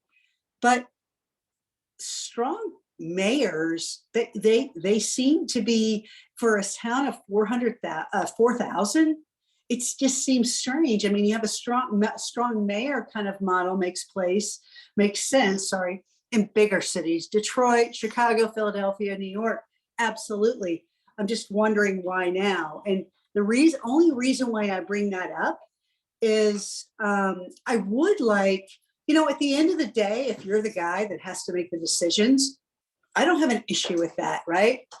Respect the hierarchy. But we did, again, and I said this at the last meeting, we elected a council, and I would ask you to listen to them and take their points of view on board, because right now, optically only, it doesn't appear like you are doing that. And I'm so sorry, Councilwoman DeMarco, I would actually like to hear what your opinions are, not right now, don't worry, but throughout the next several months. What are your opinions and views on things that are actually different from the mayor's? Thank you very much. Thank you. Randy. Well, Randy Bennell, 506 3rd Avenue. I gotta say, after listening to this meeting, I'm a little shocked, to be honest with you. Regardless of the increases in the budget, this whole matter about Moby mats on the beach, I can't believe I can't believe that we're putting any kind of financial limit on that. The sand is really hot, and a lot of people don't know that. I think what we should do is we should cover the entire beach with Moby mats. And on top of that, just in case somebody steps off of one of those Moby mats where the sand is really hot, I bought a pair of flip-flops today up in Massachusetts, and they were $6.50. And if you divide that by 80,000, that's only 12,000 people. We get that on, a weekend easily. So I would suggest to the council that we supply flip-flops to every person who buys a beach badge every weekend, every Saturday and every Sunday for the entire summer. That's another $1,230,769 that I think we should add to the budget immediately. This is very, very, very important, way more important than sewers or handicap access, anything like that. Absolutely. And I think that, it's totally fair that everybody in town should pay for that, especially in front of beach badge lockers. No question. So please see if you can make that happen, Larry. Thank you. Well, I'm not done yet. I'm not done. The other thing that kind of struck me is this whole situation about a strong mayor. And you made the comment tonight, Larry, that you were trying to manage this meeting. And since January 1st, 2021, these meetings have continually grown in length. It's 10:30 right now. A strong mayor who's managing meetings would never let them go this long. So I would suggest that if we're going to continue with the strong mayor form of government, you're really not the guy to do this, because you can't seem to even manage simple meetings.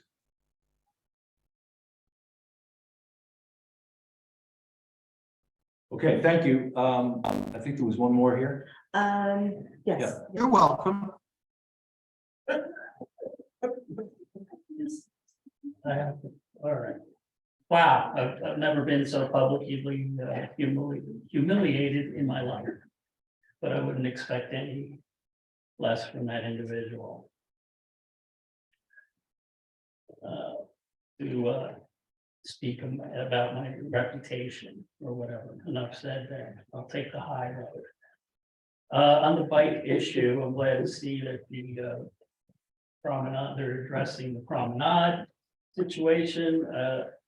Common sense tells you you don't want bikes when the beach hours are officially open. You don't want bicycle traffic through there. That's a common sense thing. I like to move to 9 o'clock.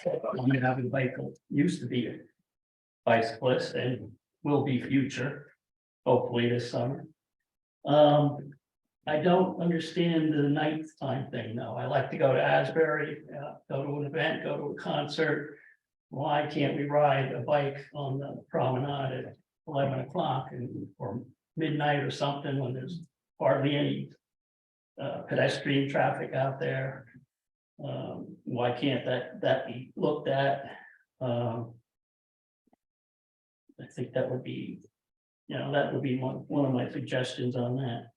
I'd also like to commend the Shade Tree Commission to be addressing the town with and providing programs for new trees. And I appreciate, I have one. Hopefully, I was trying to get some shade over the top of my car.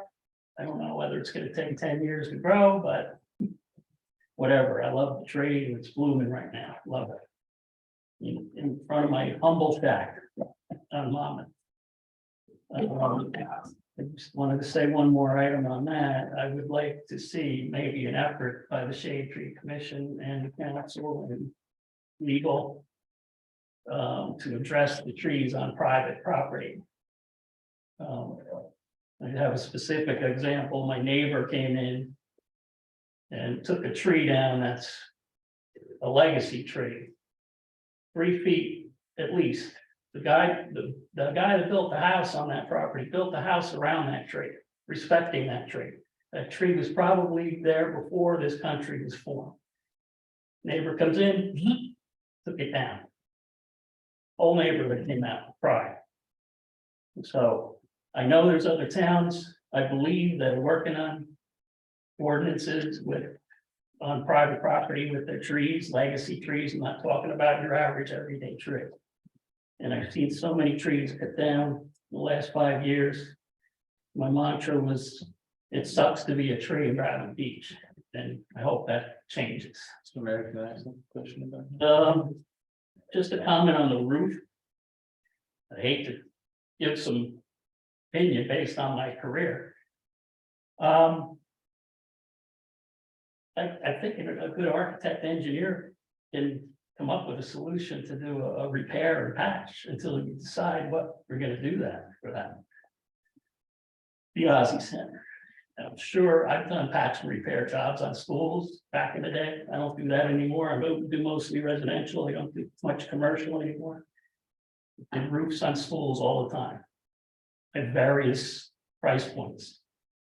So until you decide, I think, putting a new roof over the entire thing, address the leaks.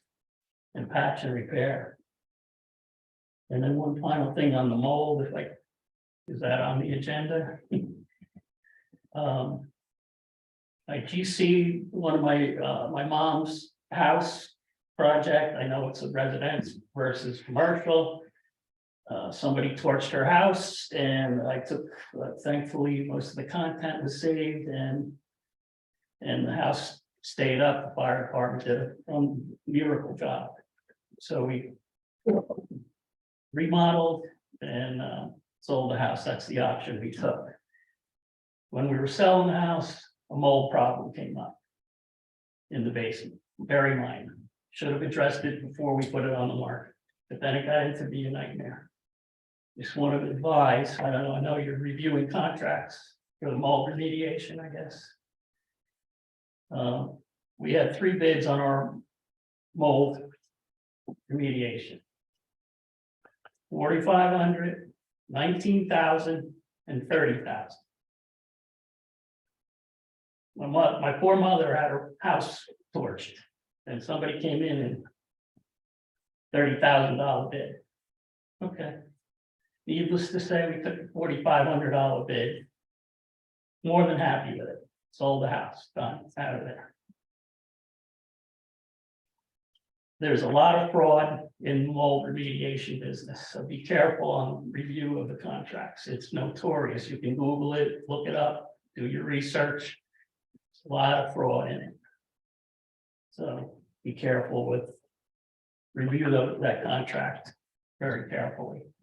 Mr. Mayor, can I respond to something that Mr. Moss, if you just have a second? But our current, I don't know when that tree came down, the big one you're talking about, but our current tree ordinance, it does cover trees on private property.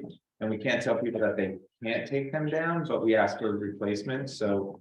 If they take a tree down that Yeah, big, but I know, no, I know it shouldn't come down first, I get you, but. a tree like that is. Our ordinance does address that into some people's consternation, and it's either replacement, and if they don't want to replace the correct number of trees, they pay. Here's the heartbreak, replacement here's the fee. heartbreak on that particular incident. This was 10 years ago, Oh. way before you guys were I know. around here. We weren't even, I think we were just developing tree ordinances. The Arbor Society, I don't know what group, walked the town. I guess we were becoming a tree city or something like that. They walked the town, they gave the owner of that house, my old neighbor, a plaque. This was a legacy tree. They described what it was, gave it an award. The tree had an award. It's a beautiful tree. Oh, it's gonna fall on my house. I gotta take it out. It was healthy. The previous neighbor had it checked, trimmed, approved. A beautiful tree. You know, we can't be God and say, you know, predict when a perfectly healthy tree is gonna fall over and fall on your house, but.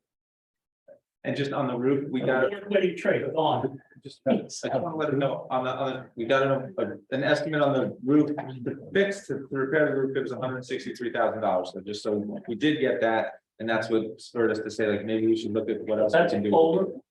Yeah, well, this was just a patch of roof, so. Thank you. Patch and repair. Yeah, I don't know if you can, you know, I don't know if it's that bad in that shot that it can't be patched and repaired temporarily either. okay, thank you. And at least we decide are you gonna knock it down or build this second floor on. Okay, I'll make a motion to go into executive session, close this session. Second. Ms. DeMarco? Yes. Mr. Noble? Yes. Mr. Gubatose? Yes. Mr. Weber? Yeah. Mayor Fox? Yes. Thank you. Me? Yeah, Yeah. I want to give you one. I wanted to come up to you and introduce you. Sorry, I was the first step. And here we went right, right? Awesome, I thought that. Yeah, how you doing, man? Good, sorry, I was asking you about it. Right. Yes. Jack.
Oh, no, good. Okay, what do we need?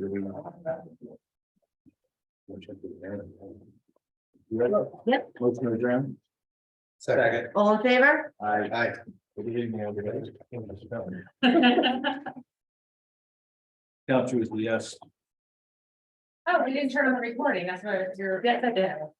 Yeah, oh, you did? Yeah, I've got Quake Kentucky over here.